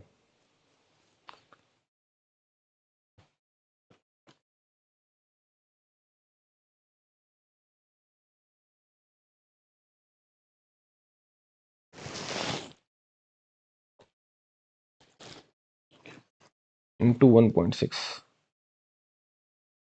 So 0.85. This answer you are getting is 0.85. This is the answer. Okay, this was asked during my attempt only in GATE 122. I was not able to solve it in the examination. Okay, I was not able to solve it. I did some blunder here. But again, very straightforward question. 7 length is there. If you are able to solve it by the basic concept of probability, 7 code word length is there. One of the bit could be received in error or 0 bit could be received in error. That probability we need to write down, job done. So this is mostly we have seen concepts of digital communication. We have seen the concept of analog communication as well, and this is known as information theory and coding. This is the last part, which is known as information theory and coding. So few concepts, like 1 or 2 concept or 3 concept I have taken from all the topics of communication system, which could be explained here and which are important as well. Like, you cannot understand a whole communication system in 4 to 5 hours. No, it is a course of 100 hours, at least 100 hours. So you require the effort of at least 200 hours to understand communication system. But if we are putting the effort of 5 to 6 hours, then at least we can get some marks. Okay. So from these particular topics, you can at least target 2 to 3 questions. 3 questions might be coming in the final examination. Okay. From these topics only. So we have covered it in the best possible manner. Yeah, that's it. You need to comment down now. Okay. Just comment down. And now I will be adding up my course promotion video. So now, from now onwards, we are starting a new trend that when the video ends, we will add up a course promotion video as well. So in the end, we are adding up a course promotion video. Okay. Yeah. Thank you very much. Happy learning. Yeah. So now let's quickly see the course features of our Titans batch. So first, you will be getting the complete video lectures, whatever that is required for your GATE examination in the best possible manner. You will get all the video content. The content will be of roughly around 950 hours. Also, you will be getting the doubt solving access as well. Once you purchase the course, you will be added to a doubt solving group where Anish sir and I will be personally clearing all your doubts. Like, you can see the screenshot from our Titans batch only. Someone has asked the queries, and in the voice note, I clear all the doubts. If it is required, I can give the pen paper solution as well. And a lot of people are also there. They can also clear all your doubts. Then you will get the neatly written lecture PDF as well. Two kind of PDFs are there. Printable PDF is also there, and slides are also there, and that will be provided for all kind of subject. So what do you mean by printable PDF? So you can download this particular PDF and you can go to the printing guy and he will give you this kind of PDF. Okay, this is the printable PDF. That means all the printouts are available. Whatever that has been written in the notes, you can get the printout. It is having the white background. So whatever that I am teaching, that has been written in this particular notes. Okay, so you can simply annotate on the notes. You will not have to make your own notes, and it is completely written in the neat and clean manner. You might not be able to see the text, but it is completely written in the neat and clean manner. A lot of PDFs are already uploaded on the Telegram group. You can check the quality of the notes. And then these are the slides. So if someone is studying from the PC, if someone is having a tablet and he is annotating on the device itself, then he can use the slides. Slides will be having the black background. So here the notes will be having some colors, but printable notes will be black and white, so that it will cost you the minimum amount. Then you will be getting the solution to important PYQs. Whatever the important PYQs are there, all the PYQs will be solved. Along with that, you will be getting some assignment problems as well, which you need to solve on your own. And along with that, video solution will also be provided for those particular assignment problems. Also, we are framing more than 2000 test series problems. There will be subject wise and topic wise test series will be available in a particular subject. If there are 4 chapters, in those 4 chapters, if there are 20 topics, then from each topic we are framing each question, and along with that, every particular question would have a video solution as well. The video solution will be made by me and Anish sir. You will get the personalized guidance as well once you enroll in the course. So bi-weekly we will conduct one live session. So we will come live and we will take up your query one by one. Okay, so one-to-one query we will take. So this is just a message from the side of Anish sir that, like, roughly around at 7:30 p.m. on Saturday or Sunday we conduct this particular session. So this session happens every 2 weeks. Bi-weekly this particular session would take place, where you can ask your queries or you can tell us about our progress, and you can ask that what next you can do in your preparation.